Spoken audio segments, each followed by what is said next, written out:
Breeze, little man, Ruby Breeze on there, right? Hey. Hey.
Beats on that, run the bass on that, babe. Hey, hey, hey, hey.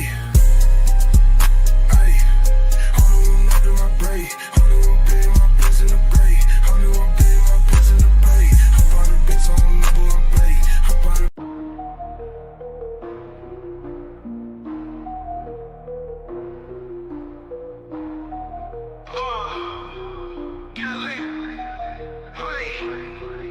OGDoDirty, flipping packs in the bag, stuffing the blunt, fat sack, jet black Cadillac, stacks in the mattress, cash cow status, walk in the streets, heat up, no crack, blunt blazing, smoke hazing, OGs in the attic, crispy clean kicks, ain't nothing static, southern nights, trap dreams, raw matic, light it up, inhale the magic, erratic, down south, making moves, 808s, hit raw, sip the lean, slow the scene, outlaws on call, counting bills, run the thrills, trap house ball, switches in the air, grandiose alcohol, dirty dope dreams, with the crew so mean, like some movie scene, trap king, royally king, purple haze phase, hazy days, cash in streams, hit the streets, beast mode, blitzy jewel schemes, OGDoDirty, leaning like a tower, got the power, hour after hour, living fast, mile high, never sour. Came up from the grit, dirty money flower. Blood blazing, smoke hazing, OGs in the attic. Crispy clean kicks, ain't nothing static. Southern nights, trap dreams, raw matic. Light it up, inhale the magic, erratic. OGDoDirty, leaning like the tower. Got the power, hour after hour. Living fast, mile high, never sour. Came up from the grit, dirty money flower. Blood blazing, smoke hazing, OG.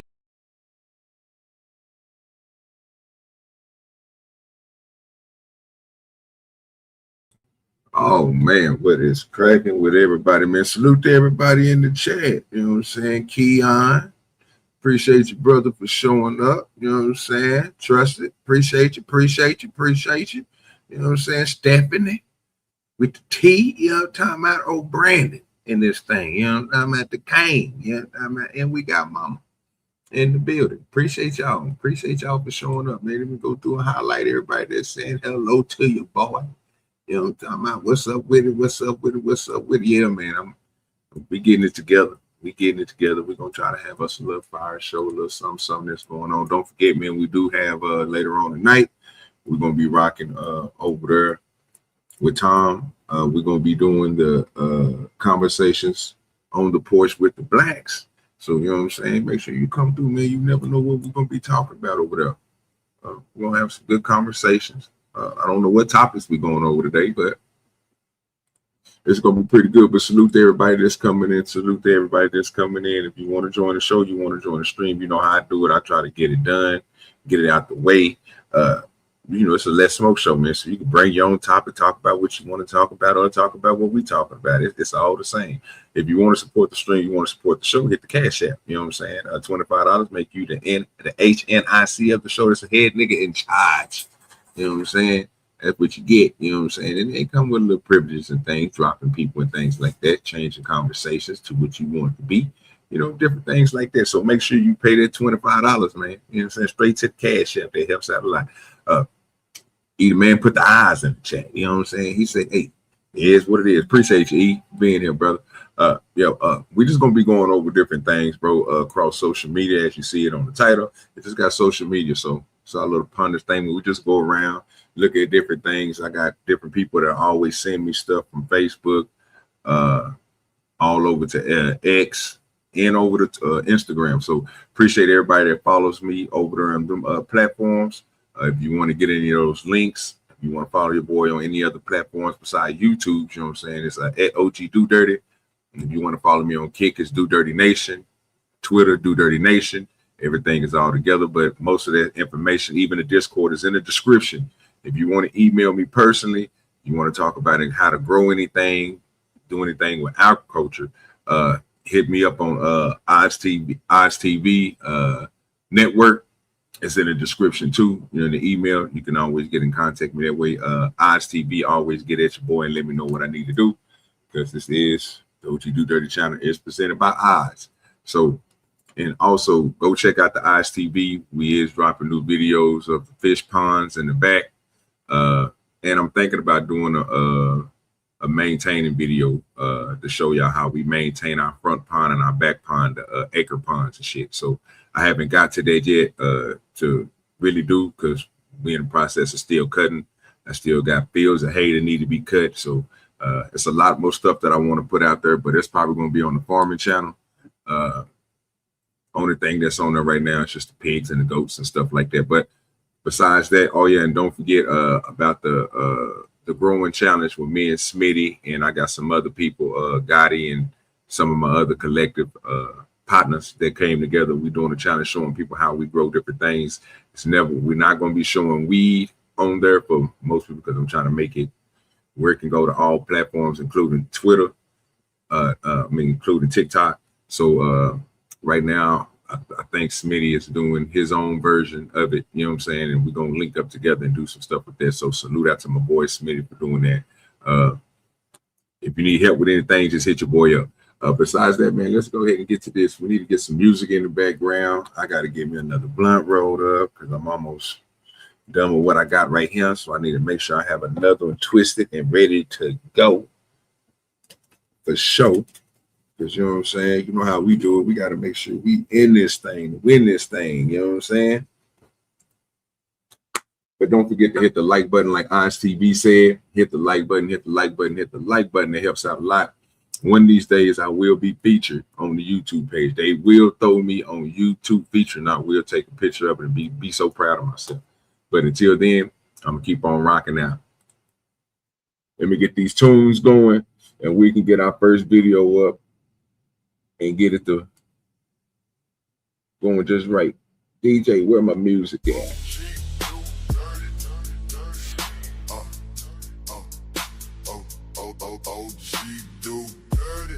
Salute after Spoon, Uncle Tom, you know what I'm saying? I got that fire back there. You know what I'm talking about? With the big end, you know what I'm talking about? Yes, sir. And we smoking. Let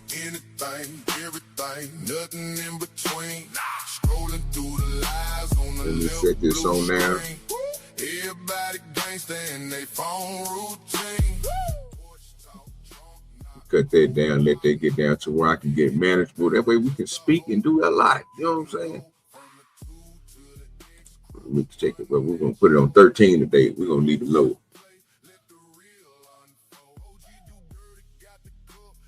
Appreciate you. Yeah, Spoon did his thing with that there, boy.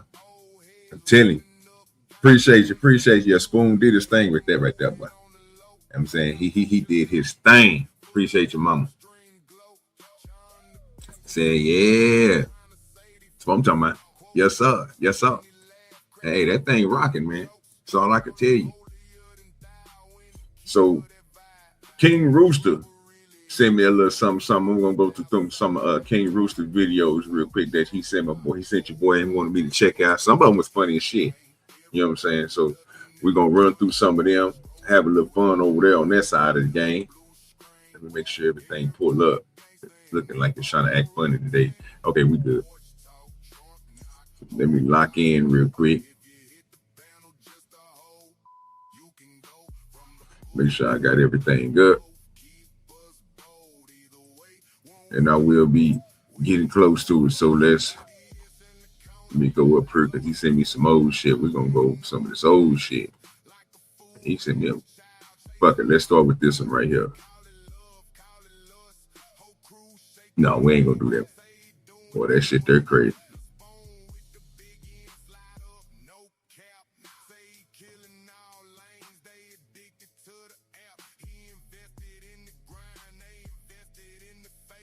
All right. I think it is.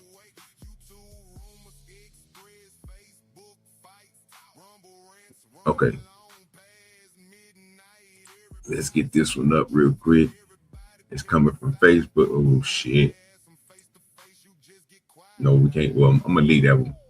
So we'll fuck around and still go over that one. That was crazy. That's a Facebook link. Some of the Facebook links, man, that's what got spooned up out of here. So I got to watch myself on some of that there, man. You know what I'm saying?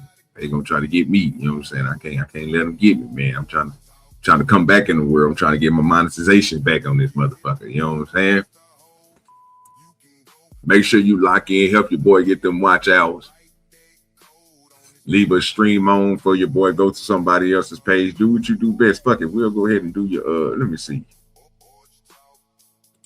It's my boy Manny. We'll go ahead and let him start the game off. Tom started him off last night and I couldn't get him out of my head. So fuck it, we're gonna let it I gotta figure out how to get this motherfucker to scoot in. Let me see if I can get this screen to scoot in real quick, people, before I bring it up real quick. See if I can get it to. Oh, that's trash.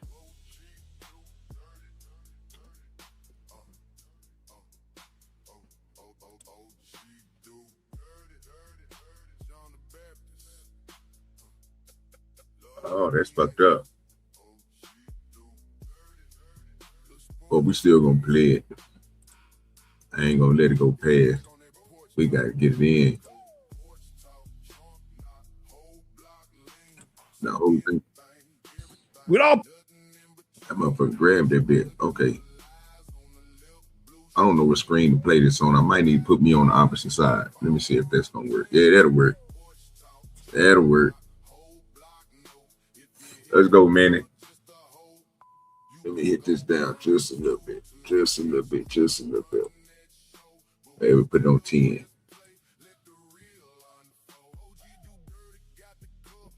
Probably be dead from diseases and sickness. The hell we each other. Wasn't for the white man. The white man built America. You say the slave built America. Don't they cover that lie? I'll slap the taste out of your mouth. You ain't built nothing. Half the time what you did build as a slave, the white man had to whoop your ass with a whoop to get you to do that little bit of work that you did do. Had to whoop your ass to get it done. Talking about we built them. You ain't built a damn thing. Don't own a damn thing. None of it. You had Harlem, you threw that away.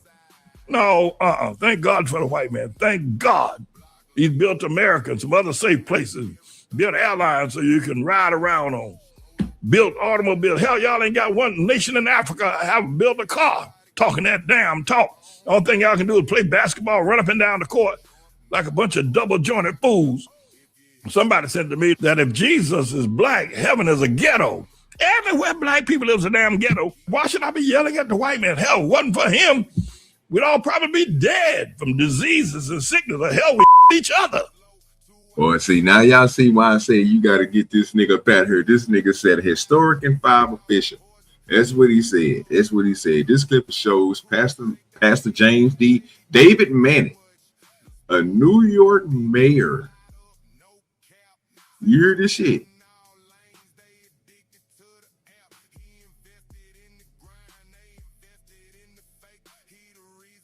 He ain't no goddamn mayor. Anyway, he's a candidate publicly expressing his views on African Americans. Manning has a long been known to a controversial and inflammatory rhetoric that speaks backlash to the civil rights groups. We all know this already. You shouldn't have to go in here and tell us this. You know what I'm saying? Political opponents. Come on now. This nigga don't do nothing but talk, bro. I'm about to leave a comment for these hoe ass niggas. This footage is shared as a historical and political records. I wouldn't listen to this. Wasn't for the white man. The white man built America. You say the slave built America. Don't they cover that lie? I'll slap the taste out of your mouth. You ain't built. He said he'll slap the taste out of somebody's mouth. Let me go and break this down. Not an endorsement.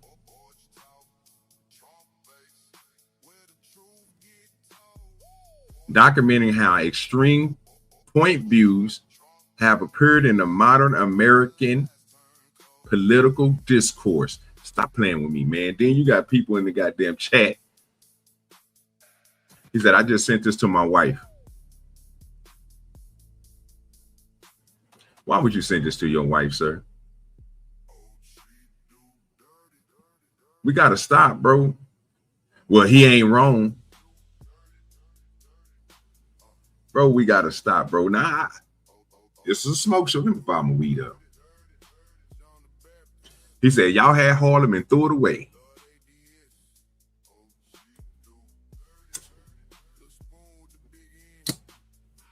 Y'all had Harlem and threw it away.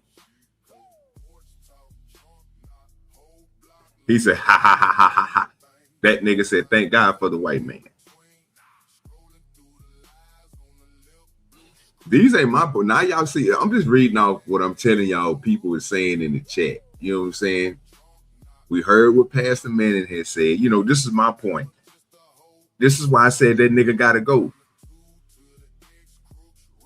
This is the reason why I said he gotta go.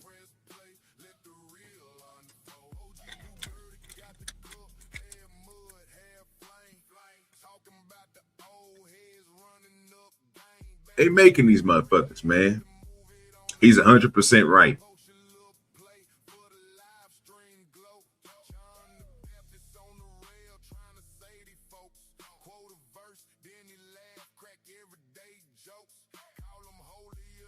He said, well, I'm not even a New York citizen.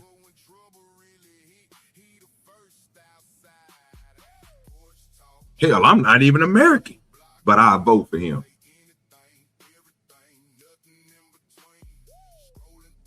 Oh, say, look at here. I like this guy. This motherfucker said, can I vote for him from another state?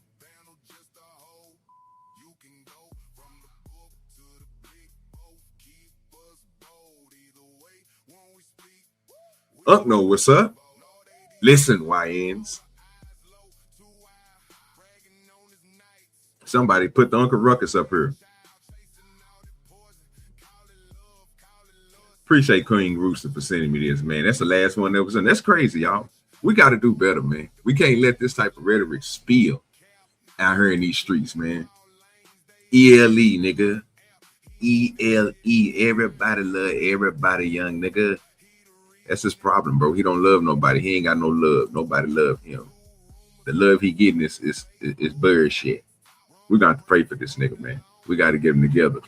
Let me go to this other video King Rooster sent me real quick. Because I didn't even know he had sent me that. I say, man, that's crazy. What the hell is this?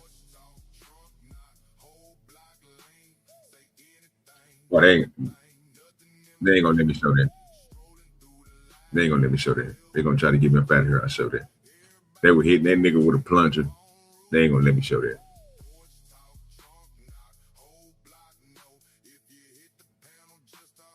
Give me a second.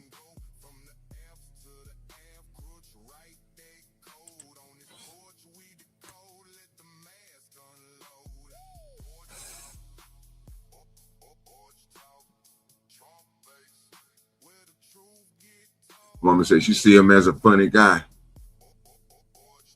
Do you think he really believes in his ways? Yeah. Yeah. After seeing that interview with him and King's Flip, yeah, he really mean that stuff. And that's the sad part.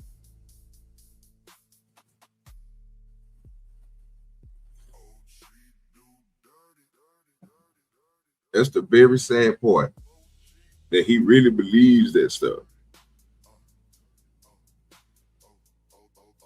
Like nobody can come together and do anything together. It just got to be one-sided. That's crazy. But you know, hey,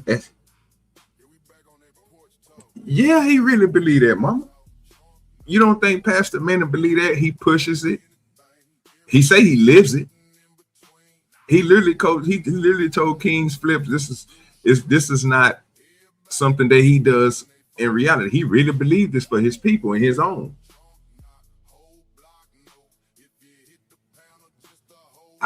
It ain't got nothing to do with cultural hate.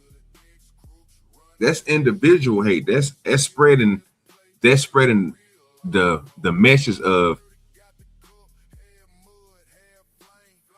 I would say hate all, but he don't even hate all. He only uses that to bring down his own, not to uplift. I haven't seen that nigga do nothing to uplift. And the uplift that he do is not the same.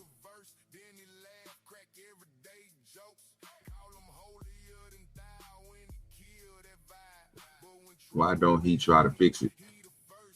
He is trying to fix it in his own way. He's telling people again that if you believe in anything black, you're gonna be wrong about it. It ain't nothing black that's good. Nothing at all is gonna be good in his eyes. If it don't matter what you do as a black person, it ain't gonna be good in his eyes. This dude got to go, man. He brings us down, bro. He's that person, bro, that's hindering us from growing. I don't think people see it though. I think people think exactly like they think he's funny. They think he's doing a good job because he's only looking out for one side. But we're looking out for one side is what makes y'all divided.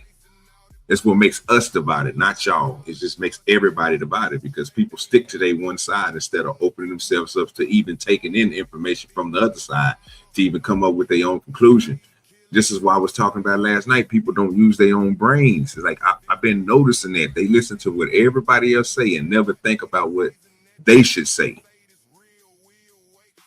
what they feel, and then when they do, because I think it is, people then got so used to people telling them they're wrong on their own opinions or what they think this is or what they think whatever subject they talking about is, that they just let one thing go on, let it go on one ear and out the other without even coming to their own conclusion. That's the problem I have with people. Like I seen people do it all yesterday. When I was on, when I went over to the Sharon panel, I seen people doing the same thing. If Sharon says something a certain way, everybody wanted to believe Sharon. Then you had people that was going against him when PH Diva was saying something. They was sticking with what she was saying. But when them two couldn't come to a conclusion or come together and put minds together, try to find out what the problem was or where they disagreed at, everybody was still taking these sides and coming up with their own type of conclusions or coming up with analogies to support whatever side they believed in instead of thinking about the whole situation, then coming up with and forming their own decisions. It was crazy to me. I was like, man, I've really been seeing this. And then we showed that stuff with Beans yesterday. It really set it off. I was like, yeah, that was crazy. Like, I don't think people are allowed on the YouTube, bro, to express their own thoughts. They have to express the thoughts that has been given to them. They have to regurgitate everything that somebody else said, because if you don't say what somebody else said, then you ain't right. That's why some people keep on go back to the same thing. You could be talking about one conversation and then 2-3 minutes later, somebody will pop out with something that happened 2-3 weeks ago. And then even in those 2-3 weeks ago, like I was trying to tell Spoon and like I was trying to tell Beans last night and John the Baptist, like when we do that, that just shows, bro, that you are the one, bro, that's basically moving the conversation to where somewhere it don't need to go to, because you be falling back onto what you already regurgitated on another stream instead of listening to what's happening. Everything that happened on is not the same. Now it's different if you get asked the same question over and over again, then that way you should be consistently with the same answer. It shouldn't be you switching up or trying to come up with a different way of saying something. It should be, you should be standing on business on what you said before. So like the conversation I was hearing earlier when I was over there on Izzy's panel, they was talking about is the black woman God. You had people that stood in there. There's some people that came up there and said the black woman was God. Then you have other people that saying the black woman wasn't God. Well, at what point in time does that change for you guys? Because if it don't change, then you will be consistent. I have no problem with it. But if you go on another panel and say, nigga, well, at that point, nigga, they is a God, then I have a problem with what you're saying, because you said on another stream that they wasn't. So you can't contradict yourself. You just got to stand on business when we come to YouTube. And that's what I've been noticing. A lot of people don't stand on business. I got, what channel I went over to the other day? Went over there and they asked me about, they was talking about women. They were saying that the women shouldn't be, we shouldn't be caring about hoes, streetwalkers and all that stuff. And I told them same stuff I've been telling everybody. Everybody is needed for somebody.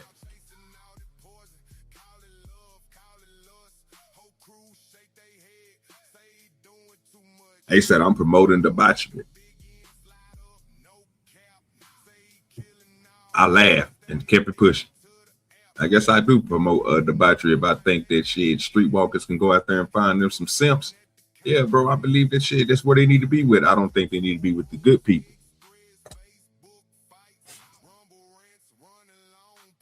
But I might be wrong. You know how this stuff go on YouTube. But yeah, Pastor Manning, I can't wait till that boy pass away. He just go ahead and go, because he's not ELE at all. I had another video that I was gonna play, man, but this video right here ain't gonna. I already know they're gonna hit me.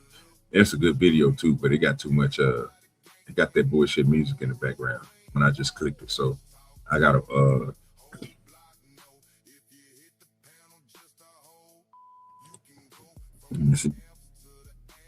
right, cool.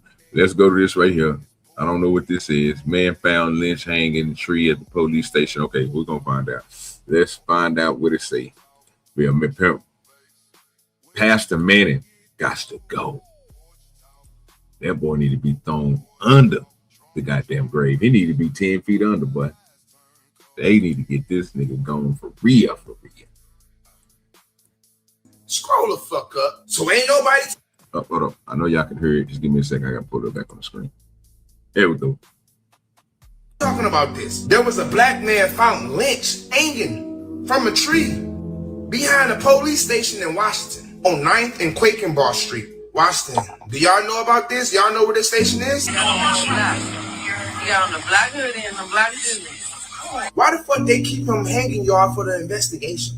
They kept him hanging. Hear me out. My thing is, it's a police station.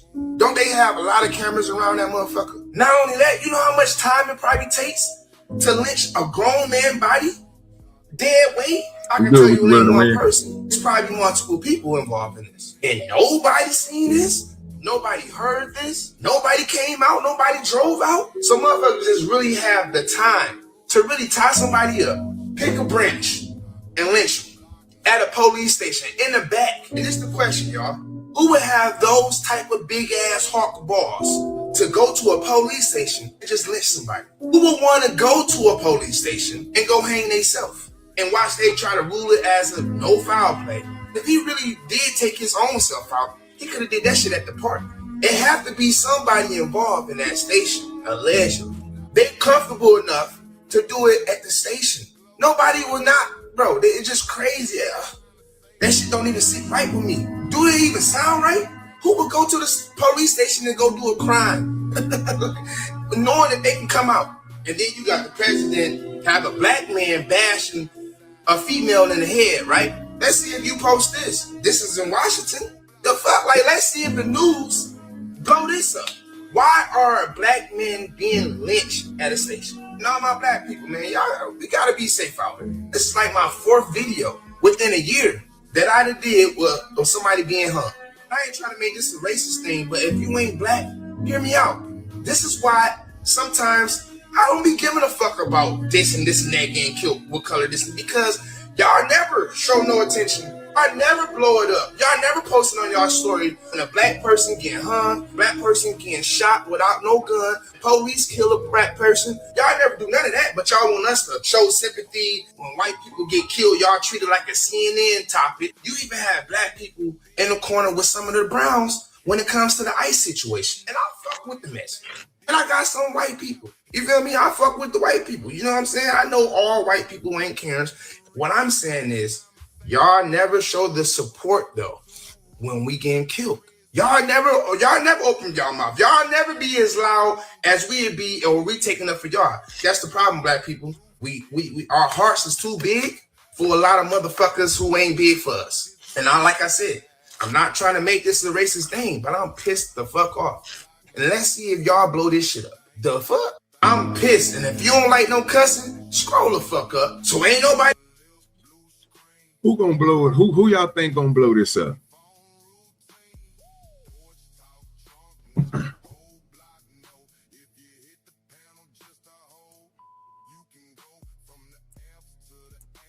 I think it's Washington, D.C.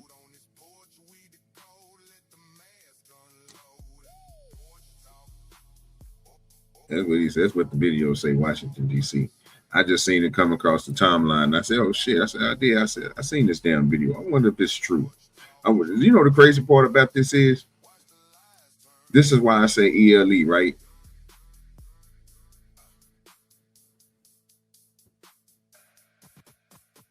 Because we just heard two different rhetorics from two different people. Both of them the same color.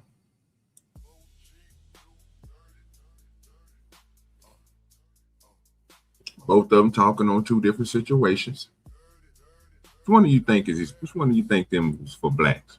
This dude right here with this messed up hair, glasses and stuff, you know what I'm saying, with the little whatchamacallit around his neck. What's good with you, Smitty?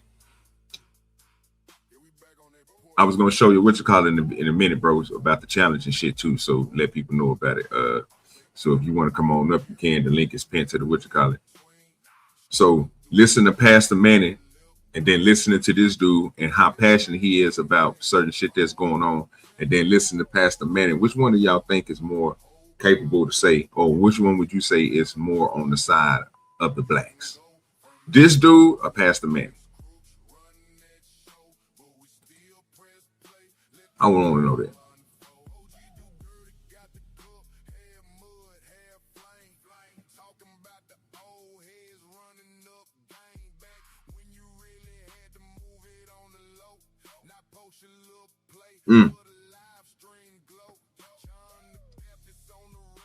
This nigga gotta go. I'm telling you, Pastor Manning gotta go.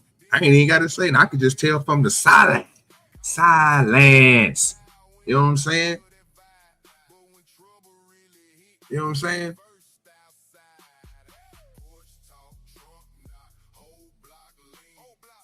You know what I'm saying? He said both of them.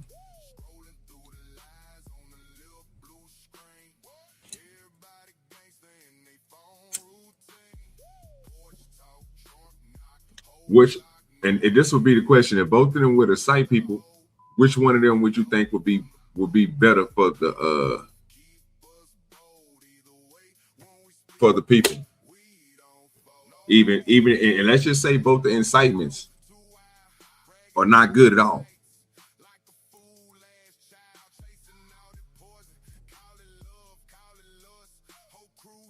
I didn't even really think about that until you just said it. So if we know both of them incitements is not good at all, which one would be the better incitement if both of them are not good? Because it's always people always say, you know, hitting somebody is different from murdering somebody. So both of them is still bad. You shouldn't be murdering people. You shouldn't be deleting people, and you shouldn't be hitting on folks. We know both of those are bad. Which one is worse? I believe that we would say you going out deleting people would be worse, right? Out of Pastor Manning And that dude, you say the second one? I believe Pastor Manning would be one.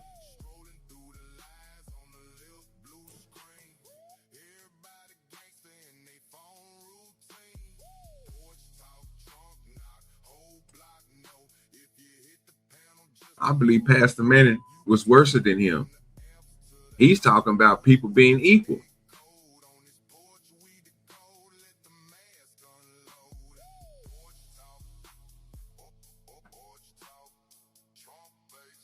He literally talking about people hanging themselves or somebody doing something intentionally to and then, you know, with the seriousness to it, the historical part of it.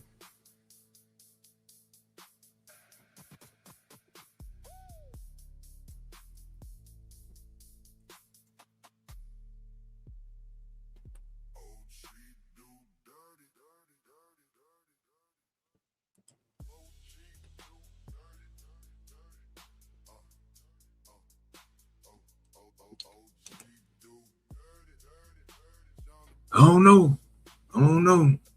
Said it's kind of, I don't know. It's kind of tough. I think the second guy seems to be more into his own community. You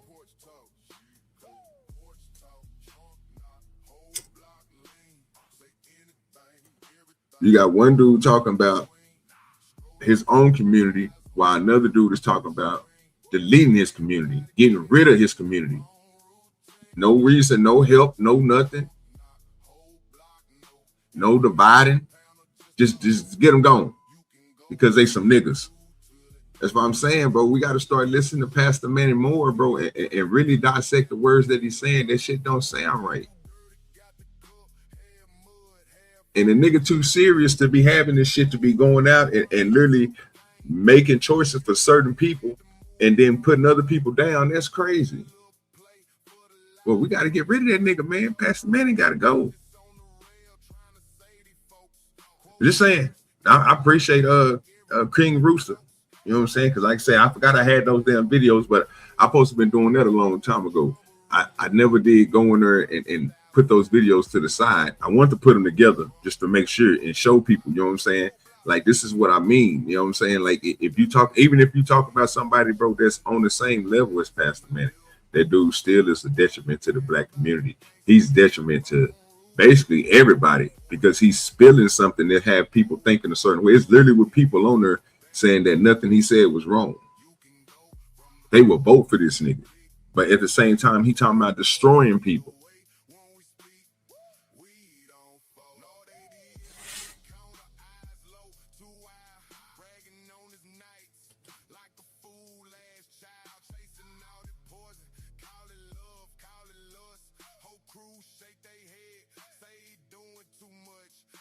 The preacher is seen more as a leader in his community, and I think he has more power in the pulpit. Oh, I don't know about all that. I don't know about that one, mama. I don't trust. We talk about it all the time. Literally, Spoon bring it up with John the Baptist all the time. We talk about the difference in between people who's doing something in a good, just way, and then people who ain't doing nothing or who's doing things in a demonic way, but still pushing the same rhetoric and having their own interpretation of something. And then that's why the church is divided. That's why they can't come together and do the things that they need to do, because they have some pastors out here that believe in the almighty dollar over the faith in the word. So if he's on that level to where he's not even doing the God's work and speaking in his interpretations of some of the stuff he's saying in the Bible, I don't even believe in. Him and Pastor Jenkins got into it. Literally, Pastor Manning and Pastor Jenkins got into it because of their words and how they interpret things. Pastor Manning looked at it a whole different way than Pastor Jenkins looked at it. And what I did was I just tried to be down the line with it. I want to hear what both of them said. And I really didn't want to go with Pastor Jenkins, but you know what I'm saying? You know, the shit that Pastor Manning be saying, bro, his interpretations be wrong.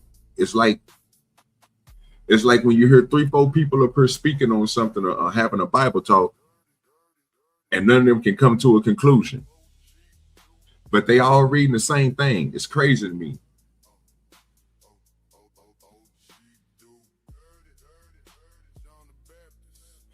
That just and that divide is what spreads. Because it spreads in everything. We got to do better, man. That's all I'm saying. Sometimes what they say, sometimes the truth hurts for real, man. That's a fact, ISTV. Truth hurts. I mean, I don't know what to tell them. But shit, sometimes I think we really do have to do better.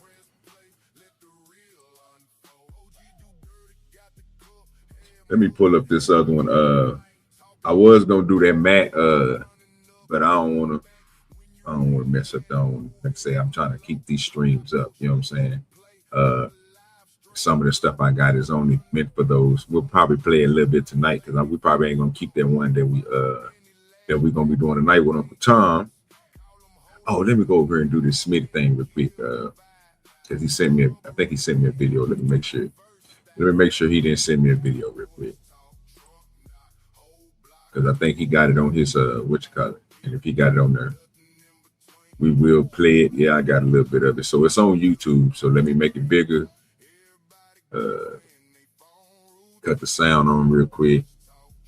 And if you still hear Smitty, I'm about to go over it now, bro. All right, let me put this to the side. Let me grab it real quick. Pull it up.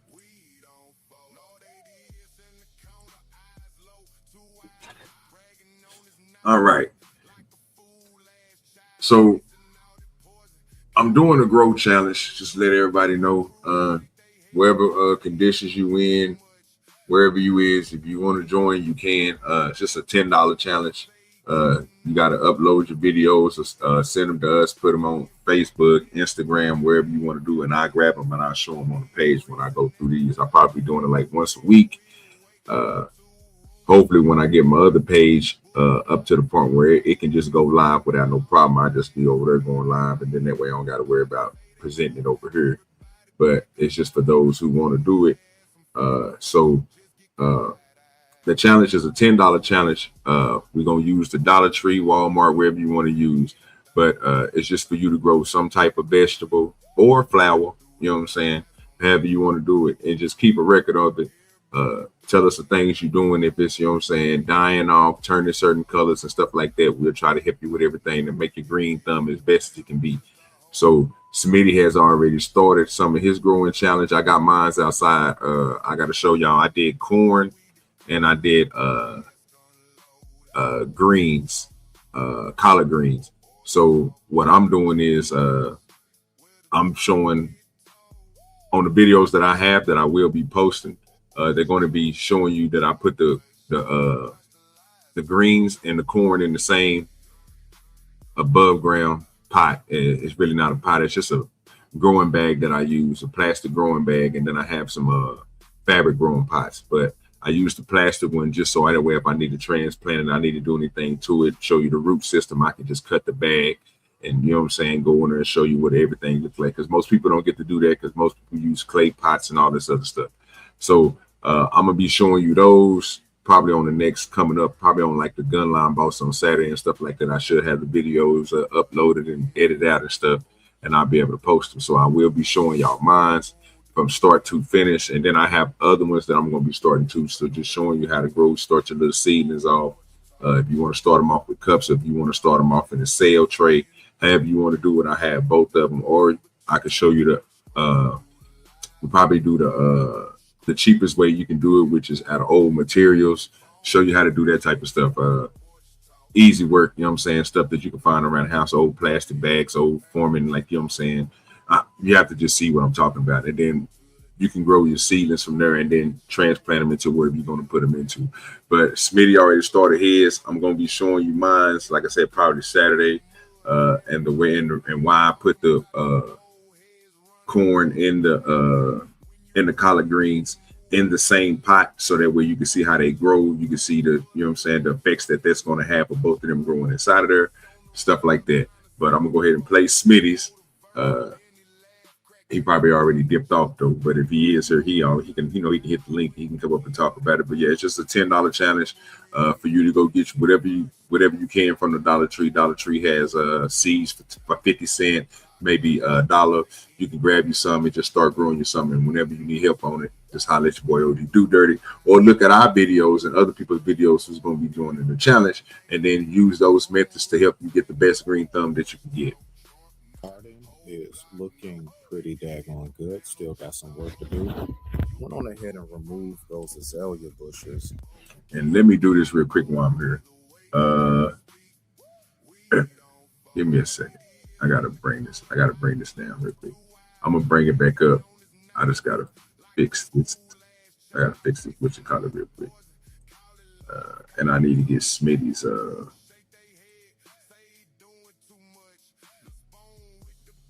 matter of fact, let me get that now. Let me drop that for him. That way I can have it in there and I ain't got to worry about it.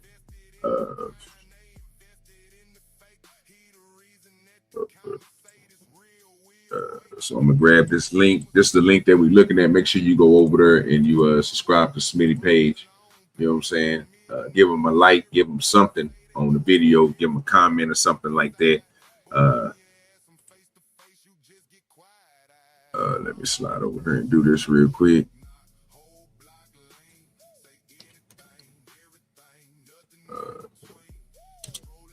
Make sure I put this in there. Make sure I get it down.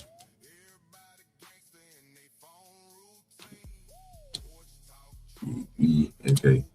Make sure that in there. And I'll bring the video back up and let Smitty do this thing. Put the like on that son bitch real quick. And let me bring the video back up.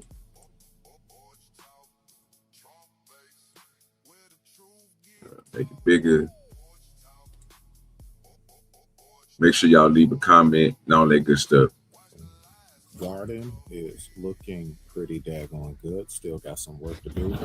Went on ahead and removed those azalea bushes, and it has now been replaced with rose bushes. So we have rose bushes growing out front, right? And if we zip over here, look at that. Look at what we got going on right there, ladies and gentlemen. All right, and then if you slide on over to this way, the garden is looking spectacular. Yes, I am pleased. I am very much so pleased. So we're going to go ahead and look at the garden next. Okay, so we are back outside with the garden. That's right. We got our tomatoes on the way. Our tomatoes. Peppers again on the way. It's a fresh season. We're just getting started. Let's see if I can zoom in for you guys right there. Boom. Can you see those pistons right there? You see them? You see them? You see them peppers growing right there? Okay, now let's go ahead and move it on over.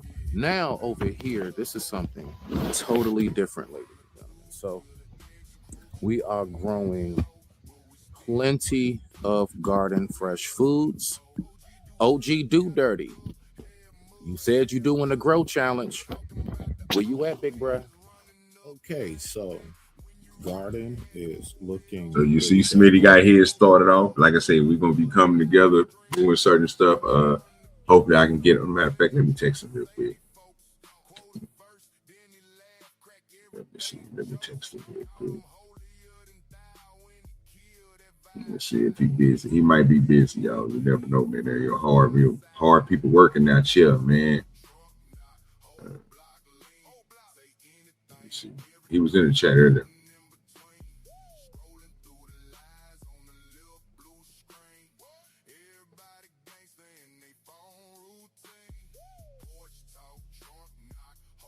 So the nigga to come to the show and hit the link. Now I don't know if he on Instagram or whatever else, so if he pop in, he pop in. But yeah, that's what we're gonna be doing, the grow challenge and shit like that. So make sure you stay locked in on that, because we will be going over the grow challenge, showing different things. Of course, I'm gonna be showing y'all. You can keep on looking at my weed videos. I will be uploading more of those, because of course that's just, you know, that's my business. I gotta make sure I push out that great product. So those videos is automatically gonna go up. Hopefully I'll be back under monetizations, and those videos be behind the paywall, which is always for members. Right now, you can go and see several videos right now without the memberships because I don't have them, so I unlocked them. So you can go check them out. The other ones are still locked up on the membership, but when I get my memberships back, people who have membership, which ain't nothing for $2, I should have it pinned, bro. Hold on, let me slide over there real quick, Smith.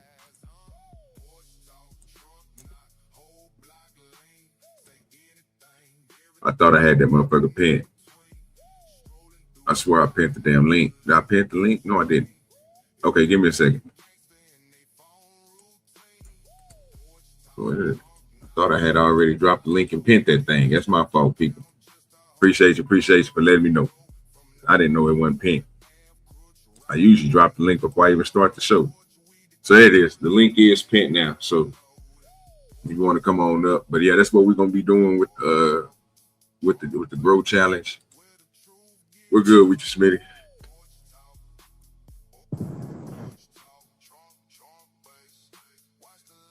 Mic check, mic check. Bro. Do it again, bro. You Make sure I got you. I can hear you, but you going in and out. Hold on. Let me go over to the mic settings real quick. Put this echo cancellation on. Check. Cut your mic up to about. All right, say something now. Mic check. You can hear me? Yeah, you good. Let me bring you down just a little bit. Put you on about 91. Go ahead. I just came up with support real quick, bro. I think if you just glad you came. Oh yeah. So just stepping up, participating. So I do it every year anyway, so might as well have some fun. I can barely hear you, bro. Again. Oh, I said I do it every year. I said I was just coming up to support the Growth Challenge. You know what I'm saying? You said, yeah, because I do it every year. But you know, I do it every year. But like, you know, I figured why not have some fun with it this year? You know, I'm glad you have attention because I think that's something that'll be a good way for our people to start getting into going out anyway. And I think that's real important. It's very important. You know, just know the basics. Trying to reduce that background noise from me. Give me a second. Let me I'm gonna go downstairs tonight. All right. You can come on camera, young Riaz. What's good with you, brother? Yo, what up, man? Man, chilling. Waiting on Same Smitty to come back so we can talk about this Grow Challenge that's gonna be going on. Oh, okay. No, I'm not doing much, man. I'm chilling now. Yesterday, you know, I was celebrating Eid though with my family. Right. It's fun though. I was in London yesterday and I just chilled there and everything. It was actually nice. Oh, that's what's up. Oh, London, huh? Yeah, I was in London, so and I came back home yesterday. I Oh, came that's back what's up. home. Yeah, I came home, you know, and stuff like that. So I've been home ever since. So yeah, not much been going on, man. Oh, that's what's up. Yeah, man. Got this little. We ain't doing too much nothing over here, bro. We over here just chopping it up, bro. We're gonna be going over some different things. I seen some podcasts that I'm gonna go over in just a minute. I just want to get this this Grow Challenge out the way so I can let people know that we is gonna be coming up and starting it and getting them, you know what I'm saying, clarifying what it is and what needs to be done. I don't want people spending a lot of money on it. So I was like a little $10 challenge, you know what I'm saying? It ain't gonna be nothing too crazy. And whoever got the best grow at the end, come out with the best, you know what I'm saying, whatever method they use, I was just gonna send them a little something, you know what I'm saying? Just, you know what I'm saying, boost up the Okay, that's challenge. interesting. Oh, this ghost chant. Oh, that's interesting. Let me bring Smitty back up real quick. Switch these screens. There we go. So Yeah. You in there? yeah, no, I just had to go downstairs to the man cave. Okay. Yeah, no, I was just saying briefly. Oh shit, let me take it off YouTube. Hold on, I got my echo. There we go. Yeah, nah, man. I grow every year, man. This is like a yearly thing. I've been doing this since a kid, and so I think that's something that's very important for our people to learn, bro, is how to grow their own. Like, it's a lot of stuff we be concerned with, and I think because of technology and how fast we moving into the Jetson era, folks don't even be thinking about little stuff like just the basics, bro. Like, you know how to grow some carrots or tomatoes, you know how to grow your own herbs and spices. It's a lot of stuff that I've actually cut down on my grocery bill on because I can produce it myself now. Even if it's just a punk ass about $100. I'm saving myself money right now. And then what I can do with that extra money is buy more products and everything else. No, that's real. Like, there's some things I don't like. I don't buy basil. I don't, you know what I'm saying? So it's a lot of, I don't buy rosemary. I don't buy mint. I got my own mint leaves. Yeah, I don't fuck with them with the mints or nothing like that. I like because I like it for my tea and stuff. That's why, bro. It's awesome. I'm a tea drinker. You got to clear your chest out. I like to get lung tea and stuff like that. So, you know, yeah. But I'm saying just period, just knowing how to grow your own medicinals. Oh yeah, that's the best thing, bro. It's important, bro. Yeah, I grow my own bell peppers. I don't buy bell peppers no more. I grow those. I don't buy tomatoes no more. I grow those. You know what I'm saying? So the whole thing was like I was telling Smitty about the challenges. I just want people to take $10. Go to whatever store you want to go to. I suggest you go to the Dollar Tree because most of the stuff there is $1.25. You know what I'm saying? Maybe $1.50 at the most. However you want to do it, if you want to buy your own compost, you want to do all that stuff. Like I say, it's all about starting off. It's a challenge. So everybody ain't got to be the best at it. You know what I'm saying? It's just starting off. If you want to just go out there and dig you up some dirt from your own yard and try to grow something with it, do that. You know what I'm saying? But I'm just saying, get all your material stuff that you need from Dollar Tree. You know what I'm saying? You can get your buckets. You can get your whatever you want to grow it in. It's anything that you want to grow it in. It ain't got to be nothing specific. We ain't got to outshine each other. It ain't nothing about all that. It's all about helping each other out with they grow. You know what I'm saying? When you start seeing certain effects on your plants, you let us know. We all come together on the show, and then we can, you know what I'm saying? I'm going to try to do it in the community post and get my community post kind of moving a little bit more. That way I can start doing a little bit more hashtagging and adding people and learning that part of the algorithm too. So all this is going to be inclined to that, including on Instagram and stuff like that. So it's a big help for me to try to grow my channel, and hopefully it'll be the same for you guys. Okay, and cool. do take note to the people, if you do decide to not buy soil, and how OG said, get some soil from your yard. Believe it or not, I know they're creepy crawlies and people don't like it, but make sure that you actually see like roly-polies. Make sure you see some kind of life. Earthworms, definitely. If you don't see no bugs, you're probably going to have a hard time growing something with that particular patch of soil. So you always want to make sure you get soil that is actually kind of rich. But I would say if you're going to do it from outside the in, I would say go buy your soil just so you don't bring bugs in your house. Just for the people that's real finicky about stuff like that, right? So be mindful of that. But if you go hard with it, get the soil from your yard. And I'm not saying bring it in a house with worms and bugs in it. I'm just saying you want to pick an area like probably around the base of a tree, things of that nature, where you know life is growing, because that'll give you your indication. You don't want to pick bare spots. But I digress. My mic is muted. But what else you got, OG? Because I'm just kind of getting to the crib, and I was about to go ahead and decompress for a bit. I just wanted to come up to support you with that real quick, though. Oh yeah. I was just letting you know about the Grow Challenge, bro. I haven't put no video. Like I said, I told you, bro, the same thing I'm telling the people. I haven't put none of the videos out.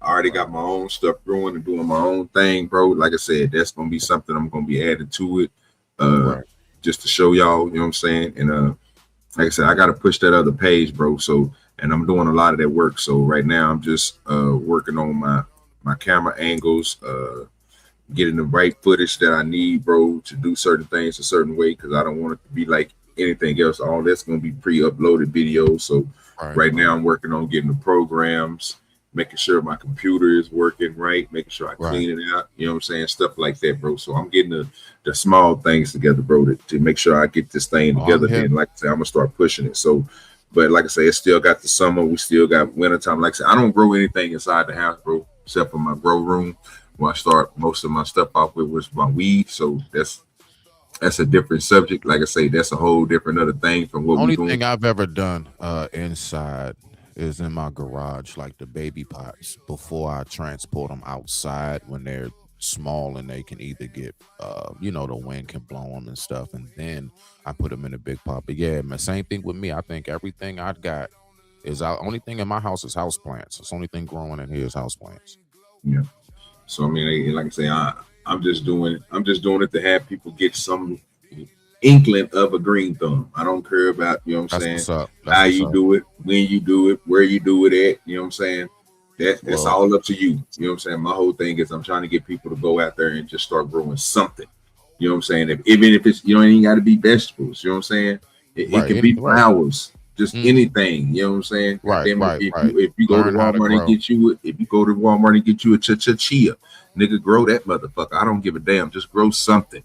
You know what I'm saying? So that's my whole thing, Mhm. bro. And like I say, I just want to put that on people's minds. So like I say, because I know they're gonna be I know they've been looking like, damn, I don't really be going live like that. Besides when I'm with Spoon, I ain't really be doing my own thing, but it's a lot of stuff that I'm working on the back end. So I got to I make sure I got get you. that stuff together. You know what I'm saying? And make sure I got that perfect to grow the Well, mother channels. Because like I say, I'm not trying to depend on my OGDoDirty channel like that. I love coming over right, here and kicking it.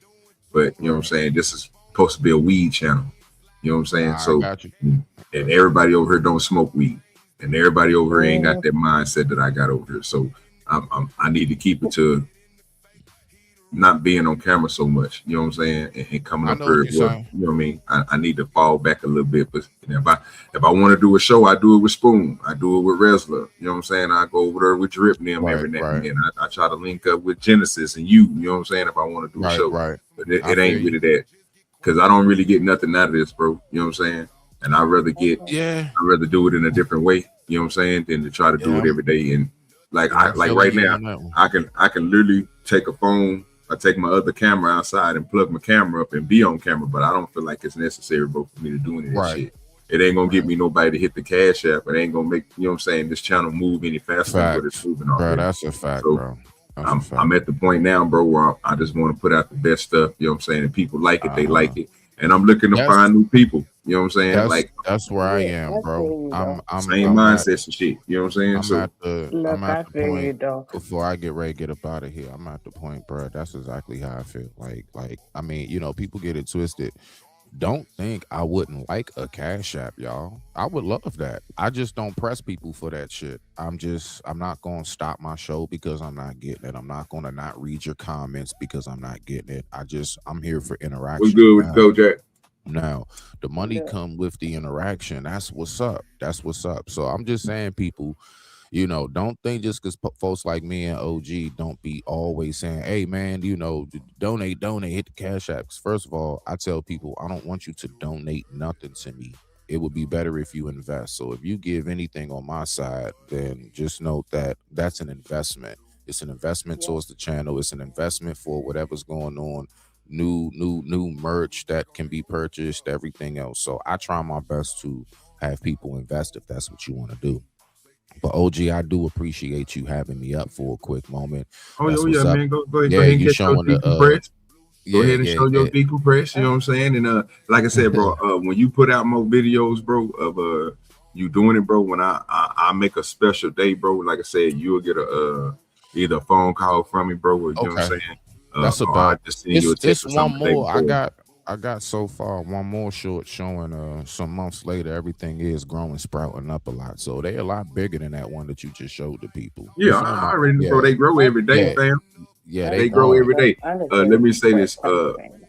So yeah, man, Appreciate y'all have a good you one. for Riaz, you take it the easy, raid. man. Appreciate I'm you gonna for get the at you, raid. OG. Anytime.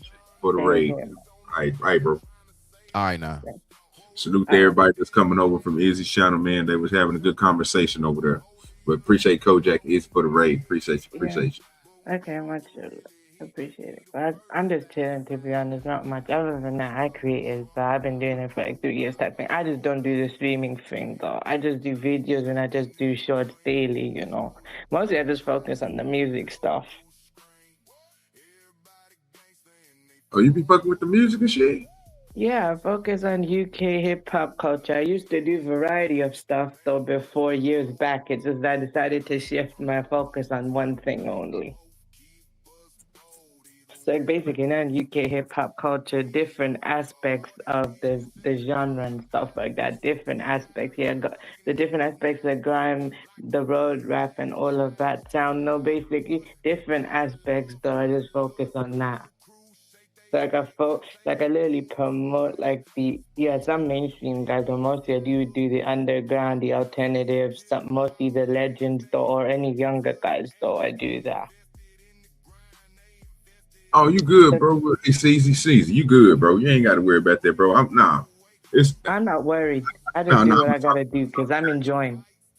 No, I was talking about he said I support it. You know what I'm saying? But you good, bro. You ain't got to worry about that. I don't really trip on that type of stuff, bro. Like I said, I'm looking for other ways, bro, to make my other channels grow. And I don't look at those other channels as, you know what I'm saying, the same as this channel. You know what I'm saying? This is my Go Live channel. My other channels, I'm trying to get to the where I can become a real YouTube content creator, bro. I really want to put real content out there, bro. And the only thing I'm working on right now is trying to get all my editing shit and software and all that stuff together. So I'm getting there, bro. I just, you know what I'm saying? It's just working hard on me, bro, because I ain't used to this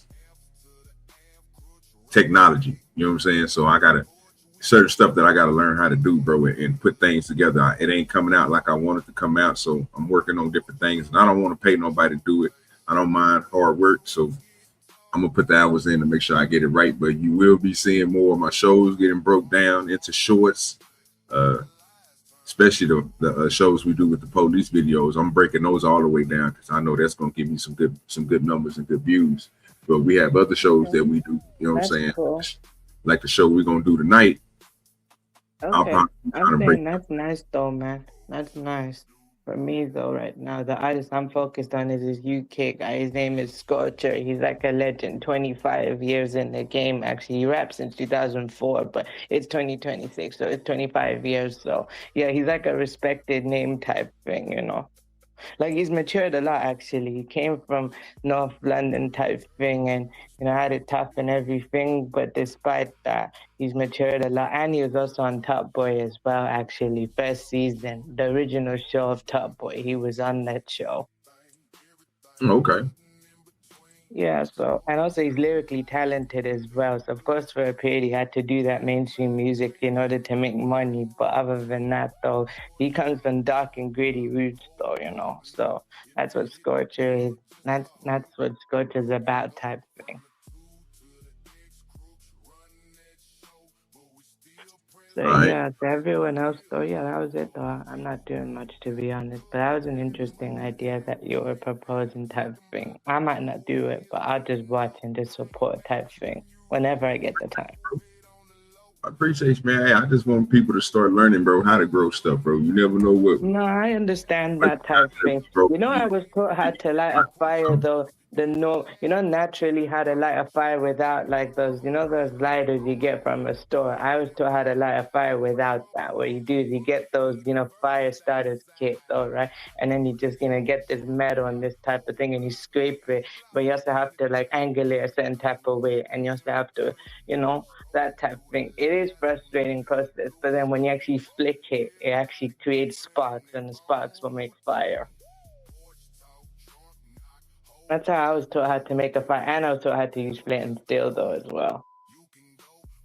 How to make a fire, naturally, but not with any, the lighters. I'm really inspired by Cooker's solar cells with car batteries, but China is so cheap, it can't be complete. I understand. Like say. Yeah, I also did learn a method that you can actually use, I can't remember, this wire wool or something like that. You get a battery and then you put wire wool to a battery and then it creates like sparks. And if you just keep doing it at the right spot, you can make a fire from it. No, that's the whole thing. Yes, I was taught how to do that.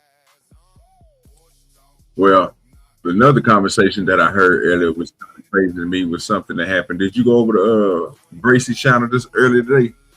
Yeah, I do sometimes. I do though, actually. I do go over there mostly, but sometimes though I'm trying not to, you know. I just be there whenever I be there now, you know.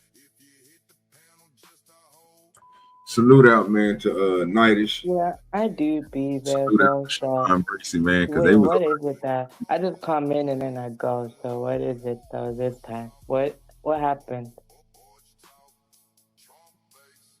oh man, I know about the AC and DC current, bro. I watch a dude, bro, in the country, bro, all the time. I can't think of his name on YouTube, but he's one of them young bucks. I've been watching one of them young YNs.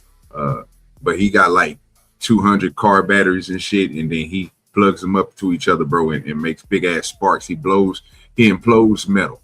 I watch that shit all the goddamn time, bro. And be honest with you, bro, AC current, I fucks with all that shit, bro. Right now I'm working on basically, I ain't gonna say it's a meal, but it's not like it's a water wheel. I'm working on that right now, bro. So when we get floods and we have I got 3 back ponds, so I'm thinking about hooking one up to it, bro, just to generate a little AC power. You know what I'm saying? Okay. But if I do the 3, I can do a DC. You know what I'm saying? And make it easy. Because we got everything on that shit, bro. We don't have interesting. The other thing I've been doing the entire day is trying to survive the heat. I know I can survive heat, but surviving the humidity in the UK, because you know it's getting really, really warmer, you know. Actually, like it's really hot. Like May this May and stuff like that, like record breaking or something like that. I can't remember though when, but it's this first time since 1944. It's like the hottest day, you know, in the UK overall. Cause yeah, well, when weather's unpredictable, then recently though, you know, it's getting really, really warmer though, and it's very unbearable. and that's a and where that is? UK. Okay, okay. Yeah, the UK. Yeah, I was talking about in the UK because that's where I'm at, though. You know, I'm in the UK, so it's like really, like it's really hot today and stuff like that. Just recently, it don't feel like that though, because it's just getting cold. It's getting cooler right now because you know it's like about 8:59, so it's nearly nighttime, so it's cooler right now. But in the morning or the from the morning and the other times, though, man, it's getting hotter. Think one time though, I think though, it was like, you know, first time since 1944, it was like 32 degrees one day, right? And I think 32 degrees Celsius is around 87 Fahrenheit. Hmm.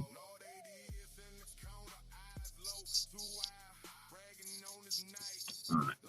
Let me put this damn video up about Sharon and them over there talking about this. And I got a video to play right behind it. I thought it was interesting, so let's get to it.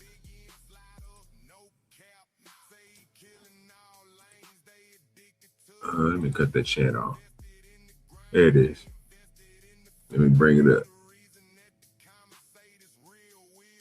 We'll split it.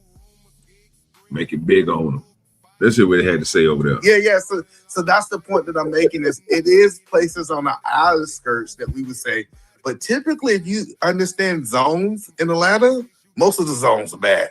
Now you might have little valleys of peaks and places that might be not the norm, but most schools in Atlanta is bad, without a doubt. Okay, we need more people to participate in the chat. All you gotta do is put a 1 or a 2 in the chat to participate in the poll. We only got 6 votes. Y'all gotta do better, god damn it. And put some color. Put some color in that chat also.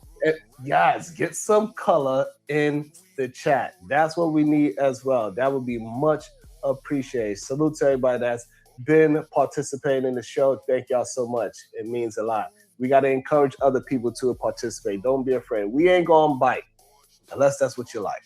But Too Strong, the issue is, and we're gonna pass it to Nidus in a second.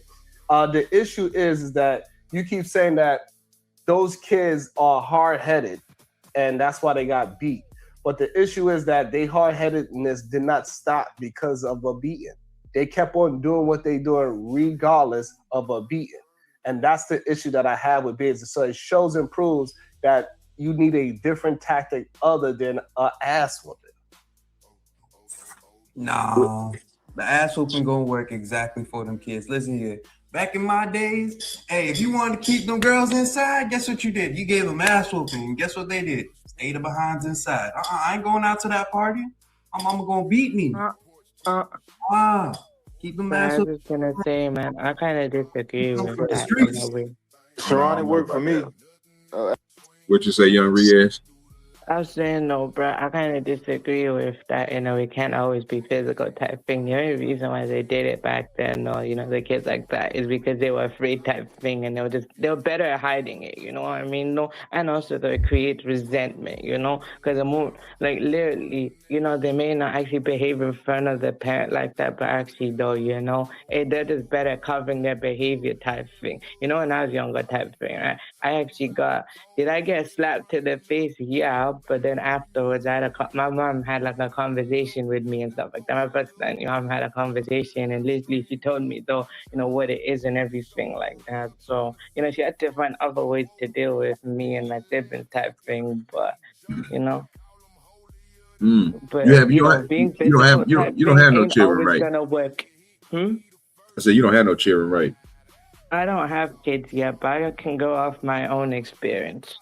Yeah. Look. First of all, bro, let me explain something to you. I ain't like other people, bro, on YouTube. You know what I'm saying? You know what I'm saying? I don't. If whatever you tell me is whatever you tell me, bro. I can't tell you right or wrong. You'll never get that over here with me, bro. I don't really care too much about that. I'm gonna hear what you say, and I'm gonna tell you what I think. You know what I'm saying? But I'm not gonna tell you that you're wrong. You know what I'm saying? Like that, and try to prove you're wrong and all this other show opinion. I don't have no kids either, so I understand where you're coming from. I'm only looking at it differently than other people looking at it. These people up here have children, so they understand, you know what I'm saying, a different way. They're going to have a different mindset than us, you know what I'm saying? Yeah, I guess than when it comes kids, to though. So I was gonna when it comes to people with kids. So I mean, but Okay, I don't have ain't nobody up here with kids, so you know what I'm saying. You ain't got to worry about saying nothing crazy, bro. It might be some people in the chat that might take it different, but they in the chat.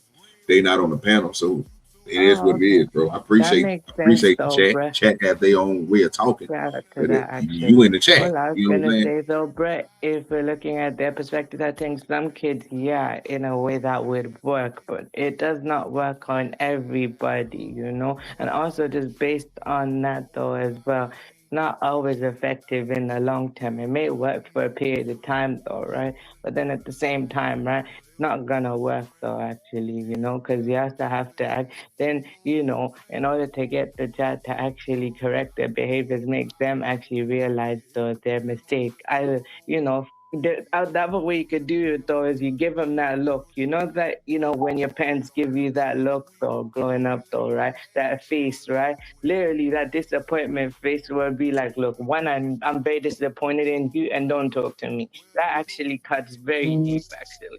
When my mom or my dad don't want to talk to me, that makes me want to actually learn more, actually learn from the behavior and actually, correct it. Because, the fear of disappointment. Because that cuts deep. But I guess, though, from their perspective, it's different, I guess. Yeah, they say, well, some of them are saying, some people up there are saying it's good. Then you have other people that are saying it's bad. But people with kids to me, is looking at it in different ways, right?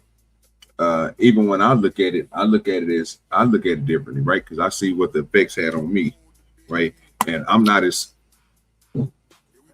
soft as everybody else. You know what I'm saying? When it comes to certain stuff, some of that stuff is needed. You know what I'm saying? Correction is always needed for those who don't know what correction is. But we're looking at people again they're saying that they have kids and this is what they believe should happen and what they, you know what I'm saying, they subscribe to. You know what I'm saying? So when you look at stuff like that, you got to pay attention to what people are saying. Is correction needed, though? Absolutely. But don't you also think, though, in your opinion, too, correction can also be given in many different ways? That one way, though, that they're saying that can be a way, yeah, but do you think also there's other ways to, show correction as well? There's other ways to show correction. Yeah, of course, because every child is different, though. That's just based on what their needs is. Is it effective? And that's when it comes to an opinion. Is it effective? Because you will have some people say that again, yes, effective, because when I didn't do it, this is the result of it. Right? That's what they're going to tell you. I didn't beat my kids. I didn't do none of this to my kids. And then you look at their kids, but they don't want to really self-reflect and be like, well, are your kids the same as you? Is your kids better than you? And most people will sit here and tell you that they'll lie to you and tell you that their kids are not better than them. Yeah. They still ain't found themselves. They still got a lot to do. They still got a lot to grow. They still got a lot to do. But you already made it to that point of what you're doing, and they on their way to your age. People do realize that nobody, even if you have a kid 20 years when you're 20 and you 40 now, you do understand that kid is 20. You do realize that, right? Yep.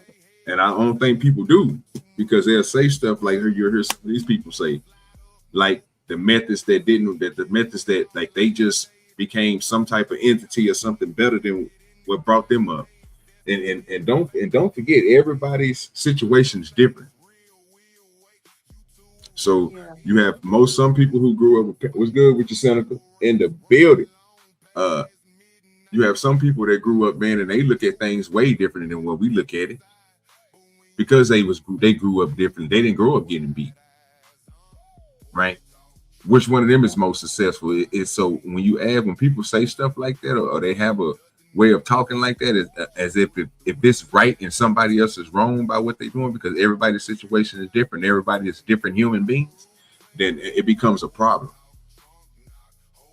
Of course, that makes sense. Because now you just spread the narrative.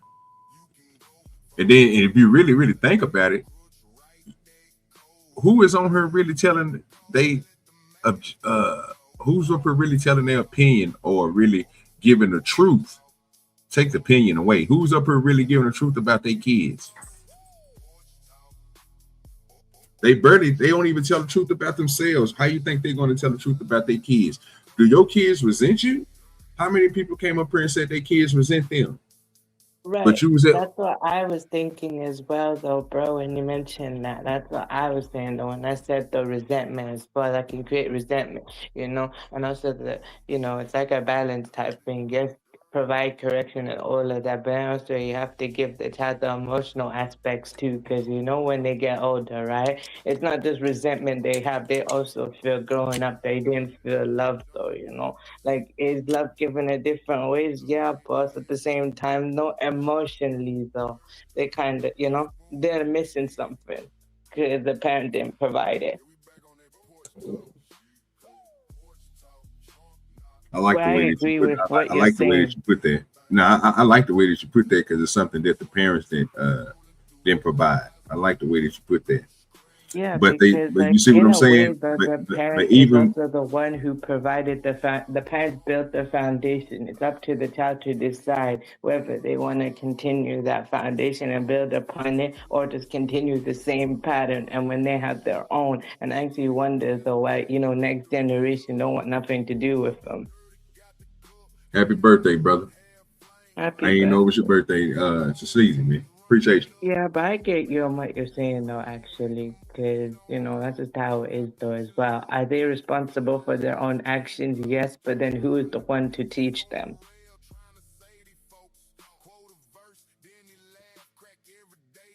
Like I said, I can get what you're saying. I have no problem with what you're saying. No, I know. But yeah, you know what I'm saying? Let's see what else I still got to look at the whole situation objectively, because again, I'm looking at the results of it, right? And again, I don't never hear nobody come up here and tell the real or really break down, you know what I'm saying, what that really does to somebody. Because again, there's plenty of us who is that's online that'll tell people again that I didn't get hit not one time in my life. My parents didn't believe in hitting. And then you look at the way that they came out, the way that they speak, the way that they do things, the way that they move, what they stand for, what side they on. You see all this shit and you look at it like, whoa, wait a minute. So even the way that they think when it comes to, you know what I'm saying, police and you know what I'm saying, shit like that, you see the difference. There's somebody, bro, who was authority figure in their life. than somebody who didn't have that in their life.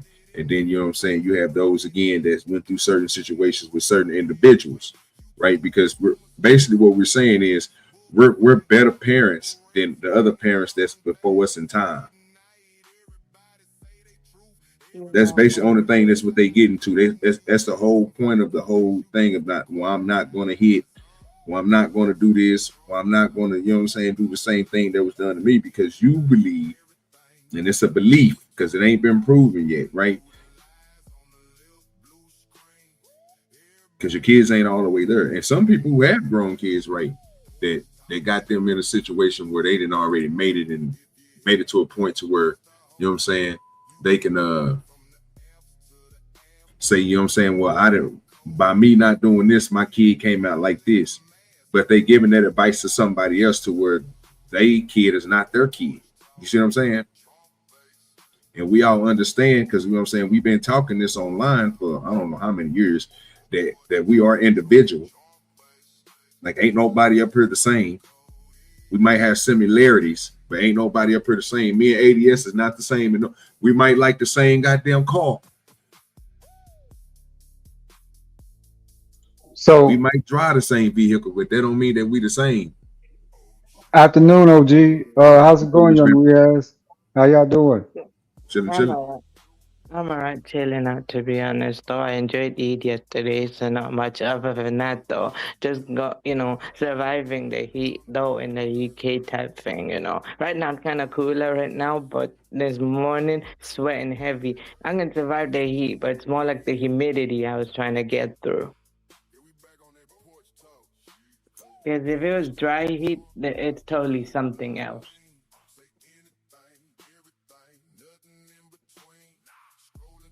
Other than that, though, yeah, this is interesting now, man. I appreciate Lord ADS and Young Riaz and Smitty pulling up, man. Go ahead, ADS. So y'all talking about make sure I got this right. Correction. Correct. That we about to get into the parenting part that they were saying. I think somebody. So what was said on the video with Sharon now earlier, that Sharon was telling people that we got to come up with a different alternative, the way that we punish these children. We can't beat on them and stuff like that. And somebody who I don't know who it is, because Sharon only got him and Nightish up there. It's this I don't know what's going on. I don't know who that person was because I can't see their name. But I just heard them in the background. Me and Young Riaz was listening to them say that, nigga, there's nothing wrong, bro, with whooping your kids. You know what I'm saying? Sometimes your kids need correction. But Sharon was telling him again that it's different type of correction that is needed. And then that's when I stopped the video. Yeah, because in a way, so like I can see both aspects. Do some need it? Yes, but then at the same time, though, some don't need it, because there's also better ways to actually provide correction, though, without going physical. I think when it comes to discipline, physical correction, what I would do is keep a standard in place, right? There's a certain threshold you can meet and not get any physical repercussion from it. You know what I'm saying? But there's some thresholds, when you meet those thresholds, they come with, corporal punishment, right? Just like it would in real life. You know what I'm saying? It's more of training the mind for the outside expectation, right? Versus anything. But I'd say 80 to 90% of the stuff that your child does shouldn't be punished by corporal punishment. Just because they did something small, simple, or stupid. I don't think that, requires any hands-on type of training or exercise. But there's a certain threshold that they meet, like disrespect to the elders, swearing at teachers in school, cutting in school, having young ladies in my house while I'm at work and you're supposed to be at school. Those type of things meet certain thresholds, right? That, in my view, require physical discipline. But your child should be physically disciplined for, I would say, 85, 90% of the stuff that they do, like little stupid stuff, like they knock something over, break something, right? They steal your car, they're 16. There's no real corporal punishment for a pre-adolescent adult. That's hard to cope with and deal with without going to physical violence. Then you got the rationale You know what I'm saying? With their intellect, but I'd say, and then the age of spankings, right? I, I'm a firm believer that you don't spank teenagers, but 12 ain't 13. They need to be mindful of that, right? I think you shouldn't punish your child out of emotion either. Just because you're mad at them and upset at them, that is the worst time to spank a child because they're getting your wrath. You're taking revenge on them. It's not correction at that point, right? Right. Well, doesn't that also create resentment if they did it out of emotion type thing? Because if, It can. It very much can, right? Because, you know what I'm saying, that's traumatizing to a child. Remember, every time you spank them, it's a traumatizing event. How many times do you want to traumatize your child and then set them out in the public traumatized like that, right? Because like you said, that they tend to have very strong type of feelings towards certain things, including rebellion against law enforcement. Since they've been spanked their whole life, they don't like them either. Stuff like that, right? It builds that resentment towards authority. Right. I was gonna say the 81 method though that always works on me. Well, I heard that today too, and I don't believe that. What? That beating your kid makes them resentment towards authority. Yeah, it really can. I've got cousins who got nothing but beatings from their mama, and they always tend to get locked up in jail because only they see authority as the they see authority as the opposition to them, right? They see authority as evil because their whole life they've been under authoritarian, getting spanked for nothing. So I've seen that actually happen in real time.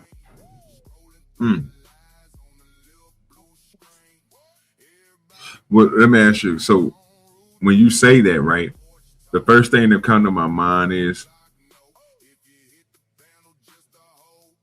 how is this person?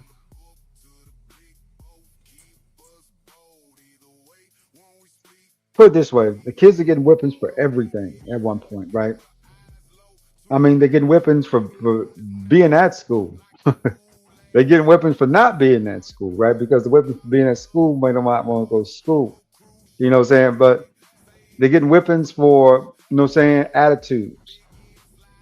Mindsets. You got attitude with me, right? They didn't say anything disrespectful, just had an attitude. I've seen kids get spanked over that, which to me is ridiculous. Right? It's ridiculous. Kids are gonna act out. Also breed. I was gonna ask this one question. Does it also, that because of that, doesn't that also not just create resentment, but also self-hatred of themselves? Depending if you have to be careful what you say to them type thing. Riaz, did you just cut me off, Miss Sentence, to say? Riaz, how many kids you got? I have no kids, man. Not yet, though. Listen to the guy who has kids, okay? Now, I'm going to say this, the same thing I'm going to tell you. And you might not like it, ADS, but OGDoDirty ain't got none, right? I'm very aware of that, and it's by choice. Okay. So I don't want, I want people to have an opinion, bro. I get it, but I heard that on Sharon's show earlier, bro, and I disagree with them niggas. Because some of you motherfuckers, bro, and I ain't saying you, I'm just saying other people that I have seen up on here, right? Y'all end all be all, bro, when it comes to certain stuff, right? I can't say that about children, bro, because at one point in time, bro, you are going through exactly what the mother goddamn kids went through, or probably worse. And from what I'm hearing from most of these parents is, bro, that y'all niggas is fucking soft. Y'all niggas is saying don't do this type of stuff. But the people like Riaz who just got through telling us, bro, at one point in time, his mama's one of his parents slapped him, bro, in the goddamn face. And you know what she did? You know what they did afterward? They explained to him and told him why they did it, and they probably apologized, right? So all this stuff is the same thing that's going to be you telling him that he can't talk about, bro. But literally, he's giving you examples of that, the same treatment that you're talking about giving to those kids. And it'll be vice versa, bro, for those people who came up here. That people were saying, like I'm hearing Nightish and I'm hearing Sharon saying, though, it's other alternatives than beating your kids. Well, I'm hearing people come up here tell us, bro, that they ain't never got beaten. They goddamn life. Their parents ain't never hit them. Their parents had a talk with them. And you see how they came out to beat. So we seeing the results of this parenting style, because everybody didn't grow up with the same thing that I grew up with and you grew up with and young Riaz grew up with. Some of us grew up with with the same generation. Y'all talking about y'all about to be these best parents. They was that.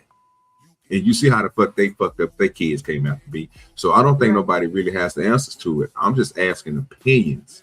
So Right. Also, the OG's but basically my mother as well, right? She's 49 now. Basically, she's also along the way as well, right? Based on that, she don't do that normal because she actually, it's not just maturity type thing. She also just realized the effect, right? Over the years, though, right? You know, that look, what effect, you know, it's going to have on me and my siblings, right? So that's why she changed her style up a bit, you know? So that's why she found, you know, she found a better way to deal with me, though, and stuff like that when it comes to that. So based on that, that's why I'm the way I am now, though, you know. So it's more to it as well, because you know. So yeah, I agree. So the point is, I agree with you. go ahead, yes. So, Riaz, do you agree with OG? Yeah, I see where he's getting at, though, you know, because it makes sense, though. Look, you're not wrong in a way, though, based on your own experience, but everyone's different, though, you know. Like, you know, and also I feel like there's better ways to deal with them. And if, you know, you want to discipline them as well, there is one method you could do, you know, when you actually give them that look, you know, when you stare or when you give them that look or that disappointment face, you know, when they look at that, they're going to basically actually look at themselves and actually realize I'm the one messing up. Because when your parents don't talk to you for a very long, when your parents don't talk to you for like a few hours, though, that cuts deep, you know. Literally, when my parents stop talking to me, though, that cuts deep. Then that makes me learn more. Because you know what it is, though, right? I actually just learn more, though, from that. Because, look, they can shout at me and do all of these things to me, but at the end of the day, I'm the one who has to realize that lesson.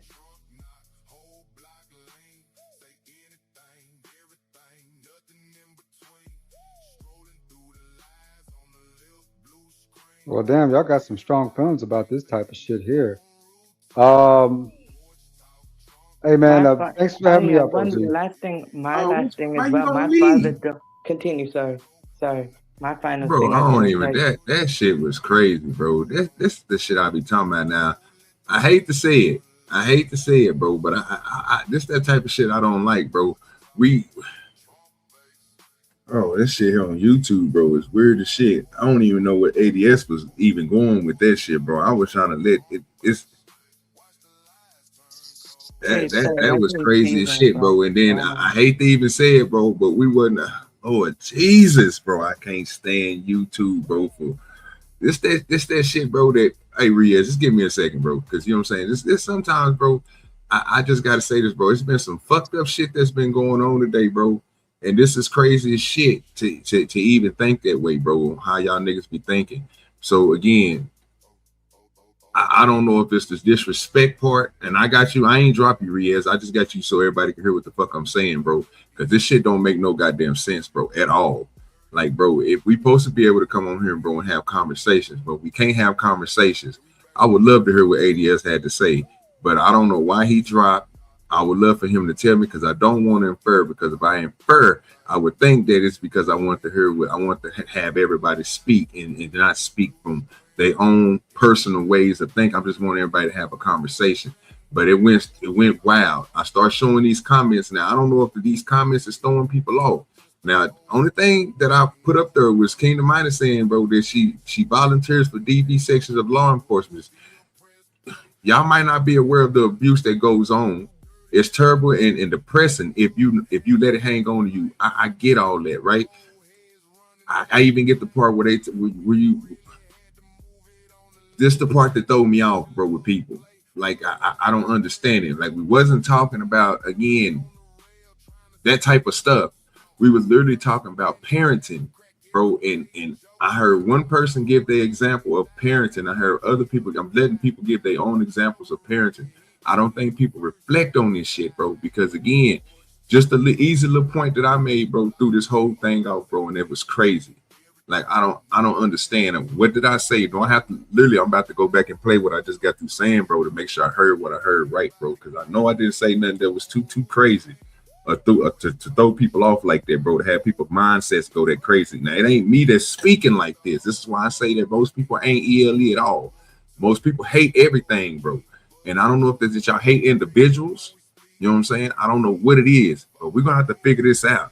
Because this right here is it's a bad way, it's a bad representation of what people put out here. This shit is fucking crazy. I don't understand it. So I'm gonna play this shit back just to make sure I heard and make sure I ain't disrespect nobody in no type of way. And bro, if I have to cut out this goddamn comment section, bro, I would cut that shit the fuck off if it's making people feel a certain type of way. Now, I don't know if it was me. I don't know if it was Kingdom Minor. I don't know if it was Young Riaz. I got Lord ES back up here. Bro, why did you want to leave? Why you didn't want to have a conversation? Why is you so upset about OG? I drop your panels all the time. No, I'm only asking, bro, because like literally, I know I cut you off for a second there. I'm not mad at you. I'm mad at the whole situation, bro, because literally we was literally having a good dialogue. I thought you was telling some good shit. I ain't have nothing. I didn't say that you was wrong with what you were saying. Right, I was listening to what you were saying. I was trying to make sure I heard you correctly, right? And then combination of three things, right? The little cutoff thing was just kind of like a yellow flag. Okay, listen to OG. He's the host. Respect the panel, right? Give him his respect. You got, that comment, man. Oof, that's some dark shit. I don't like that. Those type of comments at all. OG, I don't like them. And I love Kingdom Minor, man. I wish she's my girl. But at the end of the day, those type of comments, just those to me are deal breaker comments, right? Even in a conversation, you start talking about bodies, I'm done. I'm out. That's just keeping it real. Now Riaz, I'm used to Riaz now. At first, I used to be, you know what I'm saying, used to be a little hostile to Riaz because, you know what I'm saying, he got the baby talk. But I've gotten used to Riaz, so I'm over it. But is you that type of comment? You see what I'm saying, OG? Right? I mean, I love Kingdom Minor. Wish she was my girl. I really do. But baby, that's too dark for me. It makes sense. Yeah, I see what you're saying, bro. But like again, bro, I'm thinking again. I understand. So do you, when you on the panel, do you even read the comments that be in the chat sometime, or do you keep hold up to them? Like, you know what I'm saying? Do you keep them? Like, you know what I'm saying? Tommy got that from me. Tommy got that from me. I was the first one reading the comments and yelling on panels about comments about photo. Yeah, I read the comments. You know what I'm saying?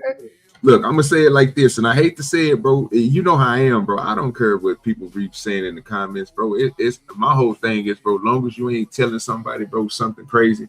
And like I said, I didn't see nothing wrong with what, you know what I'm saying. I'm used to people just look. I let the people talk over here, so I understand what you're saying. But Kingdom Minor gonna say what Kingdom Minor gonna say because she got the right to say what she want to say in the chat. And like I said, I ain't really see. I just looked at it differently, right? Again, you not to be disruptive, OG, and respectful. Go ahead. But you start talking about so that those type of syntaxes together. It's hard for me to. I don't like. I really don't like that. I don't like that type of stuff. That makes me feel a certain way about, like, you know, saying situations, right? You know, that's one of those things that will get me the hell up out. You know what I'm saying? If they start talking about, you know what I'm saying, that type of stuff. I'm not good with that type of stuff at all. Like I get it, but I don't know. Like I say, from what I just got through reading, bro, what Kingdom Minor wrote, I literally put it on the screen. I read it before I even put it up there, and that's the only reason why I put it up there. If you notice, some stuff I just don't put up here, bro. But I try to get everybody's comments. I'm not like everybody else on YouTube. Most people don't even put your comments on the screen and make sure you pay. My fault, y'all. We strong in bed. And every time I hit this shit, nigga, I start coughing. I gotta put this shit out, nigga, and put myself on mute just to smoke. That's crazy. OG, do you remember what it's like to feel sober, brother? Because you smoke more weed than they can grow, and I love that shit. I wish it. How do I get my own business? How do I get involved with that? How do I get involved with that? OG? We talking about the weed? Yeah. How do I get involved with that? What state you in? Georgia. Y'all, it's legal down there, right? No, it's not. Not yet. Oh yeah, I can't fuck with you. Mm. But don't mean it to take it in the wrong way, bro. But if you was in a state that was legal, nigga, I can give you the right numbers to talk to. I can put you on the same people that I'm on, bro, and see if we got any connections down there, and I can give you the whole rundown on how to do the shit, how much it'll cost, everything, bro. I can run you the way of it. Look, I do this, bro, with certain people. I don't promote it, but literally, bro, when I'm going to Ohio, when I'm going to PA, nigga, when I'm going down there to Colorado, I haven't been to Florida yet because I haven't found nobody that's really in the same industry that I'm in down there that want to link up with me. But when I do, I will be coming down there for constellations, and I will be coming down there, bro, for doing interviews, bro. And we're just basically going down there showing people how I do the same thing I do up here, and they climbing and learning at the same time. So, I mean, I literally go around different parts of the United States, bro, and I do this. So I just don't promote that shit on YouTube, bro. I don't give nobody my personal information on this shit because I don't think most people is really into this type of shit that I'm into. They talk about it, but they not into it. So I don't really go into that. You know what I'm saying? Cannabis outpacing the adult industry right now. That's crazy. Hey, like I say, I've been trying to find people, bro. I only found like 2 people, bro, that's on YouTube, bro, that really get down with the get down. And I fuck with them strong. I done been to their facilities. They done came here to mines. We done kicked it and chilled. We done good business together. But when it comes to other people on here, bro, only thing I'm thinking, bro, is they looking at for me to fuck up and slip up, bro, so they can have something to talk about. And I don't really do all that type of shit, bro. So if they really want to know about it, I get an email from them and I get certain information. And guess what I'll be doing? Coming to you, kicking it with you, and get you on the right path to do the same thing that I'm doing, growing weed. Or just transporting weed. Like I told people, bro, I got a transport license, bro. I got a marijuana license. You got transport? People don't want to fuck with me, and I'm not gonna force you to fuck with me. So I do my own thing. I sit back and I chill, and I play dumb all the goddamn time because that's what it is on YouTube, bro. It's not to be here to be smart. I'm not smarter than nobody else on here, brother. What it is I know I got my shit together, and some people don't. So you know what I'm saying? They not coming with me, bro, to these facilities, bro, and going through, nigga, the whole rundown, nigga, from fingerlings all the way, nigga, to product, nigga, and product being shipped out. They not doing this shit with me, but they don't think I don't know, have no inkling on how to do it. They don't think that I don't know what the fuck I'm talking about, and I'm cool with it. So I show you all these good ass products I got. Put your weed against mine any day.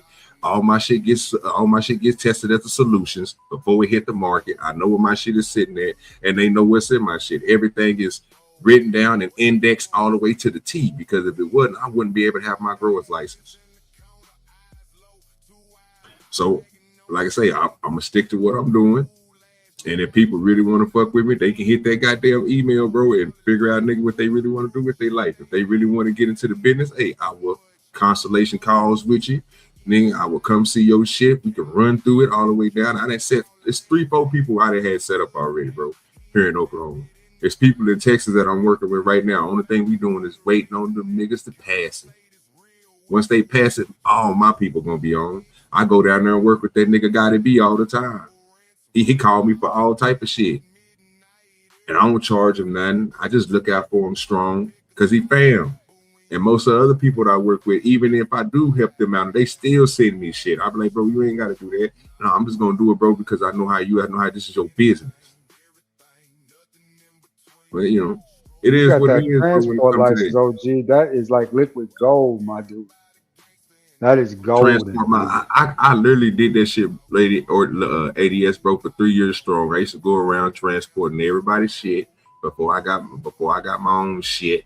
Like, I went through all the steps, bro. I told people this, broke it down to them. I got laughed at, wasn't taken serious.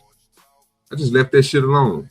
I started putting my videos out. I don't never put no videos of transport. I used to have a video up of me with just my box. You know what I'm saying? Where I used to transport, how I used to have to lock everything up and all my paperwork and shit. But I took all that shit offline, bro.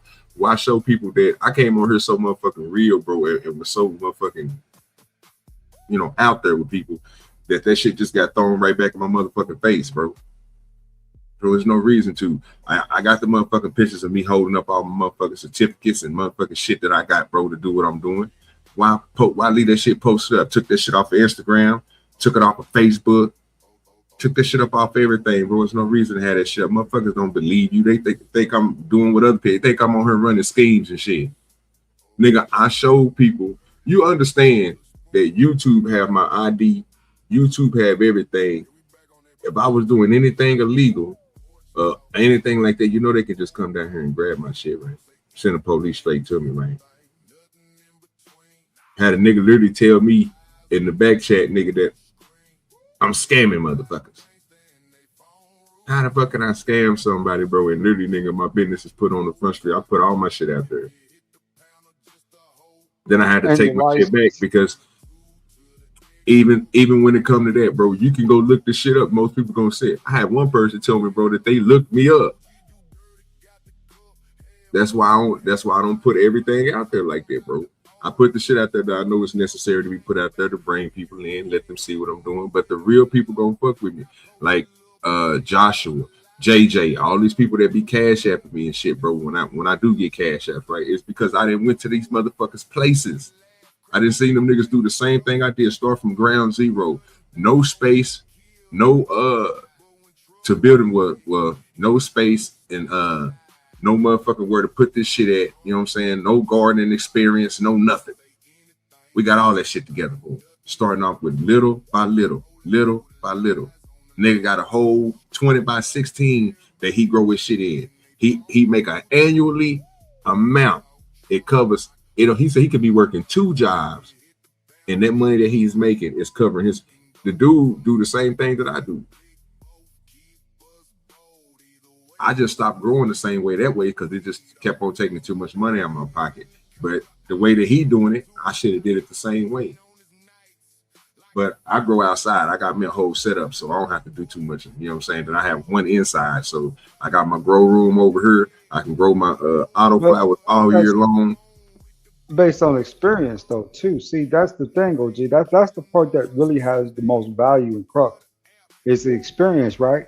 I have always said, if you let a man go saying, you know, you give a man a chance of saying some reputations or some reps or something, eventually he'll get it right. You know what I'm saying? And when he does, that man might be a millionaire, maybe even a billionaire, right?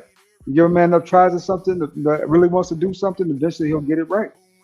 You know, I'm a firm believer in that, right?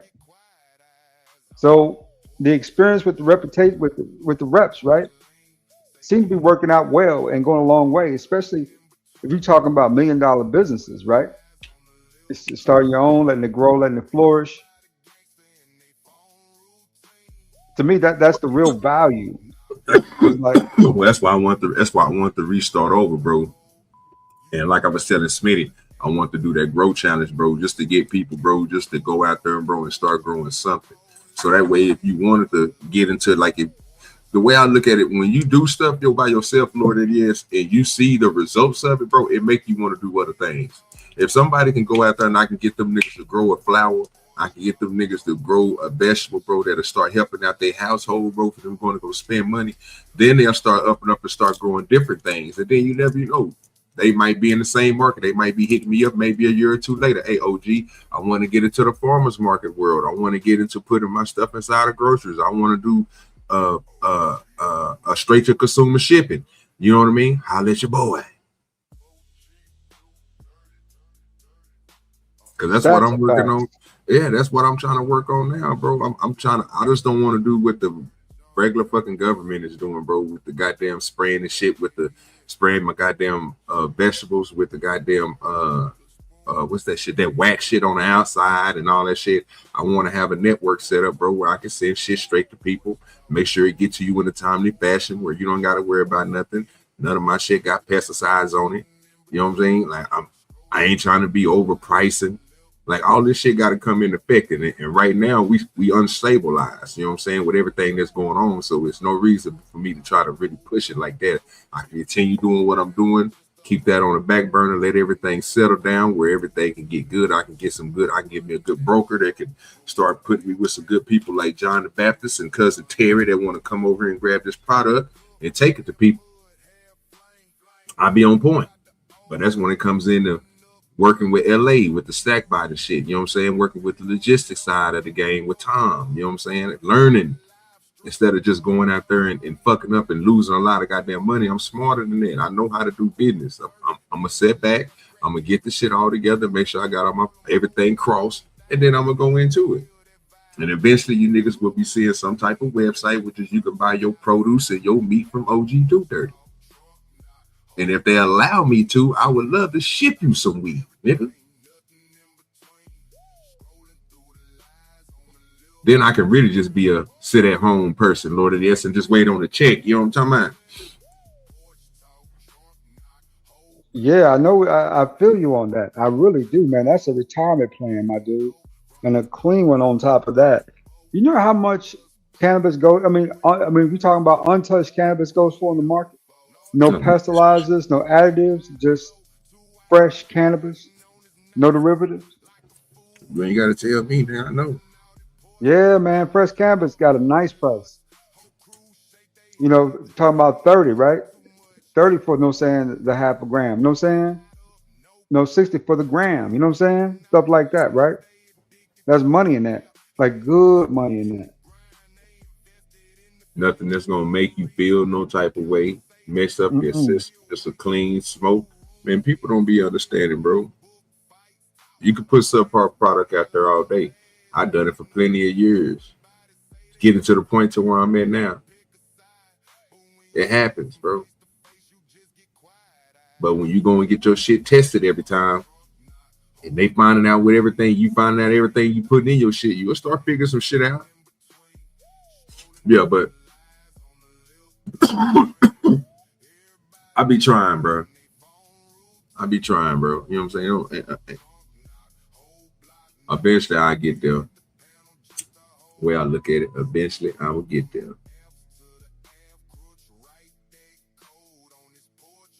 Oh, brother, you well on your way. You believe it or not, you a lot closer than anybody else I done talked to. Really getting this down and getting it right.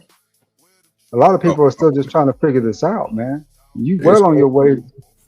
Yeah. Trial and error, nigga, been doing this shit for years, bro. You can imagine how my first year was. But, you know, I don't really get into that. Only time I probably had like maybe 3 or 4 groups that I talked to, and it was probably a group of 30. I think the highest people I ever had, bro, was like 45 people in one group that I had to go do a seminar for. But that was just over the products and shit that I was making, all my biochar, all my fertilizers and shit like that. And I did that for like a year and a half, just traveling, going to different places, doing seminars with some of my friends that did other things in agriculture. You know what I'm saying? From breeding and you know what I'm saying, raising different animals. We just went around and did that. Like, bro, I did a lot of different shit, bro. But I just don't come on here and tell people I done this shit, bro. And be like, oh, and put it out there like, oh, I done it. You ain't never heard me. Until you heard me say that now, when have you ever heard me say that, ADS? Never heard you say that before. Ain't never heard it. No, and that's the reason why, brother. Because again, if I come on here every day and just push it and push it and push it and push it and push it and push it, you know what they're gonna do? Try to do the same thing they do to everybody else. Try to turn that shit against you. Every day of the week, any day of the week, every day of the week. So I be the dumb nigga. Come on here and be like, okay, yeah, that's just like this conversation they having, bro. You got to realize, I'm smart enough to think. And this is what I've been trying to tell people and get people to understand. And I don't think people really been getting the grasp of it. Even if I wanted to, when I want to have kids and I want to get down to having kids, I want to have the best foundation to set before I even start having them. So coming on here, listening and hearing different people like this panel that I'm listening to now have their opinions on certain things and how they move, how I can what do they call it? Seduce at the end a solution to be like, you know what, at least I can start off a good foundation and a thought process of where I'm gonna have to start at. Because if I don't, I'm gonna end up going through the same thing everybody else went through, which is trial and error. That's why I want to hear what you had to say compared to what this dude was on here saying that was going against what Nidus and Sharon was saying. Because I think Nidus and Sharon is on the same page right now. But I think everybody else is, I can't see them, so I don't know who they is. And I don't know their voices like that. So, but yeah, I think they the ones that's having a problem with it. I mean, to everybody does it different, right? And it's, some cases don't require. I mean, you gotta understand. There's some kids that go their whole life without any type of physical discipline, and they turn out okay anyway, right? But that mostly applies to girls. Women, you don't have to physically discipline. What Riaz was took tonight, that disappointing look, that works. You know what I'm saying, on girls, right? Daddy's disappointed. You know what I'm saying? That works on girls. But boys, they don't give a damn. You know what I'm saying? You're going to be disappointed now. You're going to be disappointed again here soon because they ain't going to give a damn about that. You know what I'm saying? They're going to pretend like they sad too, tell everything's going to be okay, and they're going to do it again. So for a boy, you got to have those hard conversations and talks. Now, like I said, there's a standard to, and say a threshold that you got to meet to get an ass whooping. Right? With me, I think I gave my son 7, 8 ass whoopings his whole entire childhood. And that's from 4, 5 years old to about 12, right? 11, 12 years old. The ass whooping stopped then because he kind of got it. I didn't have to whoop him anymore. But you know what I'm saying? Some of these boys, that's what they really need, with some physical discipline, right? Now, unless you're a military man, you don't know how to really distribute that physical discipline any other way, right? Like I had to learn ways to do that, like push-ups, sit-ups, jumping jacks, running, stuff like that. You know what I'm saying? Stuff that stuff they don't like to do at an early age. My son, guess what, OG? He played football and basketball. He loved to do that shit. Every bit of it. He used to tell me, "Come on, Dad, let's go. We're gonna go jogging." Dad, how many push-ups you can do? I bet you I could beat you in push-ups. That it's hard to punish a child like that. Unless you physical discipline. I grounded my son. I literally took his cell phone, his PS4 at the time, out the room, all that shit out the room, nothing but books in the room and dinner. He sat in there a day and a half, 2 days, with the exception of bathroom breaks that weekend. And you know what I found out Sunday afternoon? What's that? He had a second cell phone. My mama gave him a cell phone he never told me about. And guess how I found out he had a second cell phone? My mama calling me to tell me that she gonna come pick him up.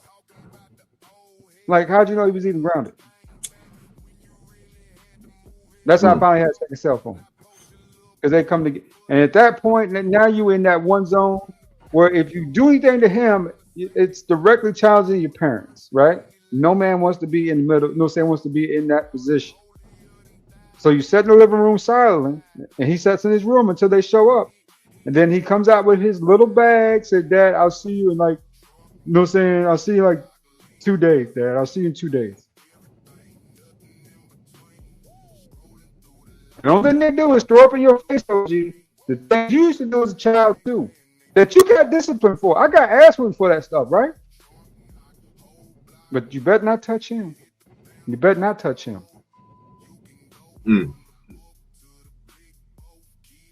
That is the real dilemma of being a single father and a single parent to a boy. That is the real dilemma. The women are going to intervene at any sign of hostility. And when you start bringing that word discipline up, they want to counter that. That's what women do. I can see it. Yeah. I see a lot of grandparents like that, brother. So I already know it. I know you ain't lying. My mama be treating my brother like that. You know what I'm saying? So I know. Make sure I unpause this real quick. Oh shit, wrong way. My fault, y'all. I was on the wrong video. Yeah, Mark, I got that. That's what would work for me. I mean, damn, mine is woke already. How can you prove that ass whoopers work for you, Mike? Because they kept me from doing things. It's like, I won't do this because I'll get my ass whooped, so I'm gonna not do that. Respectfully, that was you. That wasn't an ass whooping. No, I think I wanted to do the shit. Yeah, I think it works for some people. Just like I think jail worked for some people. But some people say jail don't work for nobody. I know people who done went to jail and they ain't never going back. Like, listen, they rather die by police than go back to jail. So that's what I'm saying. It does work for some people, but does it work for the majority? Nah, majority of the people who get their butt whooped, they gonna do what they want to do. Either man, they got to be a twofold thing. You have to be the example with the whooping. Don't whoop me and say, do as I say and not as I do. No, you're showing me to be like you.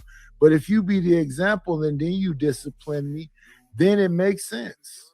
Yeah, like if you're not the example of the thing you want me to be, no, you just whooping me. Yeah. You're doing the thing you're telling me not to do and telling me don't do what I did. That's bad. Be the example of the thing you want me to be, then it looks a little bit more like love. It don't look like love when you're doing the thing that you're beating me for. Facts. Yeah, that's a bar. I seen somebody whoop their kids for smoking weed, and they smoke weed every day. How you gonna whoop your kid for smoking weed and you smoke weed every day? One of the most pretty much what you're telling your kids that you need an ass whooping too. The most toxic thing you can tell a kid is do as I say and not as I do. What you think about that, Lord? Yes. That example thing carries a lot of weight. What they see you doing, you know, they're gonna be like, well, daddy can do it. You know what I'm saying? Daddy bringing over 3 or 4. I've experienced that before. You know, I didn't expect my son behind girls like that, you know, right? But I always told him to find himself a good woman to settle down. You know, he told me, what's that? Then why don't you find a good woman and settle down? And why your pops told you that? No, my son did. Oh, okay. Well, I was about to say, boy, if your pops told you that, boy, you know your ass wasn't listening. Pop was right. You know, I can't every time y'all say something about y'all pops, you know I'm gonna go against y'all niggas. Yeah, pops always right. Yeah, well, in this case, I'm the pops. And you know what I'm saying? So I told him, find a good woman, settle down, make something of yourself, right? You can build better with somebody in your life that's consistent, right? Long term. I said, don't pick the prettiest. Go for the one that you can best fit with, right? The one who lines up, you know what I'm saying? Who you can get along with and enjoy spending time with, right? You know what he told me? What's that? Then why haven't you done that? What was your rebuttal? I told him, I don't know. Sometimes you gotta say you don't know, OG, as the parent, because you know what you told him is something that's saying that you're not currently doing, right? So in order to you know, facilitate that, sometimes you gotta say you gotta play the old man. You gotta say, you don't know.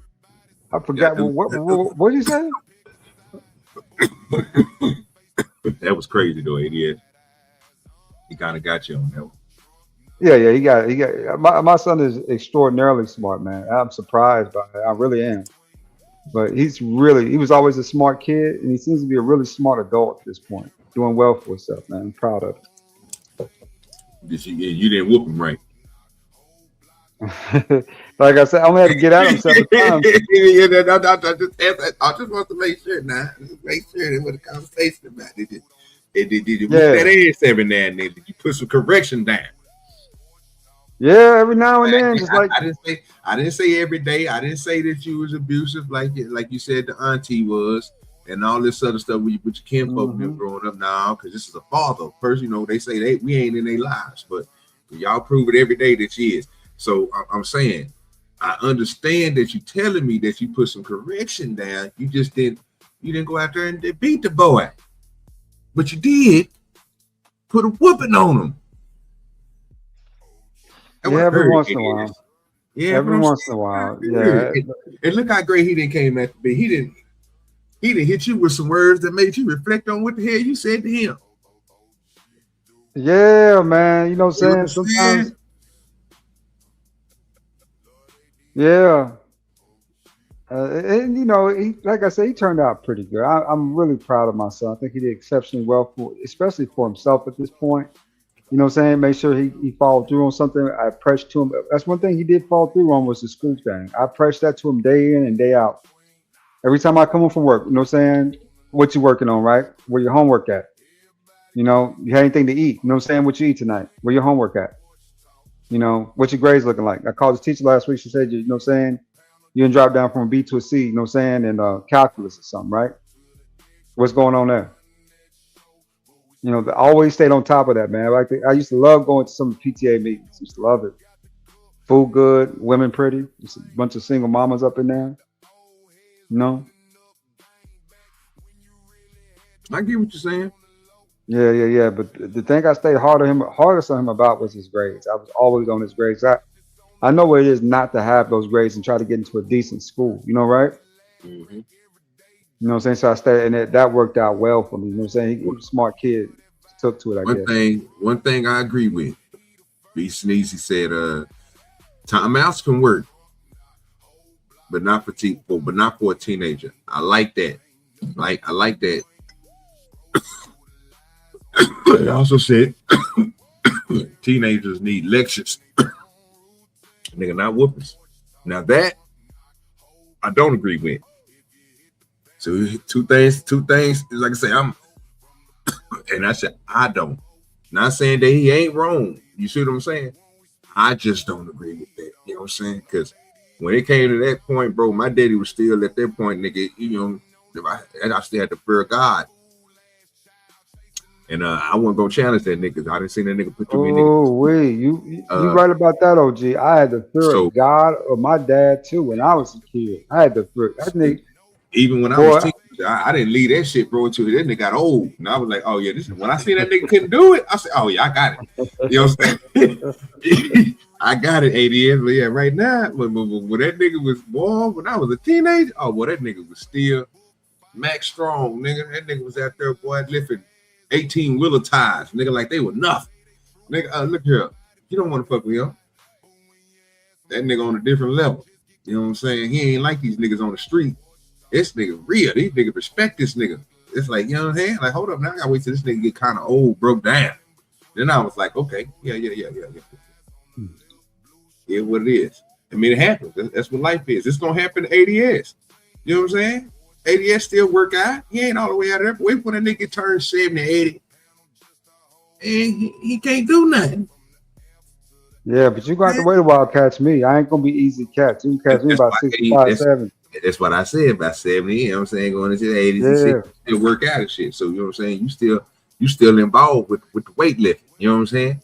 But yeah, but once you stop and that body disintegrate, oh yeah, but it's a wrap. Don't think you got it no more. You know what I'm saying? Yeah, like I said, I still got a little fear of my daddy in my soul right now. When my daddy get mad, I listen. Yeah, that nigga good aim. Nigga ain't lost that aim. Hell no. Mike can't choke me out no more, but he damn sure can hit me with the look. He keep one on him now. You know what I'm saying? They gonna pop your ass. Yeah, I already know. You got to you go through the set, but again, but as we can see, these parents nowadays is not doing that.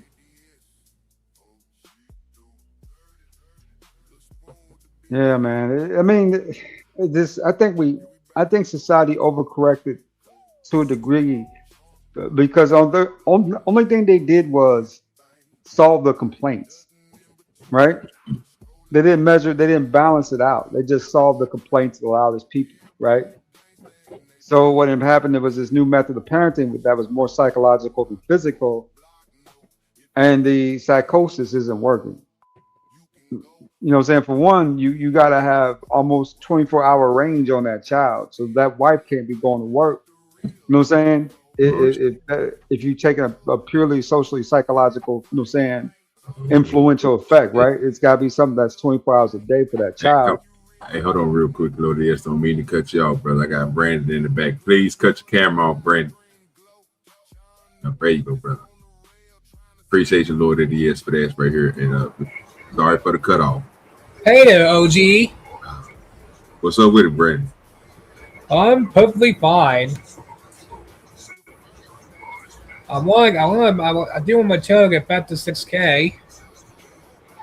You say what? You got your channel back up to 6K? Yes. Come to the channel you on now?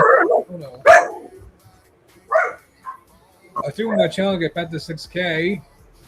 You got the dog in the background and everything. Boy, you fooling today. My old channel had almost 6,000. I want to get back to 6,000. Oh, this what's up.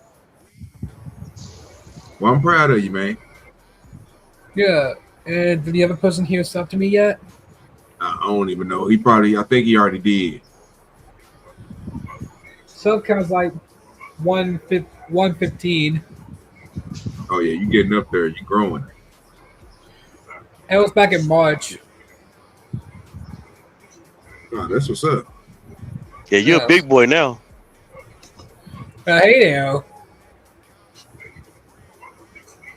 My old channel had almost 6,000 subs. I was almost to 6,000.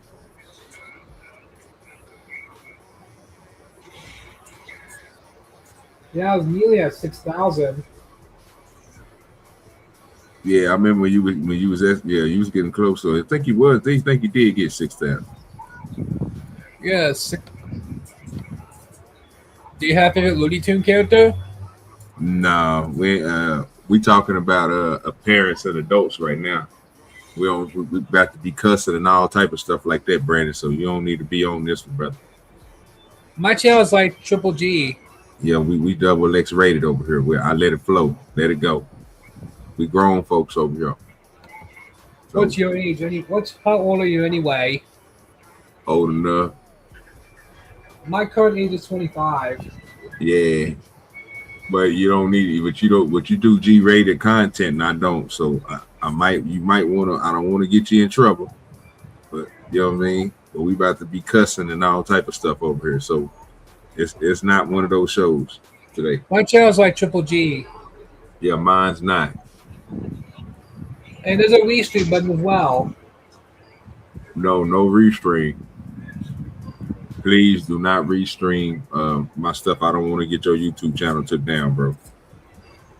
I play different stuff over here than you play, Brandon. You can't play my. Ready for the wedding with my mom now. Yeah, but you can't be a mod if you can't communicate with the conversation. Especially when we talking about growing weed and other grown folk things. You know what I'm saying? Doing drugs and all that stuff. You can't be talking about Brandon. That's not good for your channel. My current sub count's like 115 something. Mm-hmm. Yeah, but we about to get back to this conversation, Brandon. Appreciate you, brother. Y'all make sure y'all subscribe to Brandon. You know what I'm saying? We're gonna try to get him back up to his 6,000. Help him out as much as I can. When I'm not doing one of the shows where I'm not doing a lot, then I don't mind him being up here. But when we doing these type of shows, I know people gonna be cussing and stuff. He don't need to be hearing that type of stuff. That's not his brand. So everybody salute Brandon. We're gonna keep on pushing. What's good with you, John the Baptist? What's going on with you, man? Shit, chilling. Up here talking about these parents. And we're gonna pull up that Snoop Dogg bullshit that you put over there on the side here in a minute. Oh yeah, your role model. Yeah, I know you was gonna say that. Hating ass nigga. When you really? Yeah, bro, they did. Well, I'm gonna play it next though. I just want to get this little part out with a Nidus and Sharon. And so, Too Strong, my question to you, since you think ass whoopings work, when do ass whoopings supposed to stop? Shoot, never? You can still get an ass whooping that when you 60. What you talking about? That's crazy. He'll come and whoop that behind. I better never hear him talk about police brutality ever in my life. Either man, let's stay right there. So somebody should still be whooping on you, whatever your name is, right? Too Strong is his name. Too Strong. Yeah, Too Strong. Somebody should still be whooping on you. Yeah, we need to whoop him right now. You hear how he talking? Let me say this. I think that whole whooping thing should stop very early. Very early. once we get past the tapping somebody on the hand and we shouldn't be race car tracks, extension cords, switches. Damn. No, that's abuse. So I'm saying probably about 10 years old. You know the thing that held me back a lot too strong. I didn't want to disappoint my grandmother. I don't want to disappoint my mama. Love is way stronger than. I'm not. I'm not. Love, John, was way stronger, nigga. Go ahead, you got it. I'm not quite sure I'm gonna say this, but it's. I think we answer this question. I think we're too generic with this question. With our answers, and Tom helped me see this last time I answered this question, and I kind of want to ask the question this way: is there a right age for all kids, or is it subjective based on your parenting style? I guess based on your parenting style. Yeah, because I think when we talk about this question, sometimes we act like there's a certain age that need to stop. Well, that's what the question they asking. What age do it need to stop? One dude on there said, "Nigga, it don't never need to stop." And then that would say more about his parenting style. And I would say, from my perspective, it would be from my philosophy ideology that I use. I would say he's doing something wrong. But now, what would you say though? What would be your cutoff age, sir? Or do you have a cutoff age? For me, it wasn't a certain age. It was when I began to see modified behavior. It just so happened that my kids were very young when they began to modify their behavior, and so we could dive off into other stuff, like as far as recourse of other actions. If they did do so, I'm not saying they were perfect role models at a certain age, but they were. I can see where it didn't have to necessarily be physical discipline by certain ages. Go ahead, ADS. What you got on there? And what your age is? Like I said, you don't spank a teen. You know what I'm saying? Once they turn 13, you know that there's only certain paths you can take discipline, but they can't be a whooping though. It just can't be, right? That's too old for whoopings in my view. What you say a teen? Because some people consider 10-year-olds a teen. Some people, I'm gonna be honest with you. I heard this argument, and I don't want to throw us all the way out, but we don't have to go too deep far into it. But it's only 3 of us up here, so we should be able to mine it out real quick. One person told me that a 10-year-old is a teen. Another person told me that teen starts at 12. Another one told me that it starts at 14. And then somebody said you're not a teenager until you hit 16. There's a reason why 13 is called 13 because it's a teen. If you're talking about adolescence versus pre-adolescence, right? Anybody under the age of 13 is a pre-adolescent. Okay. So anybody above 13 is an adolescent. Gotcha. Okay. John the Baptist, what you think? I think the word ADS is looking for is preteen. 10, 11, 12 is preteen. Okay. But now just to go back a little bit. There was one time I pretty much stopped with my son by the time he was 12, maybe. But there was one time when he was 15, I punched him in the chest. Now, I did that too, John. I did that too when I was 6. Oh, go ahead. And the reason why I did that because he got outside of himself. Because he getting big, he playing football, and he got outside of himself. So I need to bring him back in, give him a reminder. Now I'm not saying that's a correct behavior that you need to follow.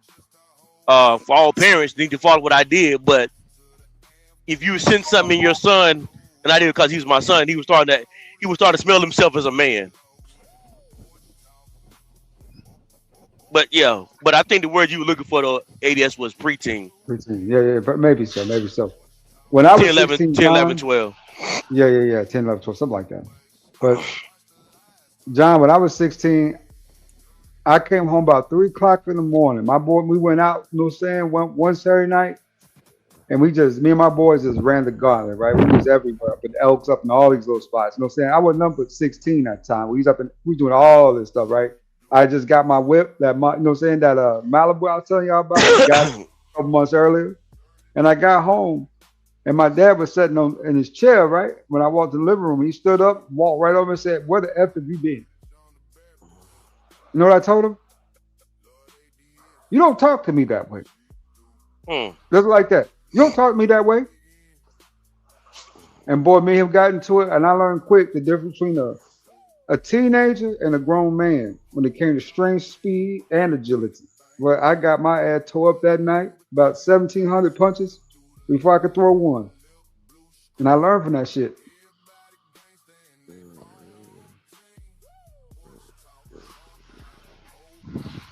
Can y'all hear me? Yeah. I was just trying to let you get the bro. You know me. I ain't gonna interrupt nobody. I'm trying to let y'all get through unless somebody pop up. I'll let you know. Hey, my fault. Before I got to do it. But yeah, you good. I'm trying to let you get your whole thought out. What you got, John? Before I hit play. No, I think we got on this. I think ADS saying a similar thing. Okay. We just gave two different examples. Yeah. So 13. We got that. So we're gonna leave it at that. Where we got teen. We're gonna say that's a teenager, 13, right? So yeah. The age right now. So I'm kind of with y'all. I'm gonna say this, and we can just go. I'm gonna hit play on it. You know what I'm saying? When it comes to that, because I'm kind of with y'all, bro. When you say after the teen, maybe they're not, but yeah, when they get to the teenage, bro, yeah, you it's time to get physical. Now, your physical way can be. I ain't saying punch them in the goddamn face or nothing like that, but if you put some gloves on them, you know what I'm saying? Physical workouts, you know what I'm saying? Shit like that, all that type of stuff. I'm cool with it. Because once they turn 18, they own their own. They can become a slop at that end. If they don't want to work out, they don't want to do nothing, they can just become fat and lazy if they want to. You know what I'm saying? It is what it is, but it's their own life. But while they under your roof, it's going like my daddy told me all the time, nigga, you do something wrong, I got something for you when you get to that. They ain't about to beat me when I'm 14, 15 years old, nigga. I'm his size. About to be bigger than him. You know what I'm saying? So come on now. Like nigga, it had to go somewhere else, but that's where that, you know what I'm saying, we're gonna put on some gloves. And he was smart enough to make me do all the workouts and shit beforehand, so I was already tired. You know what I'm saying? It just made it even worse because I know I couldn't do shit. I already know the nigga was good, but shit, it just made it worse when you ain't gotta really do shit. When they can't lift their arms up because you done made them nigga do thousands ups and downs and thousands of push-ups and hitting the weight bench and all this other shit, nigga. Yeah, nigga tired. Nigga don't want to do nothing. And I still got to do my chores. Come on, bro. And I'm trying to take this aggression out on you, bro. I'm trying to give it my all. At this point, I want to knock your head off, but nigga, my arms don't work. It's like I just got out of football practice. You know what I'm saying? And still had to come home and deal with your sergeant ass. You know what I'm saying? Like, come on, bro. Shit ain't cool.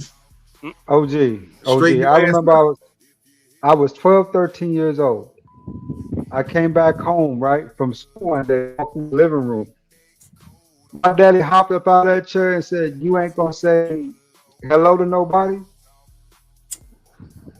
I said, "Oh, Dad, I forgot." He said, No. He said, "That's bad manners." He said, "When you walk in this house, you say hello to whoever's in this living room. And then you go to your room.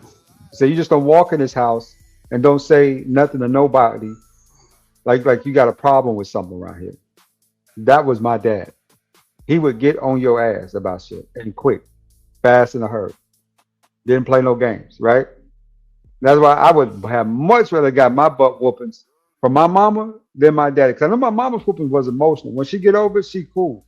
But Pops, though, he got to talk to you about it. He got to sit you down and talk to you. Which was the worst thing right before you get an ass whooping. He sat down and talked to you, tell you what you did. That still mess with me to this day. Because he would sit down and talk to you and say, "Hey, you know why I'm whooping you, right? Belt in hand, you sitting right knee to knee. You went to school today and you got suspended for fighting. I told you about fighting at school. How many times have I told you about fighting at school? How many days you suspended? 3 days. He said that's 6 licks. Bend over. Don't look at me. Look into the living room.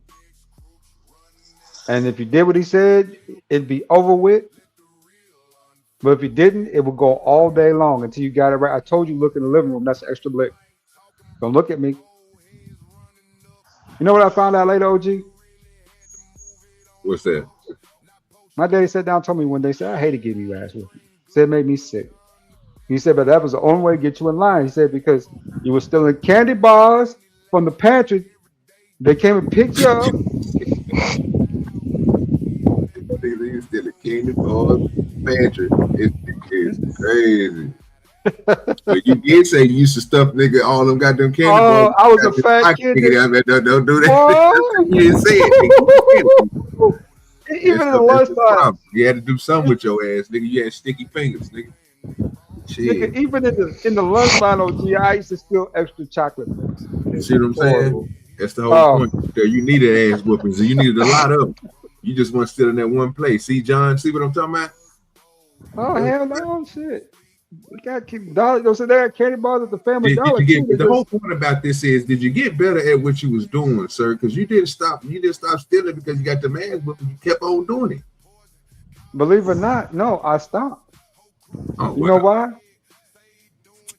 Partially because I got tired of getting ass whoopings for stealing. Because it seems like I had, like you said, hot hands, right? Sticky fingers. But secondly, you know, it got to the point one day I got tired of being a fat kid. I was about 12, 13 years old and I got tired of being a fat kid, right? And the other kids were skinny. The skinny kids was getting girls. The fat kids was getting jokes, right? About being fat. Even if you're on the football team, you know what I'm saying? You get jokes, right, for being fat, from fat jokes out there. So I got rid of the weight about 14, 15 years old. I was skinny. So at that point, I didn't need to steal candy bars no more. I wasn't hungry half the time. I just, you know what I'm saying, take my little $5 to go lunch, go home, or go practice, right? It didn't hurt that I was chilling with another group of kids too, right? I wasn't just chilling with those kids I grew up with. I was chilling with different kids in different areas. So I think that helped out a lot too. Those other kids wasn't doing it, so I wasn't doing it either. Well, shit. Look, John got this video back here. These niggas about to say some crazy shit. Listen to this. Yeah. Disappointment. Oh, that is a bar. Is disappointment stronger than the actual ass whooping? That is a really good question. Let me read this CashApp real quick. That is a really good question. Now, he say that's a really good question, but I'm gonna ask you this: Is it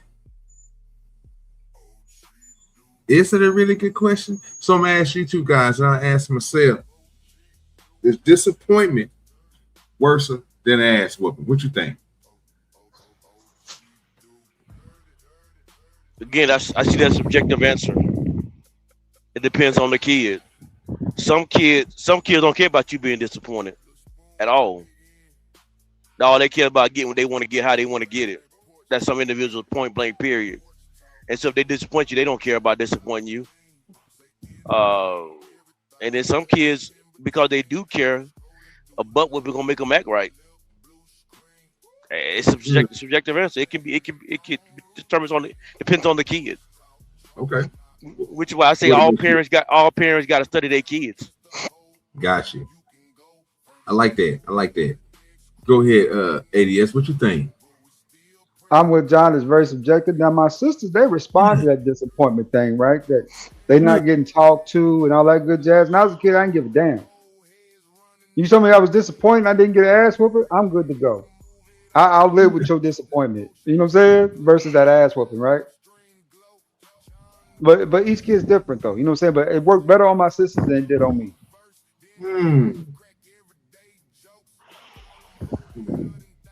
So y'all saying disappointment? No, I'm saying the question is subjective. Yes, was it a good question? I'm saying the question is subjective. The answer to the question is subjective. Okay, the answer to the question is subjective. So give me the subjective answer. I did. I gave you. It works better. It depends. Watching the kid. It depends on the kid. Okay. If the kids respond to butt whooping, then that kid is going to work. The butt whooping is going to work. If that kid don't care about disappointment, it don't matter what you. If that kid don't care about disappointment, that kid ain't gonna care what you do or how you respond to it. Cause he don't care if they disappoint you. They don't care if they disappoint you or not. Got you. I get all that, but can we get which one is worse? Oh, in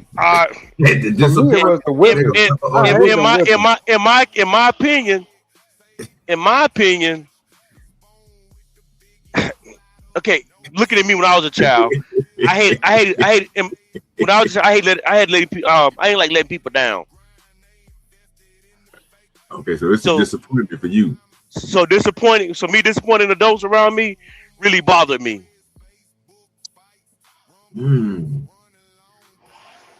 Like that. ADS said not me, sir.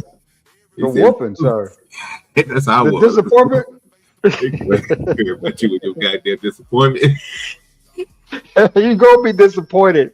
How about that though? That's just part of the people saying that. Hey, you know, I ain't perfect. I ain't perfect, OG. Hey, man, you know. I got the math up and speak. I'm much disappointed that I was the nigga. What? So no, bro. If I said it, that's look. The reason why I like that question, but I didn't like it because again, this is the problem I have with people. When we look at it, it's because something that goes to what ADS was saying earlier. To those who don't have kids, when I look at this, I only can look at it from one way, and that's from my eyes. And the problem is when I look at other people ask this question is that they have children, and what they do is they put their thoughts onto their kid, but they won't reflect on what happened to them. And I noticed that some people will say that the kids are more, you know what I'm saying, it'll be more devastating, you know what I'm saying, for them to disappoint their parents. That's what they would say, like the Sharon is about to say, right? But I'm sitting here thinking to myself, nigga, if it's your kid, but you came from somebody which you was a kid, you would still let her get your ass whooped because you disappointed somebody, nigga. You didn't care about their disappointment. What you was only worried about was why you got the ass whoopings. Then when you reflect and listen to how people talk about it, like even us, we got those ass whoopings. Was it good or bad? Yeah, I got fucked up a couple of times. But when I think and I reflect about it, like when I told Tom this, when I go back and look at all them times I got my ass brutally beat, nigga, was it for nothing? Or did I really fuck up and do something? Yeah, I really fucked up and did something. I was one of them niggas. I know I fucked up. I got lucky. Like they could have took it a little bit more farther because nigga, I was out here. You know what I'm saying? So, and for other people, y'all basically telling me, bro, that y'all niggas just got beat on for no reason. Like, nigga, think about really what the fuck your ass was doing. Did they tell you not to do something and you did it? Well, but I still got a whooping. Okay. But did you not, or did you do what they told you to do? You see what I'm saying? I was a nigga. They told me not to do something. I fucked around and still did it because I thought I could squirm my way out and got that ass whooped. I don't know about y'all. Y'all might have been some good kids. You know what I'm saying? And you had some horrible ass parents that just beat you for no motherfucking reason. I get it. I get why people say that. I don't believe that's everybody. OG, I believe the majority of kids, I believe there are way more good kids than there are bad kids, right? Now, so when you ask the question, do you think it's disappointment or do you think it's the butt whooping? I think even for the good kid, I think majority of kids are good kids. I think even for the good kids who care about the disappointment, gonna get some whoopings every now and then, though. Because what creates the disappointment, I think what you're saying though is what creates the disappointment is the first couple whoopings that you got. Did that be true? Would it be true to what you're saying, or am I adding too much to it? Say that again. Make sure I heard you right, because I don't sound like you coming. Go ahead. The majority of kids are good kids. What makes them care about what makes the disappointment work on the good kids is, I do believe they got some whoopings in the beginning, which helps set the disappointment up to work more efficiently in the future.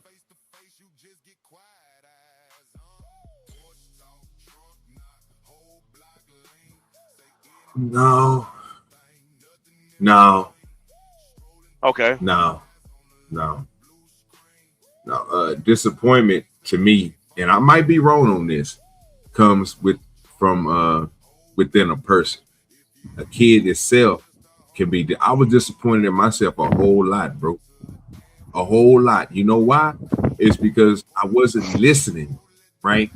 And the disappointment came from, bro, when I was wrong.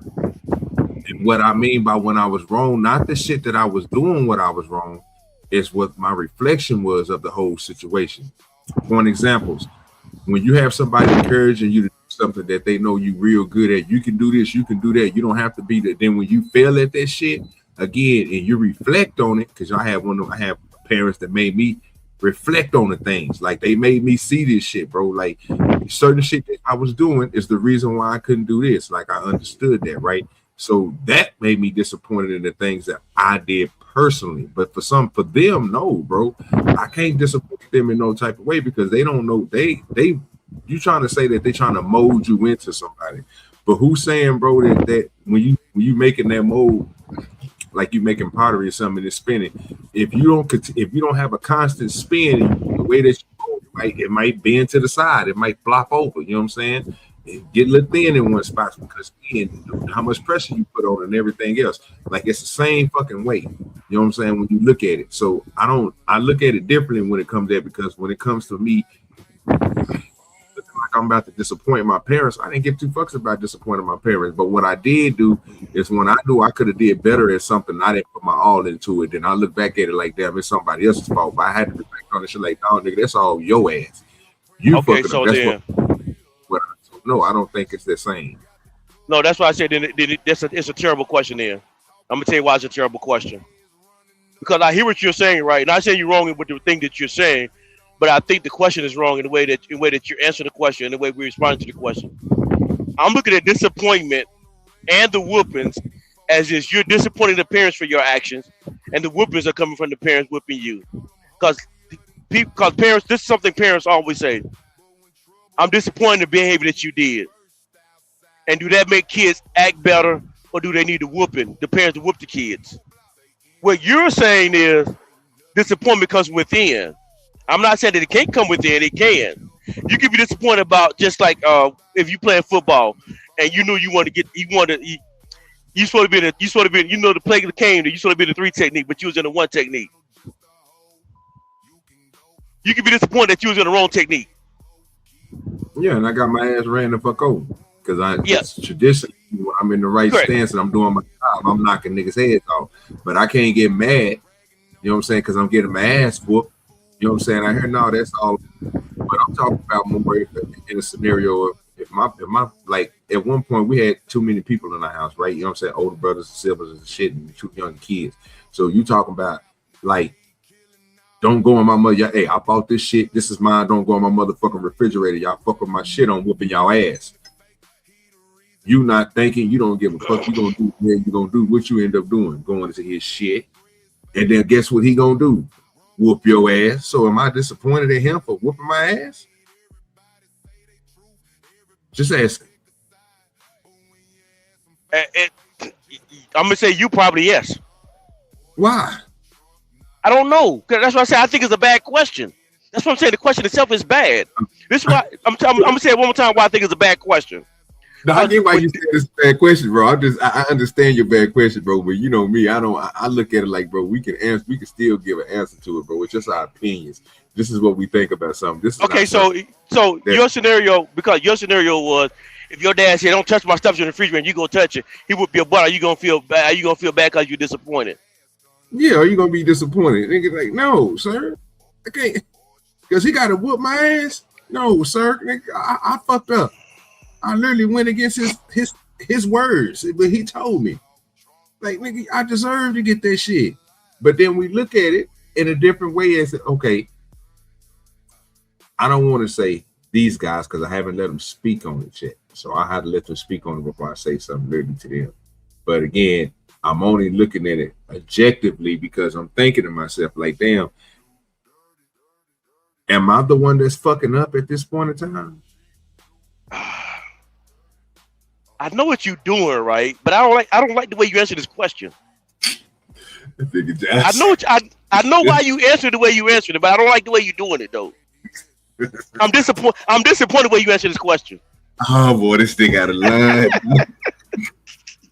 80 years, you see what I gotta go through, man.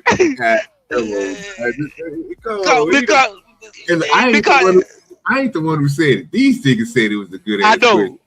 So I know.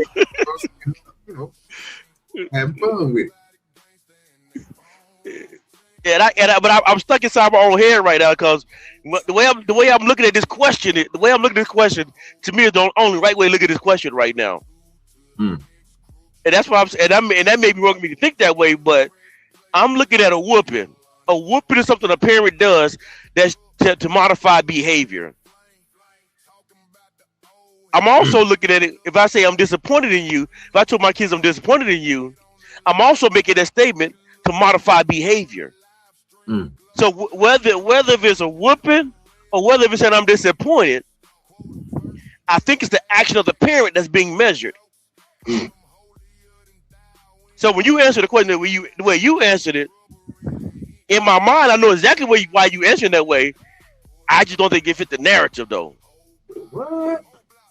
Yeah, because you're answering from your perspective. I'm disappointed. I'm disappointed because of what I did, not because of what my dad did. Yeah. Okay. I'll be quiet then. Yeah, because you could basically what you're saying is you're taking the guilt off of you and you putting it on the parents because they're giving you the whooping. Now I can say the whooping is given, but is the reason why now that goes back to ADS's point, which he made a good point earlier. There's difference from you beating the shit out of your kids just because you beating the shit out of your kids.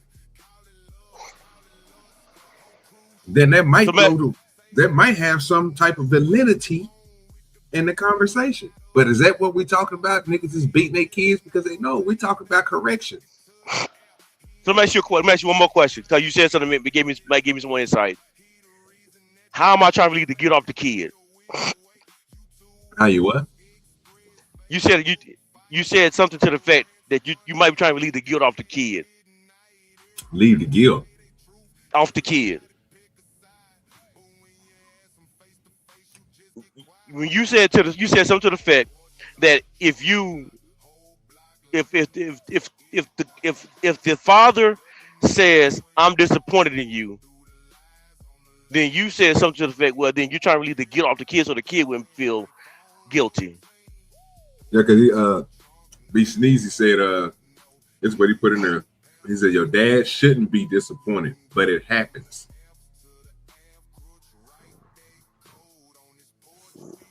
Your dad shouldn't be disappointed, but it happens. That's what he wrote in there. Your dad should be disappointed if you did something wrong, though. But no, go back to what you were saying, though. How am I relieving guilt off something? Go ahead. Because, bro, it's not your guilt, bro. You shouldn't have no guilt at all for whooping your kids' ass, especially if they doing wrong. Sir, you are there to mold them. Oh, okay. You ain't got to say no more. Okay. That's where it came in at. He can't get that's where it came in.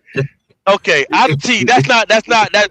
I knew something about where I was answering the question. Like, when you just said that last part, you're saying, should I feel guilty for whooping the kid? No. I'm saying I'm disappointed in the kid because of the kid's behavior. I'm disappointed in the kid because of the kid's behavior. Not that I'm disappointed I had to whoop him or that I feel bad that I whoop him. Mm. No, if I got to whoop you or if I got to say I'm disappointed in you, I'm not feeling guilty about either one of them. Mm. Okay. I mean, my policy.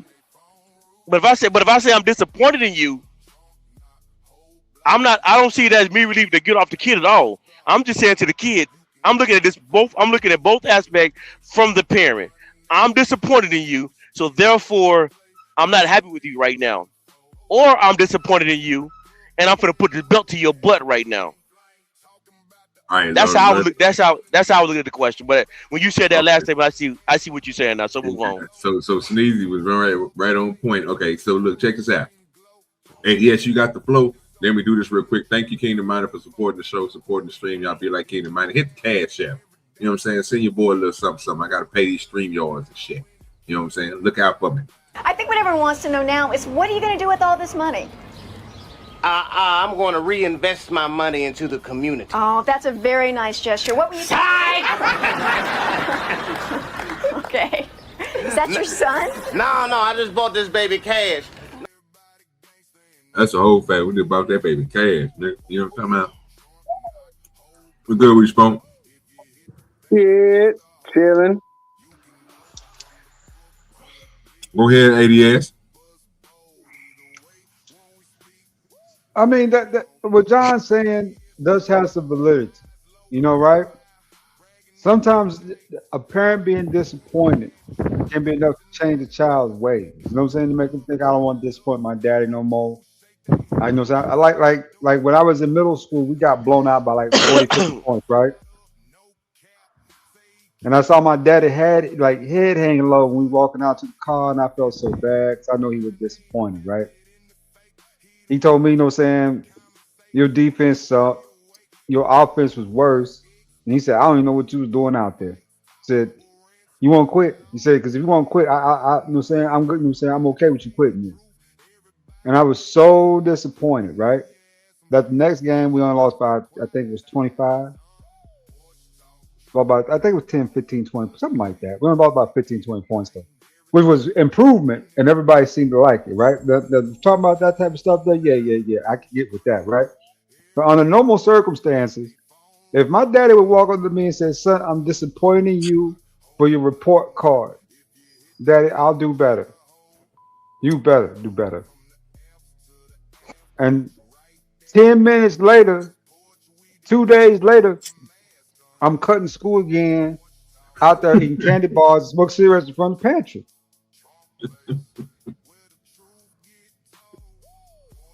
That's all I'm saying, John. That's all I'm saying, right? Boys require a little bit of physical discipline, just a tad bit.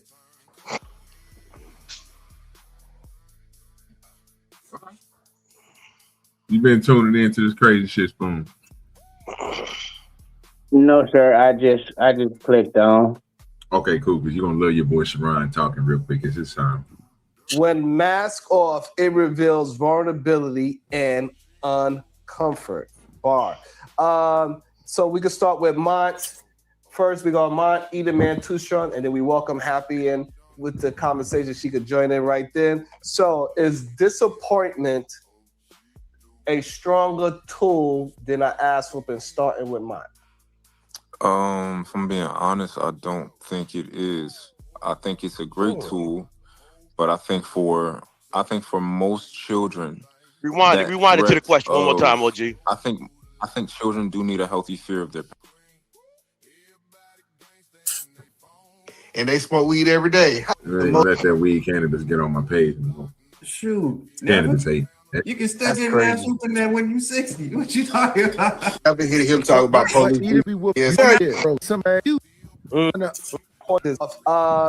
So we can start with Mont. First, we got Mont, Eat a Man Too Strong, and then we welcome Happy in with the conversation. She could join in right then. So is disappointment a stronger tool than an ass whooping, starting with Mont?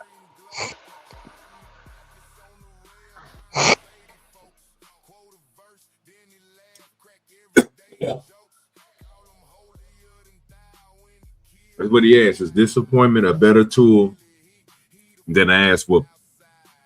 Yeah, that really is a terrible question. It depends on the child.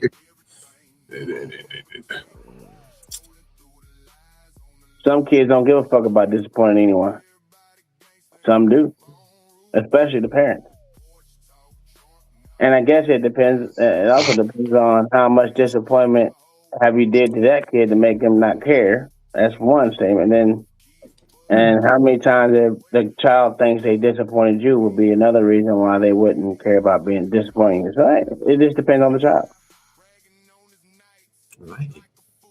Yeah, that's what I was saying earlier.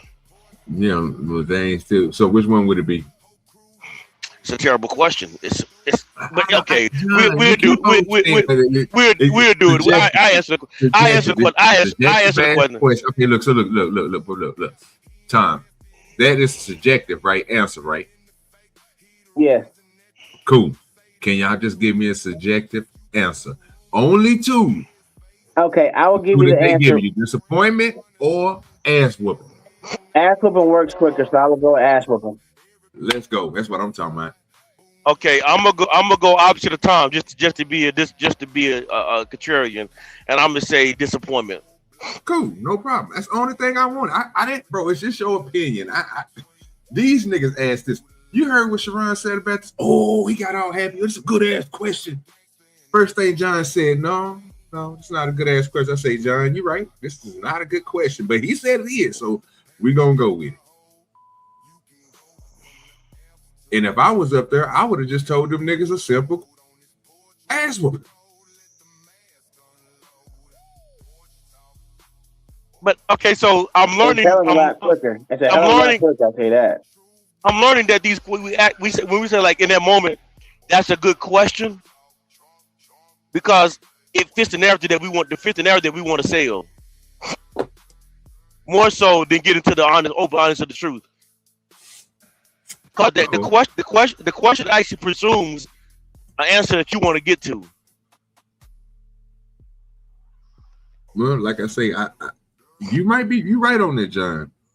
But people do have to realize, for some reason, if you talking about a child that ain't made it to adulthood or made it to where your level is, then everything that you're doing is nothing but projecting. Again, it's a part of that molding thing I was telling y'all about. You molding, right? But nigga, guess what? Who already been molding? Guess who already got the acrylic on their motherfucking skin? Your old ass. So nigga, if I can see it, I'm pretty sure other people can see it. And I don't even have kids. I just look at how my parents did me. And I'd be like, okay. Did I get excessive ass whoopers? Of course. Did I deserve my excessive ass whoopers? Of course. And one like nigga OG was out here. I don't know why acting like nigga we was tootie good choose. We did everything opposite of what these motherfuckers told us to do, and they disciplined us in their way. Now, I ain't gonna sit here and be like, again, and say people just didn't have no fucked up ass people that were just beating on them for no reason because they were some slum bag ass motherfuckers who I think should be up out of here. But that did happen.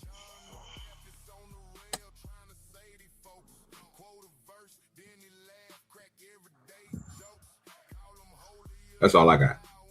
I want to go ball. Okay. But let's see what they say some more then. It's a good ass question. That's what they say. Tom, do you believe that's a good question? Absolutely not. It is a good question. Look who the person doing it. So I know John it's said a very open question. It's a very open to interpretation type of question, right? So, but at the end of the day, though, it's a good question. It's still a very good question within the same because it's just asking everybody on ground level what you think about discipline, just on the ground level, and you're getting all these great answers, right? Now this was a bigger group of people, and people had less time to talk. I would probably craft the conversation to a specific item within discipline, right? Yeah. If everybody had less time to talk, then you got to craft it. But if it's just open, that's a great question. ADS, and maybe you can help me see it. Why is that an open question? What do you mean? What do you mean when you say open? You can greenfield that question, right? So it's discipline. How do you discipline your child? That's all it's really asking. Everyone has a different variation of that, right? So not the question. That wasn't even a variation of the question. That was just hold on, Tom. Let him get it out. I really want to hear his logic behind this statement. Say it one time, ADS. Everyone has a variation of how they discipline their kids. So it's a way of opening the conversation, right? And saying, I just want to hear how you discipline your kids objectively. There's no right, no wrong. That's why it's a great question. So I'm asking one more question. I'm asking one more question. I'm gonna let you have it. You don't see that question as a leading question? It does have a tail on it. How do you discipline your kids? So that speaks from a parental position. But that's not a leading question, though. And I will stick with that. It's a stupid question, but well, why is it not leading? Because it's leading. Because in his mind, in Sharon's mind, he knows there's a subject he want to talk about because he sees it from a certain aspect, a certain view already. So if you want to look at it like that, what he's doing is leading you to only two options. If you want to call that leading, I will rock with that. I ain't gonna fight back against it, but technically, asking which discipline works better is technically he's not asking you to tell you what you did. He's just asking you, what do you think works better, or what I guess faster, or whatever the fuck the question was. I can't even remember. I'm an old nigga, but Yeah, I'm. My bad. Yeah. My bad. Go ahead. No, Go I'm ahead. really. If you're looking at it like the way you're looking at it, I can understand why you're saying it's leading. But from the way I'm looking at the way he acted, whatever he said, I got short-term memory. It was just asking your opinion on what you think it works better, personally. So And I may be reading too much into it because I know how Sharon normally asks questions. And I'm assuming that it's a leading question because I know what he normally does. And I think the reason why I said that's a good question, because he's going to follow up with his opinion and he's going to say why that disappointment. And I'm going to be wrong with this one. He's setting traps. He's setting traps. That's what he's doing. They over setting traps again. They love to do that type of shit. They'll set a trap. And if you say something that's a variation from what they're all thinking, your ass is grass. You about to get mauled on that panel, especially as a man. So yeah, but ADS, I'm trying to be open. Like I don't know because I didn't watch this, so I'm making myself vulnerable with this by saying this is what I think is going to be. And if I'm wrong, I'm wrong. If I'm right, I'm right. But that's what I think is going to happen in this situation, though. But you might be right, and I may be right. We'll see. You best be the most hands-off father ever on that panel. You better not never talk about whooping kids on that panel ever in your life. Should you do that? Because that's going to cause them to get their pitchforks out, and they're going to chase you unless you run. There you go. If I'm being honest, I don't think it is. I think it's a great tool, but I think for most children, that threat of I think children do need a healthy fear of their parents, right? Sorry, somebody called me. Yeah, I think most children need a healthy fear of their parents. So I think that comes with the threat of a potential ass whooping. That's not what I meant by disappointment. I wasn't talking about disappointment. I was talking about but he asked you a question about disappointment. So to answer the question, okay, he said what he said. That was his answer. Let's go around and we'll come back. So I don't know why we want to argue with people answer. That's what they believe, right? But I think disappointment is 10 times more effective than ass whooping, but most people can never get to that point. Most people are not respected by their kids enough that they feel disappointed. But you absolutely, I remember when like my grandma would look at my cousin was so bad. He was so bad. My grandma would look at him and she would look shame in her face and he would feel so low. Like I didn't understand how somebody could beat him. And he just like, hey, it is what it is. He cry, he don't cry, he keep it moved. But being able to feel like he wasn't meeting the standard, and this is big in the Asian culture. Like you did not meet that. If you're not meeting the standard of the family, it's almost like a level of shame that makes you just want to meet that standard. So I agree. Okay, you're the man. Can I add a little bit more to it? Absolutely. My grandmother never whooped me ever, but here's the thing. I used to see her on Sunday morning, open all the windows, let sunlight in the house, play her church music. She would read her newspaper. She would play her gospel. It was herself, the person that she was. She was very soft. I never heard my grandmother yell ever. Awesome. That's dope. So it was the person that she was that I didn't want to disappoint. Now the people that whooped me, it was different. But the people that I had love for were loving people. So that's who I didn't want to disappoint. So when I say not disappoint these people, because They had understanding with me. They had patience with me. They talked to me. They sat down with me. They helped me learn how to read. They had all kind of books. They just were not these angry whoopers. When you say that people angry whooper.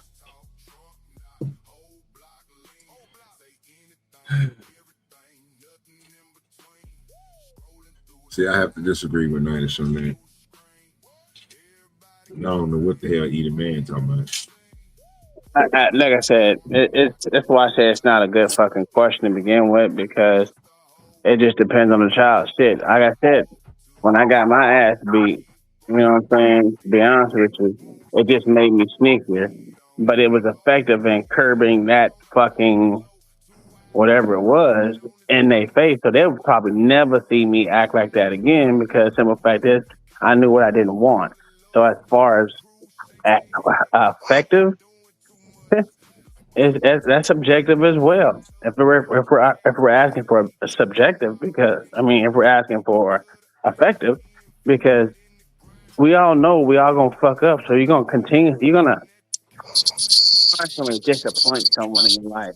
I don't know anyone that has never been disappointed in their life to think that because I disappointed you right now and at this point in time that I can't fucking get that back, or I have to fucking, I don't know. It's just, it sounds good. It's the whole cliche of whiteness if you want to go there, but I don't know, man. I think life is more than that whole, I don't want to disappoint you. Yeah, that sounds good. So Tom, are you skeptical? Well, I'm not even gonna say skeptical, but we know it kind of. You don't think that it can't work at all? No, that's not what I said. I said it depends on the child. Okay, right. I noticed what you said, right? But the way you talk about it though, after you say your statement, it sounds as if you don't really trust it at all. It's like you don't trust it as much as you do a butt whooping. I don't trust either or. I think parenting is a combination of both. Okay, I would agree with you then. Okay. So I listen. Ass whoopings work for my older two kids, but for the youngest, him disappointing me, I would say works more than anything. So it's different. It's different. Now, is it effective? No, because he disappointed me now, and he's gonna disappoint me again. He knows that. So, as far as effective, I don't think so. No, I think it's effective, right? It's effective in that moment. It's effective in that moment. But they're gonna like Lord said. That's all he's saying. And ain't nothing wrong with that. And he's saying, bro, that is, and sometimes when a situation happens, this is why I was telling you, John, earlier when you and Lord S was talking. I was like, I can agree with some things, and then some things that throw me off. Because even when Tom say that, I'll be like, okay. So basically, I'm hearing him say, when it's that time of whatever the situation is, it's calls for whatever it is. Sometimes you just need to talk to because he's gonna be disappointed. But it's gonna be a point in his life where he feels some type of way about something, and I gotta whoop his ass. It is what it is. But besides that, I'm gonna do what I usually do. Yeah, I guess the problem I got with the statement that he made though is that, and I'm not saying he's wrong. I need to understand it better. Good, I'll try. It's disappointment. How is disappointment ineffective? I didn't say it wasn't. I said it's not ineffective. What I'm saying it's effective in the moment, but once that moment, depending on the gravity of the disappointment, is how effective it is. So disappointing me saying, not fucking graduating, that's some effective shit. Because if like failing a class, if my son was ever to fail a class, and goddamn well he will never be able to live that down. So that disappointment I would probably never have to have because he won't fail a class. But he knows how I feel about kids failing classes or getting D's. There's no D's in my house. So okay, so now I'm gonna play on the words you just said. What if your son did get a D or did fail a class? Oh, he don't never hear the end of it. It's an ongoing disappointment because with a disappointment, you just don't say something right there and never say nothing else about it. It's gonna keep getting brought the fuck up that you fucking were a fucking failure. So Okay, so this it's kid, an so elongated disappointment. so I'm That's all gonna it say is. this. So your kid, I'm gonna give your kid the best scenario, right? He's the perfect kid, never got in trouble, never failed a class, always did A, B, and C when he's supposed to do A, B, and C. Mm-hmm. This one time he fails a class, Mm-hmm. it's gonna be an ongoing disappointment, it's gonna be an ongoing speech, it's gonna be an ongoing embarrassment. Absolutely. Okay. You know why? Guess who else does that? Asians. That's not what I don't care what the Asians are doing right now. I'm trying to figure out why. I'm just saying it's obviously effective, right? Because them motherfuckers actually fucking do it. So the ongoing disappointment that you disappointed your father, your parents, or whatever else by your action, by your lack of discipline, by your lack of whatever that we know what we instilled in you, and you just took lackadaisical, whatever the fuck it was. Especially if you're not disabled in any goddamn way, in that disappointment, hey, you're gonna feel that disappointment. It's not gonna be oh, this is it. Because like I said, if it was an ass whooping, if I was to whoop your ass, sure. But go by the perfect scenario that I gave you though. This kid never got in trouble, never failed a class before, worked hard, did the best he could, never did anything wrong, other than just get a D or fail that class. I don't know the best he could. That shit sound retarded to me. I don't get that. But that was the scenario I gave you the first time though. Yeah, but the best he could is your answer was that kid gonna get forever ridiculed by me. Absolutely. Ridicule. Absolutely, till he fixed what the fuck his problem was. I'm not missing up my words. It's gonna be an ongoing fucking disappointment. And you gonna hear about it. Because to me, you have everything especially if that child's done everything right. That means I have given him everything he needed to be successful. So what you're trying to say is that I'm not doing my job as a parent because you decided to fail, or you decided to bring home a D, or you didn't have something that you needed from me, that you couldn't come to me and say, hey, I need help in this. I need a tutor in this. I need whatever the fuck it is, whatever the ailment was that I as a parent either didn't have enough to help you get, or you just were scared to ask me. And I don't like that, because you're supposed to be able to come. If this is perfect scenario, that means you already knew that you can come to me and say, hey, I'm failing in this. I'm not doing well in this. Can you help me out? Can you get something to help me out so I don't fail? So your non-communication, your non-whatever shows the disrespect that you have for me.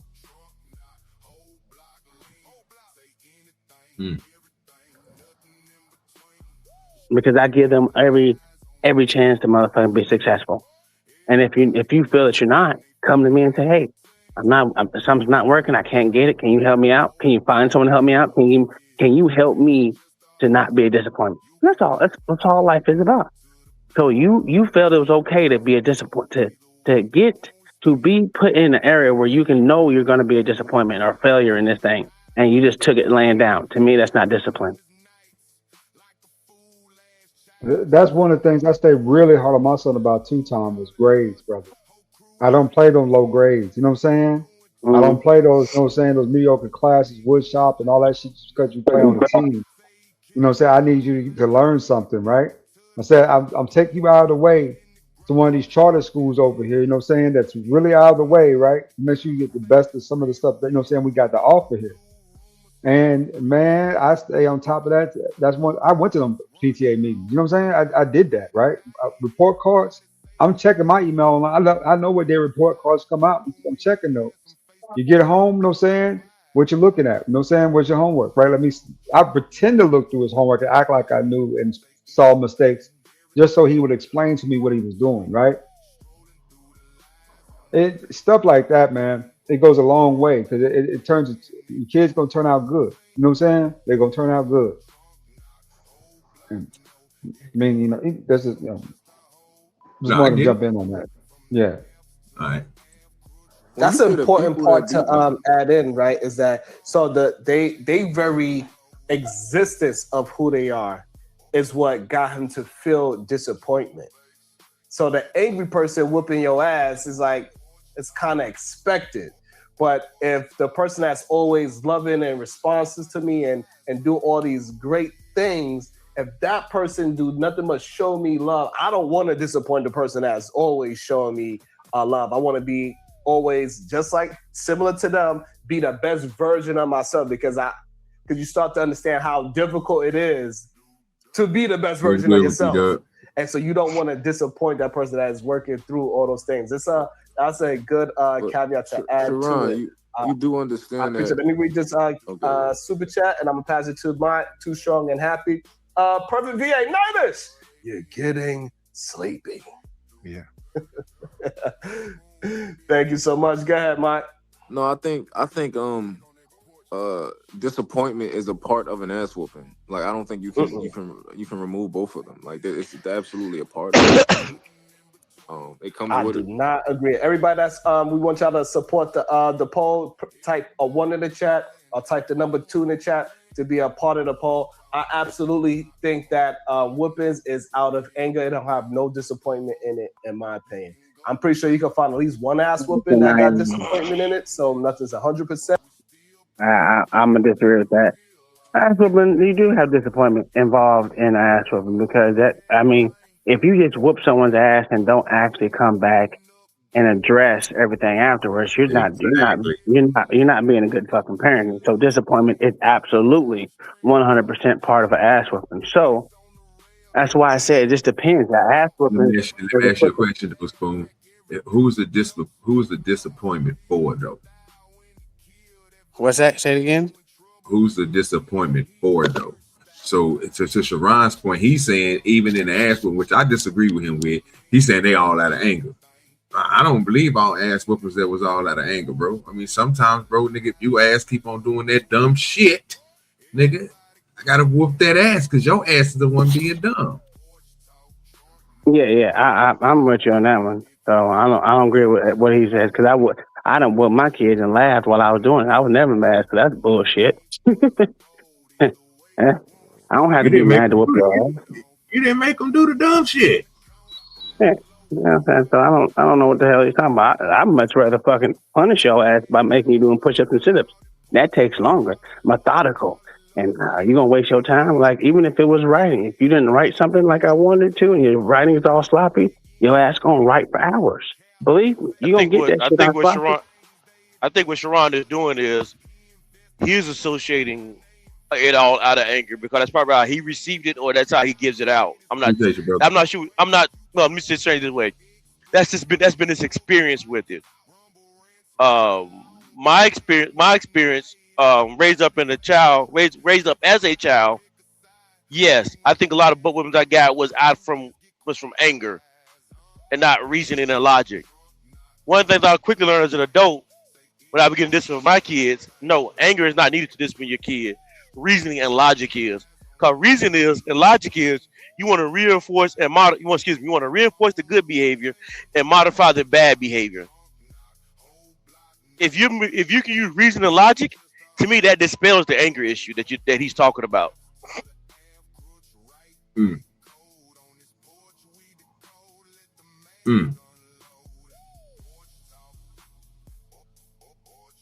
Yeah, I just don't.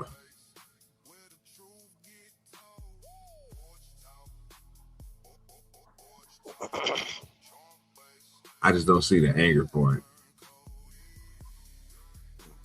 I don't think people beating their kids because they're angry. No, he's not 100% wrong on this one.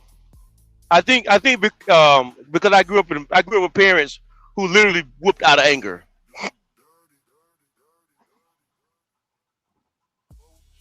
That's from women.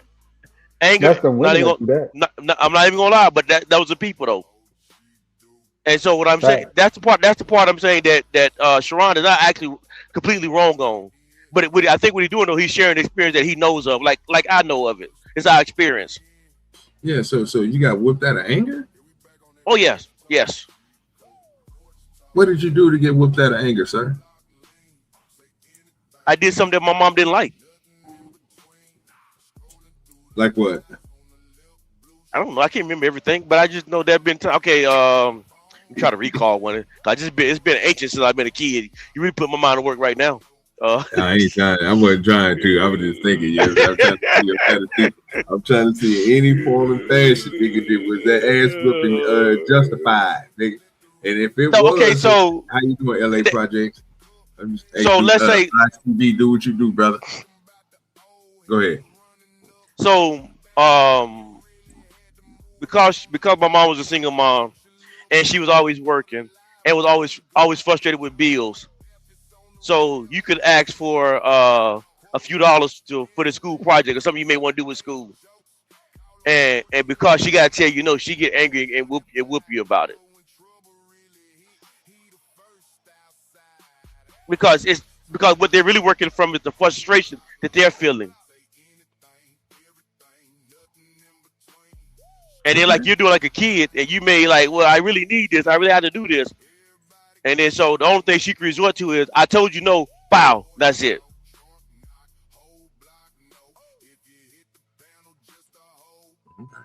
Yeah, like I said, I can't, it's your experience. Did you ever deserve some ass whoopers? Because it sounded like that right there wasn't deserved. But you know, okay. No. Yeah, most definitely. Yeah. I know you was bad as shit. You done told us. I know you was bad as shit. Yeah. I done some stuff. I've never been proud of. Yeah, most definitely. Yeah, I done some bad stuff. So you know what I'm saying, and that's where it all comes back to me, bro. Like I can see where you saying, and I can be like, okay, I can agree with John the Baptist, especially if somebody's just getting beat for no reason, bro. Then I have a problem with that. You know what I'm saying? Like literally have a problem with that. I don't believe in people beating on people for no reason, bro. But at the same time, bro,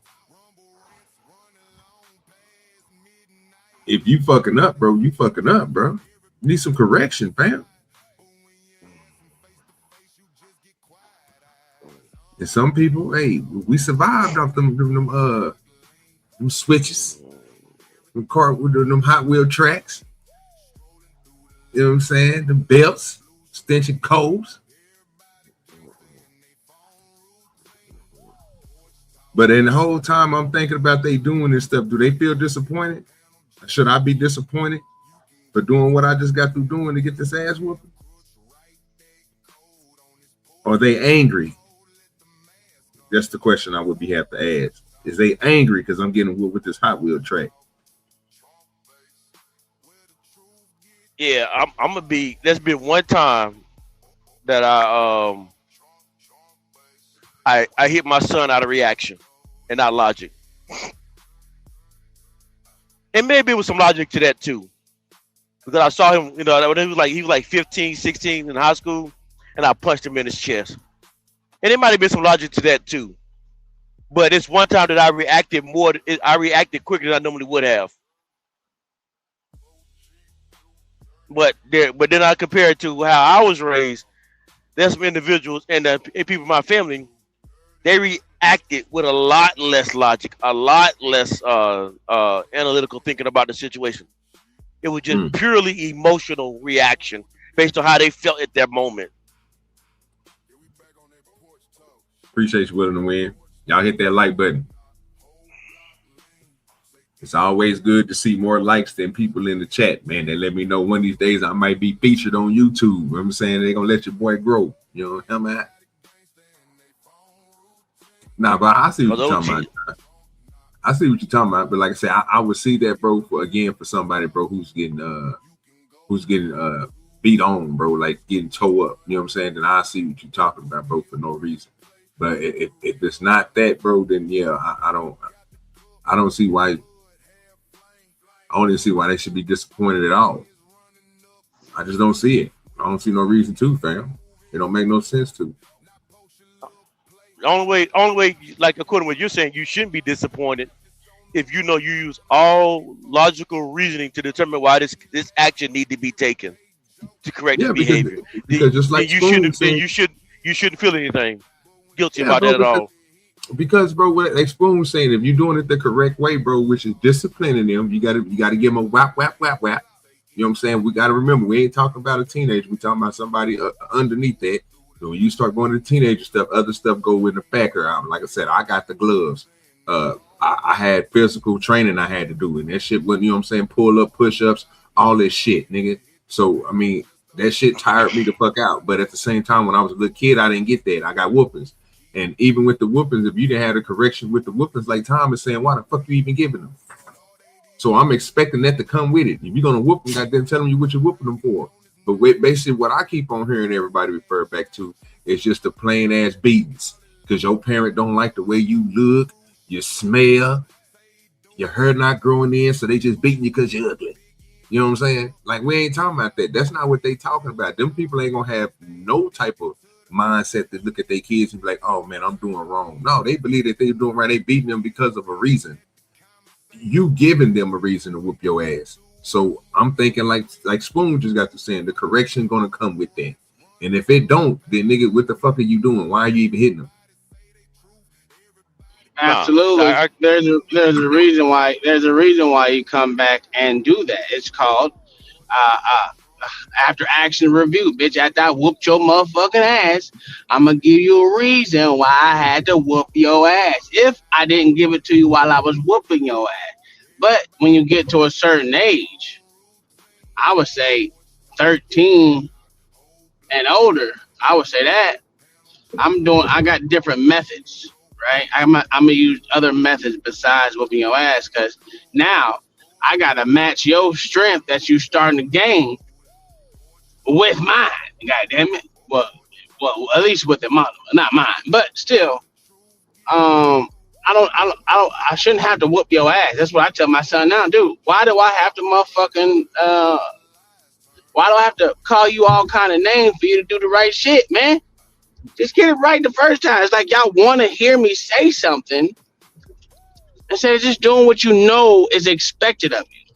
Now, it don't happen all the time, but damn it, yeah, kids do that. It's not like you're not going to have to redirect them. That's the whole thing about teaching kids is the redirection.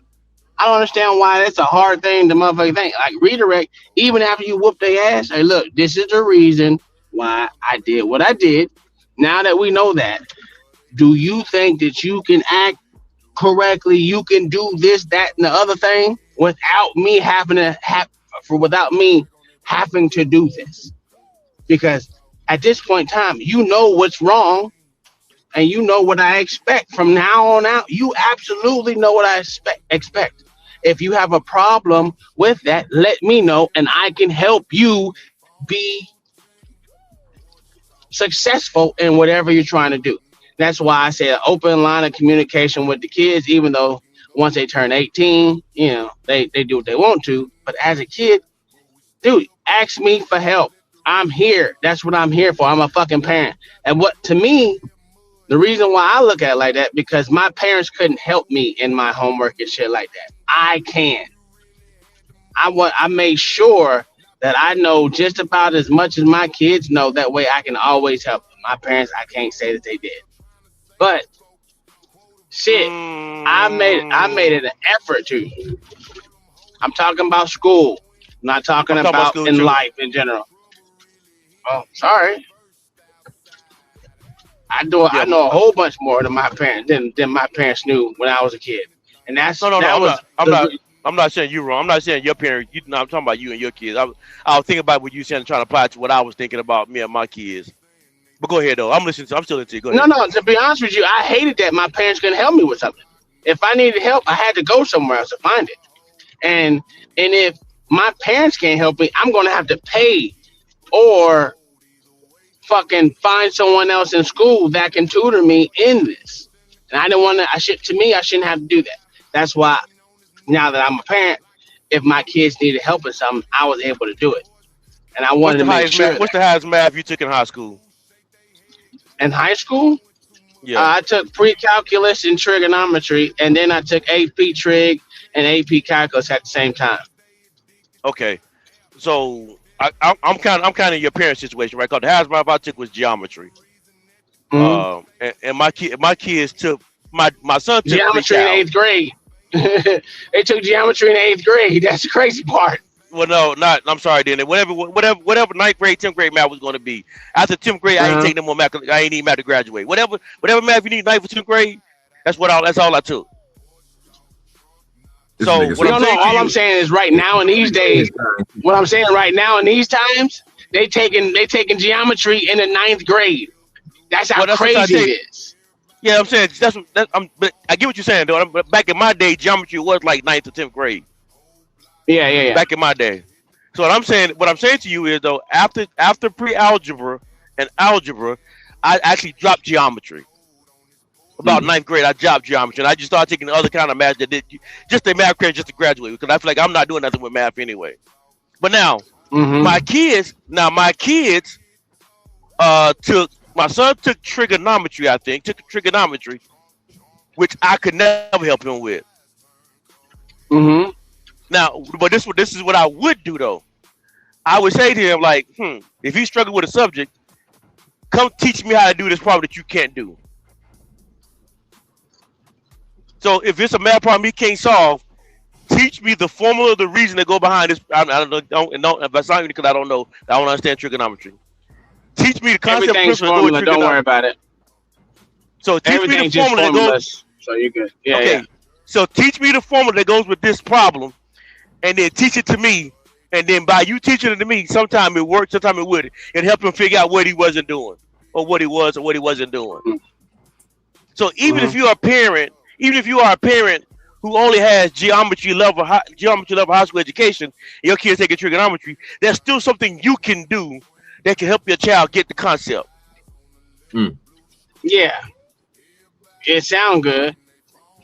I'm not saying it always works. But it worked. Sometimes it worked with my son, sometimes it did. Sometimes I had to get to some other place. Yeah, I know. But I think the point that you're saying, that I took that I think some parents take the cop out. I don't want to get too far off subject.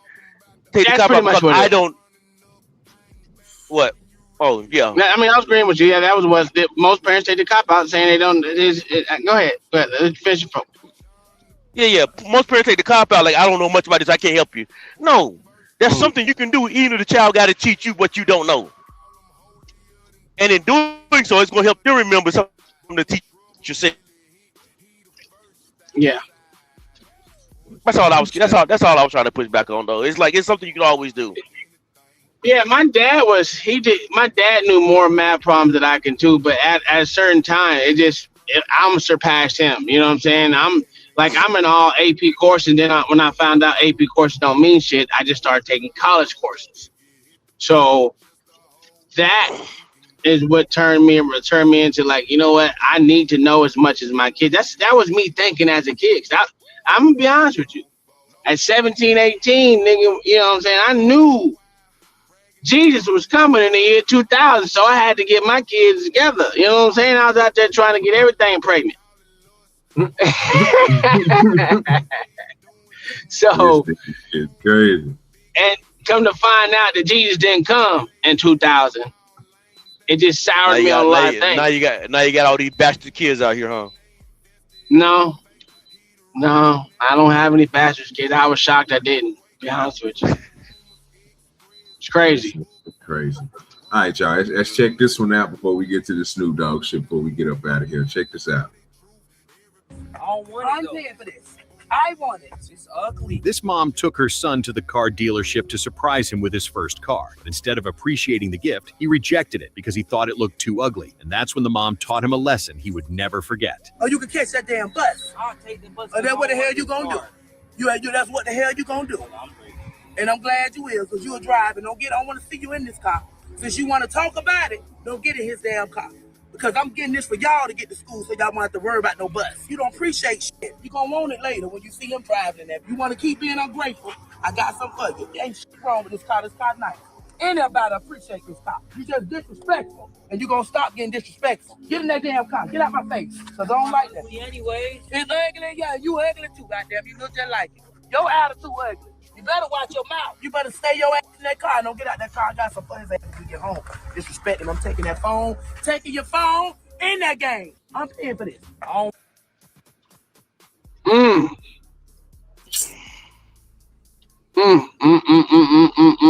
Boy, uppercuts with a cane. Why?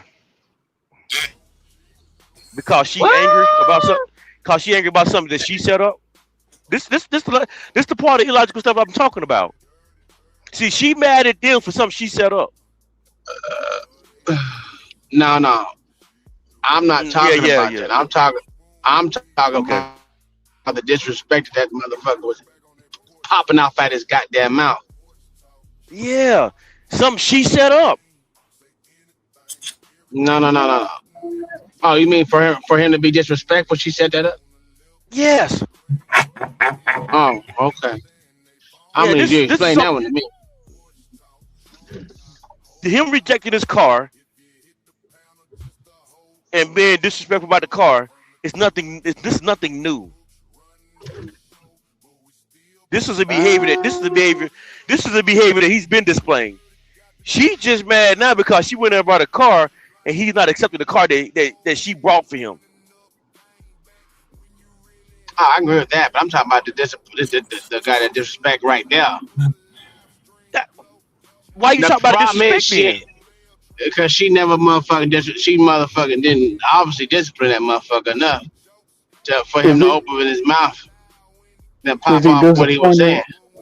No, he's disappointed in his mama. His mama disappointed in him. Oh, what I'm talking about? Oh, it's sad. It made no sense. Nigga, I'm with Tom. Nigga, that nigga kicking sweet chin music. This nigga over the call.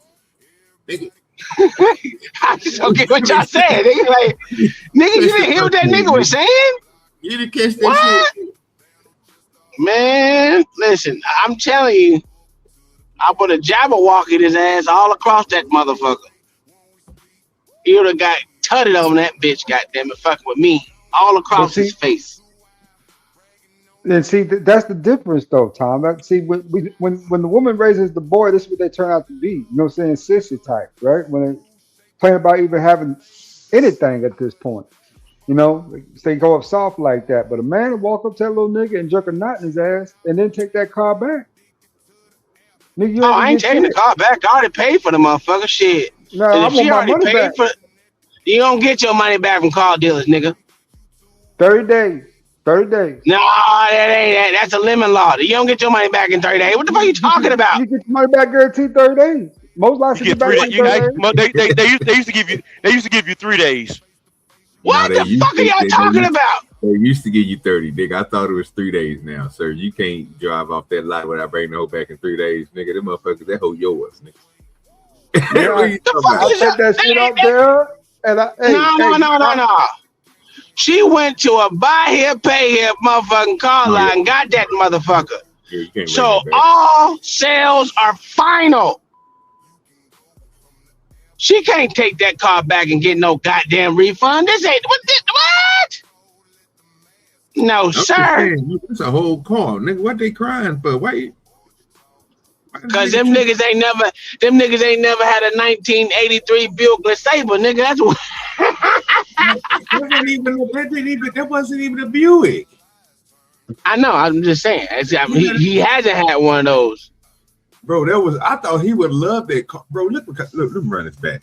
It was a Grand Am. No. This mom took her son to the car dealership to surprise him with his first car. But instead of Because she gave him a appreciating the Dodge. gift, he rejected it because he thought it looked too ugly. And that's when the mom taught him a lesson. That's a fucking Charger. Challenger.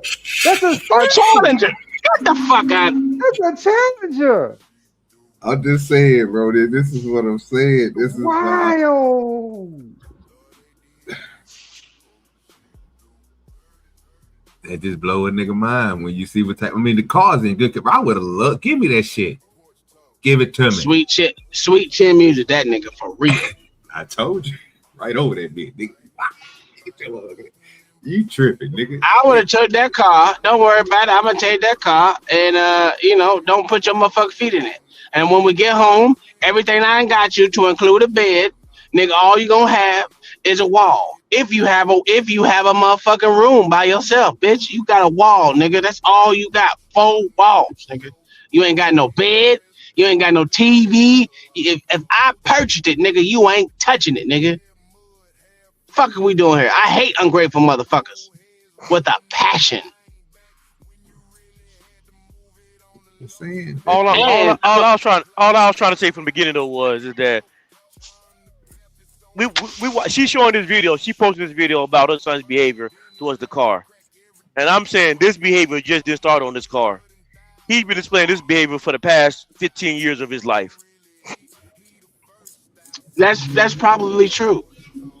And you know what I think what's not happening is that motherfucker don't have a male figure in his life. To be honest with you, even my youngest son had to learn from my oldest son. Nigga, we didn't get this shit when I was a kid. We didn't get this shit when I was a kid. So everything that you done got from dad, you better be grateful. We didn't get nothing besides, nigga, Christmas was motherfucking in February, nigga. Soon as tax season came around, that's when Christmas was. Cause we didn't have much. You know what I'm saying? You got what we got what we could afford. Yeah, February, March. You got what we couldn't afford then. You knew in February, nigga, we gonna be getting some shit. Yeah, we gonna get some shit. But yeah, my son, my youngest right now is literally the most spoilest of them all. I'm telling you, man. I'm just saying, man. That to me. I'm with Spoon. I'm with LA, man. LA projects, man. Don't put your feet in this. That car nice, nigga. What?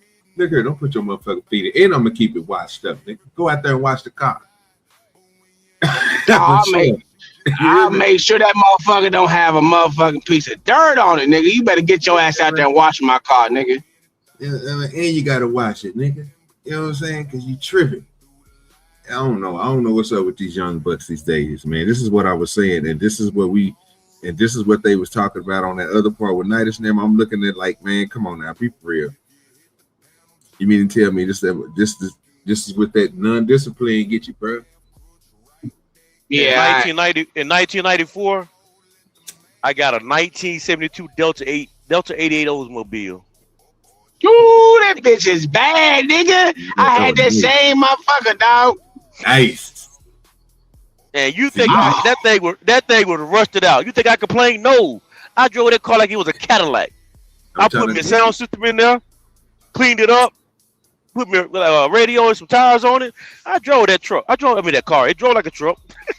I drove the car till its wheels fell off of it. Hey, when that bitch ran out of shocks, that bitch felt like you was on motherfucking hydros, nigga. Hydraulics, nigga.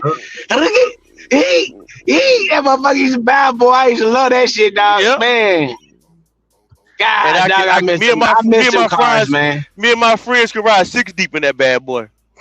Tell me about it, dog. I was a fucking chauffeur for years, nigga. Nigga, that 83 Buick LeSabre, nigga, literally I could put 8 motherfuckers in that bitch if I needed to. Shit. Not me. You can't get my car with me. Unless you're a whole beer, you can't get my car with me. I say Kenny Man, my homeboy Kenny Man and Sandman. Those were my niggas from 9th grade all the way up through high school. Now, you know what I'm saying? I let them get in the car every once in a while. But that 83 Malibu, hey man, it's a chip magnet, man. You know what I'm saying? It's a push wagon, bro. You know what I'm saying? Ain't no sausages lined up in this joint. Somebody gonna have to walk. You gonna have to walk, catch the bus. OG, I'm gonna tell you why I like them motherfuckers so much, dog. Nigga, it bitches was so wide, OG. Nigga, I was going through a motherfucking drive-through fucking bank, nigga. They had that little metal pole out there. Boom! Hit that bit. Nigga, big ass dent in that motherfucker. It was real steel, nigga. Nigga, ding, ding, ding, ding, ding. Bitch, pop that bitch out. Look like it never been motherfucking touched, nigga. What we doing? Love them motherfucking big ass cars, boy. God damn, them misery. Ugh. So we, like I say, man, this is that's all I was saying, man. This is crazy. This is way crazy what Sharon was talking about. But I'm just saying, that's, to me, this young dude right here, bro, he needed a whole lot of correction growing up.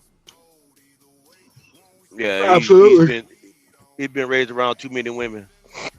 No, I ain't gonna go say all that, but you know what I'm saying? I just know this nigga needs some correction, bro. I don't know what type of correction it is, but I just know this nigga said when it comes to certain stuff, bro, he just got attitude about some shit he shouldn't have one about. You should be thankful. I'd be happy in the motherfucker, but it's just me. Let me get this Snoop Dogg. Cause you were raised around more men. You can tell the difference. You crazy shit, John. John, boy, all I can tell you is, you can tell a dude that's been raised by men or that's actually learned how to be men. You can tell the difference than a dude that's been strictly raised by women, because he tend to act like a woman for a long period of time. That sound good. All right, John, put this in the back. I ain't hear it yet, so I'm going to play it.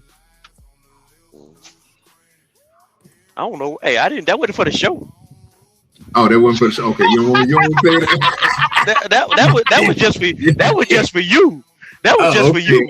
Okay, you ain't gonna play it. I ain't gonna play it. Dude. I sure was about to play it. Boy, you know me. Yeah, that was just for you. Oh, okay, well, appreciate you, John. I that's what I put. Let's not say play this for the show. This ain't for the. It's just for the bat chat. Okay, I'll just make a show, man. Because I'll play the shit out of it. I'd have played that bitch. Fuck. I know you would have. I would say it sound like OG to me. This nigga is crazy. I got you. I'm about to play that motherfucker here in a minute, nigga. Yeah. I'm about to crank it, nigga. Yeah, I wonder why you kept saying that earlier. I'm like, nah, I put up there for the show at all. I thought you were trying to give me some great content. I was about to say it, make it happen. That's what I'm here. That do what you was talking about at all today. All right, so let me go to this part right here. Let me go over here to my boy.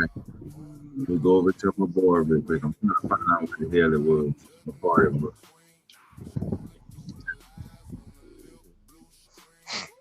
That this retarded ass nigga do this thing. This is something that me and Tom look at periodically. I'm gonna go ahead. These niggas retarded. I seen this shit earlier. I say, and the crazy part about it is this dumbass thing. I had to catch myself today because I say, boy, this sound like me and Spoon. I swear to God. I say, oh boy, I say this look like me and Spoon up here tripping and shit. Especially when that nigga said their price. I looked at this nigga the same way I looked at Spoon, crazy ass. You seen this shit this morning? I was watching this morning. Hell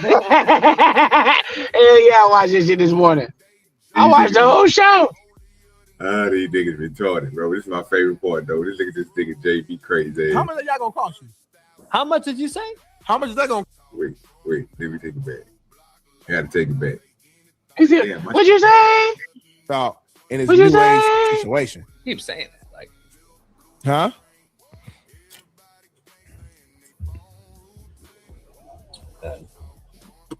Keith Smith said big guys are making a comeback. Who is Booth Carson? Answer. It's not a scam though. It might be something. We got people in the chat now putting out their whole. Hey, Jason, my name's Carson. I saw you inquired on a 35-foot Sierra I have listed for sale. Oh yeah, a yacht. How are you? Is this a good time? Good. Yeah, can I call you right back? Yeah, no worries. Give me a call. Yeah, I'm trying to get that yacht, man, because so we have a big show. My co-host, I want to get it just to like rub it in his face. I can help you do that, bro. Hell yeah, let's do it. All right, bro. Fuck you. Oh, thanks. Go ahead. What happened, Smitty? Everybody got another yacht. Well, a 35-foot is not a yacht, but all right. It don't make no sense. I'm over here in the box. I'm in a box. That made no sense, man.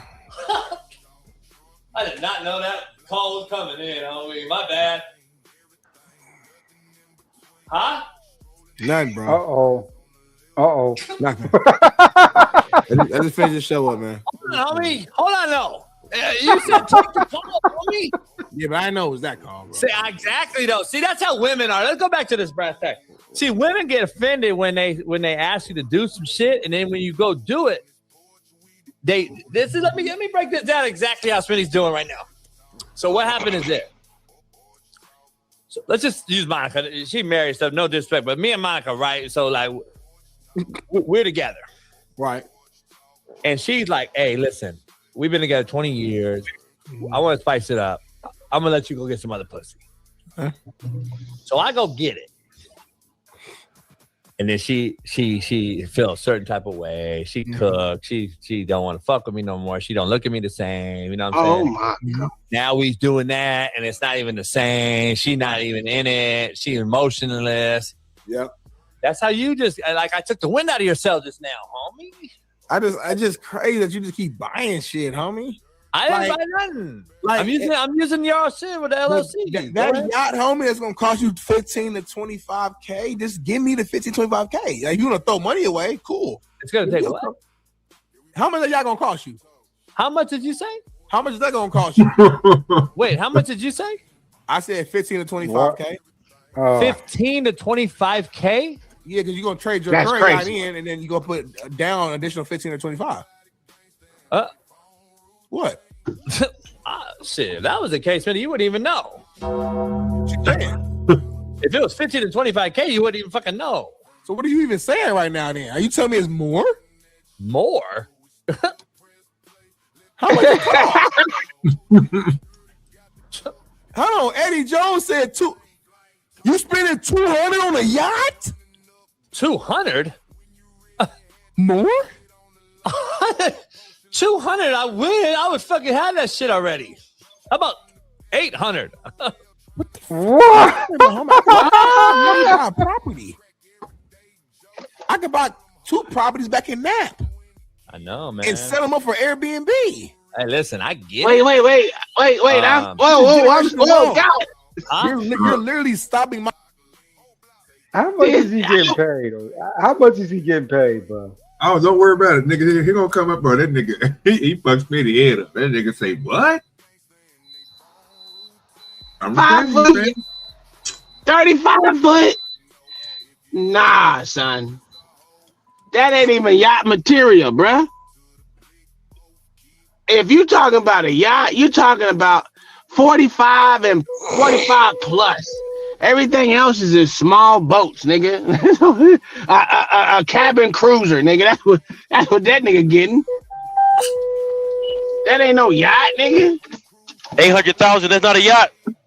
No. The size of it is not a yacht, sir. Is what I'm saying. When you're talking about yachts, most yachts come in 45 and over. Real yachts, you know what I'm saying? Because those yachts need to be able to travel through intercoastal waters and open ocean.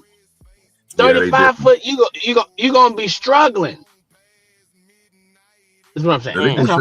They're gonna show it here in a minute. This is LA Projects. This is Coach JB. He was on the AAU team. They had like a little thing on Netflix, and they was filming it and shit. And he became popular. You know what I'm saying? And they got a little solo show, and they've been doing pretty good. You know what I'm saying? So this is one of his this is co-host, and then he have another friend that helps him produce the show and everything. And they do it almost every morning live, and they do other things too. I'm learning all about JB right now, man. And he been out there fooling, but all the kids love him. From what I've been seeing, he keep it real with them. I mean, I ain't seen none of the bad. I ain't seen no kid come out and say shit wrong with JB, man. So, with all the young men, put it like that. Hey, next time, let's do this. Look. But he pretty cool. From what I've been seeing, I haven't, but he do be saying some crazy ass shit. But let's finish it up. Watch this nigga. My family now. Like, you're literally hurting my future family. I'm what? You're hindering my future family by getting this yacht. How am I? It's gonna help the show. If you're giving these motherfuckers $100,000, give me the $100,000 so I can flip that, turn that 100 to 2, turn the 2 into 4, and the 4 to more. But you over here, you have to get a yacht, a toy that you gonna play with every now and then. Homie, you a grown ass man. How many toys you need?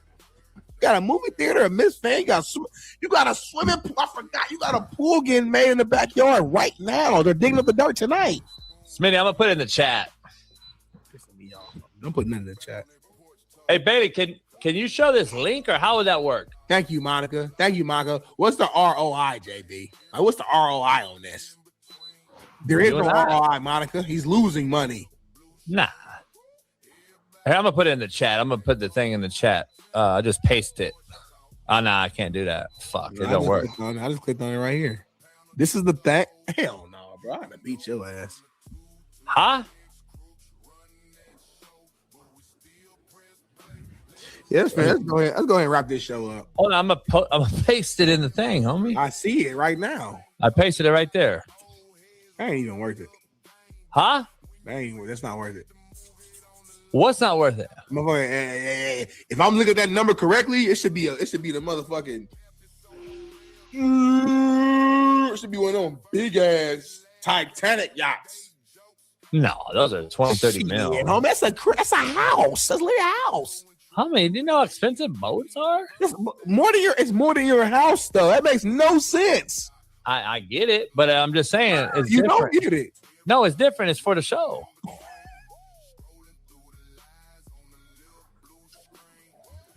Bailey, can you show the boat? No, you can't show it.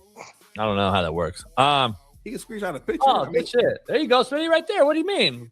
Go ahead for the audio listeners. What do you see in there? I see $1.3 million. Well, that's what I'm saying. Huh?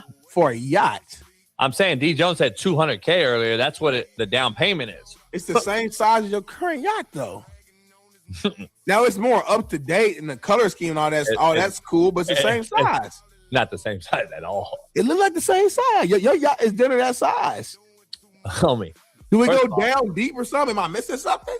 First of all, this is about 10 feet longer, about 6 feet wider, and it's got, 2 full bedrooms below, and it's got a lot of different shit on me. So, totally different boat. Sir, so I you're didn't know lying what you to said. me. Can you go There's no back to, bedroom. we got me There's off no track here because I bedrooms in didn't that. know this was going to happen. There's no bedrooms in that. What that is, that's a cabin cruiser. Just like I said. I mean, it may look nice, but that's not a yacht. OG, you seen all the yachts that I was trying to buy, right? Oh, yeah. Did they look anything like that? No.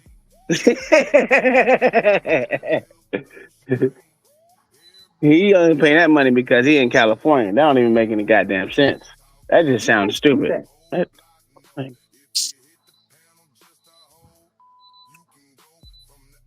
JB on that cabin cruiser that you're talking about, they showing that picture of. What's the square footage on that inside living space? It's probably about maybe 150 feet. 150 feet. OG, bring that last screenshot back up, and we can get the specs using that. You can use that title to Google it. Bro, I can. God damn it! Let me switch goddamn computers. You see it? Yes. Yes, sir. Hold on one second. That's a cruiser, bro. That's a cruiser. That's not a yacht.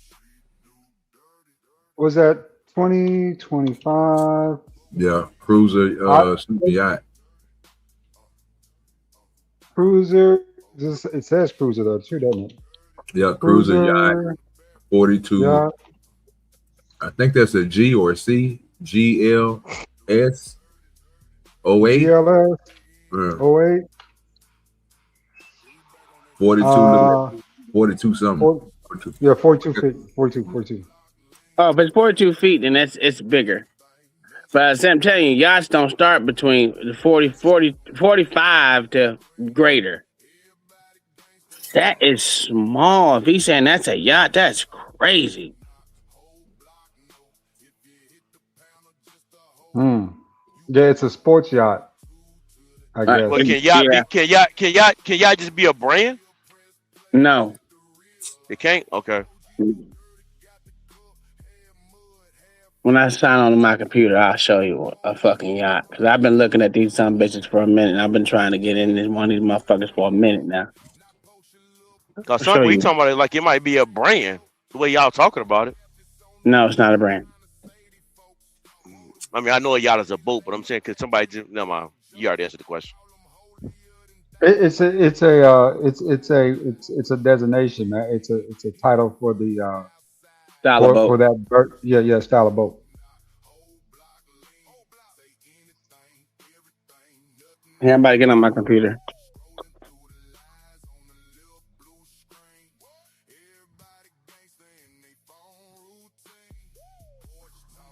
Not bad. You got twin Mercury V1200s, 600 horsepower outboards. Nice. Or triple Mercury Verdo engines up to 1200 horsepower. Okay. Okay, cockpit and entertainment. It's got air conditioning.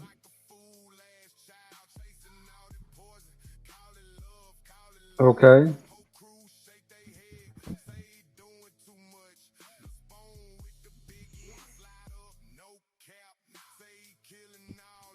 Okay. One, two.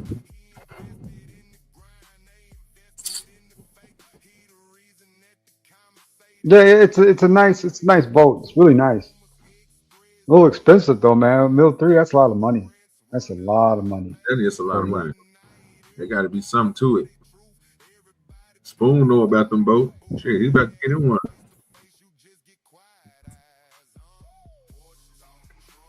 He look at the motherfuckers all the time. Hold on one second. Let me borrow the screen real quick. Go ahead. All right. Now, if you see, there's a 38-foot yacht, but this is a Sea Ray motor yacht. So when you start saying motor yachts and shit like that, if you took a 38-foot, that's even on a smaller version of it. But you see, these are used. This is 89, but the updated ones don't get no less than 45. Look at this shit. There you go. That's the shit I'm talking about right there. That is a yacht, myself.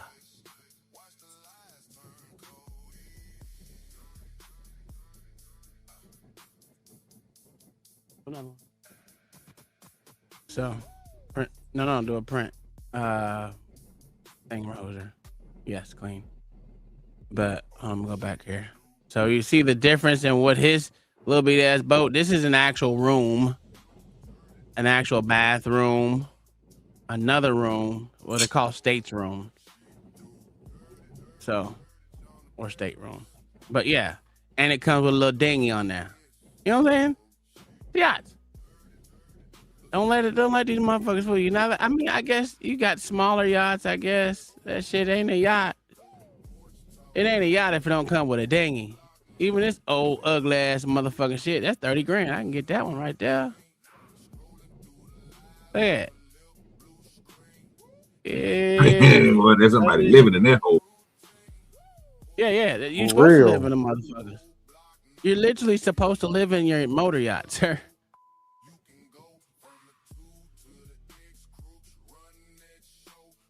See, these are little homes, man, on water. Like I said, it's supposed to be able to travel through ocean water.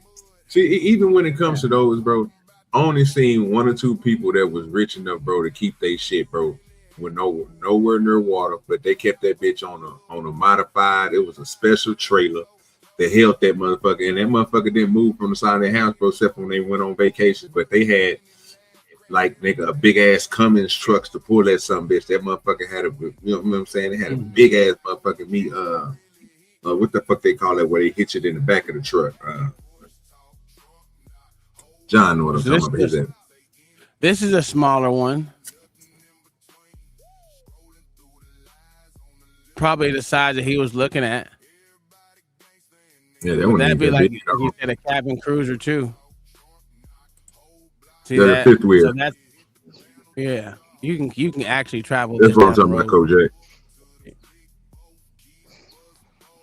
So it has two so-called rooms, which is not a really room, but whatever. This is a cruiser to me. You got a place to fucking party up on top, and then it's like a weekend cruiser. But yeah. I believe me. I'm trying to get one. Y'all tell y'all what I'm trying to get. I'm gonna show y'all what y'all tripping. And you know me, I don't want none of these shits. I'm gonna get this government money. Where's the motherfucking yacht at? Jesus Christ, they don't want to show me my shit.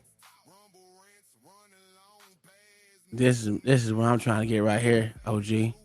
Hold on, let me make it bigger. Yeah, these are actual rooms. Go back to that first picture. Bro, look at the first picture though, nigga. The picture he showed in the beginning, the one that y'all really couldn't see. Go back to the first one. Look how big the show is. Oh, that whole big in the bitch, nigga. Look at that. It's only 549,000. But see, this for what I'm trying to do, OG, this would be great. You know what I'm saying? You can bring you the wife, you know what I'm saying? My wife, my kid, all of us can be chilling out in some goddamn Bahamas somewhere, chilling. Going by island to island. You can go do your little fishing off the side and shit. You know what I'm saying? I don't know about all that, but I'll try. Oh my God. That's just I tried, nigga. That's how big it'll be. They try to get me to go sea fishing, nigga. Hey, man, try to fuck with them goddamn sea water. I don't fuck with the goddamn ocean. That shit ain't nothing in there but sharks. Bullshit ass fish. You can go get me some catfish, nigga. That's what I want.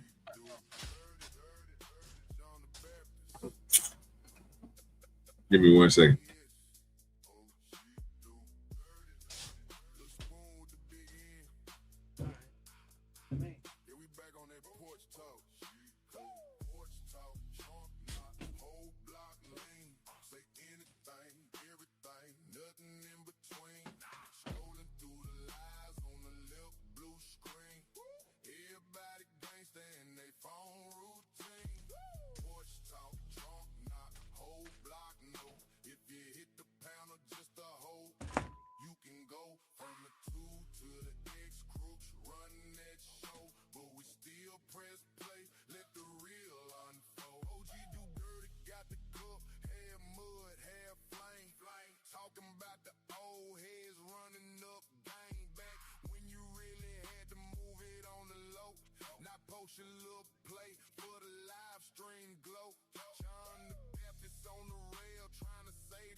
I told these niggas, give me a second. These niggas just jumped off the screen and left. That's crazy.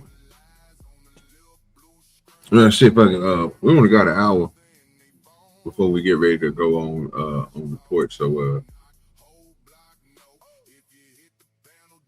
we'll have to figure it out then. Catch us back up in about an hour, man. We've been on for 4 hours already, so still gonna have to do the conversation on the porch with the blacks. So we'll be cranking that up here in a little bit. Give us I'm on Central Time, so it's about to be 6 for me. We'll start up about 7. We'll see y'all then. Appreciate everybody for coming through. Salute to everybody that came through. And man, make sure you appreciate everybody for hitting that like button. You know what I'm saying? Again, maybe one of these days they'll put me on feature page and I'll be up to 30, 40 people. You never know. You know what I'm saying? Get there one of these days. Appreciate everybody for coming through. I guess I'm keeping this one because I ain't go too crazy on it. So salute to everybody that came through. Salute to Kingdom Minor for supporting the show, being a supporter of the show. We're gonna be in that thing. So I'm gonna holler at y'all in a little bit. Hit this little old music back here, cut this one off back here, because you know what I'm saying. Appreciate Spoon for the jams, you know what I'm saying. And we're gonna go ahead and hit it up off with this one.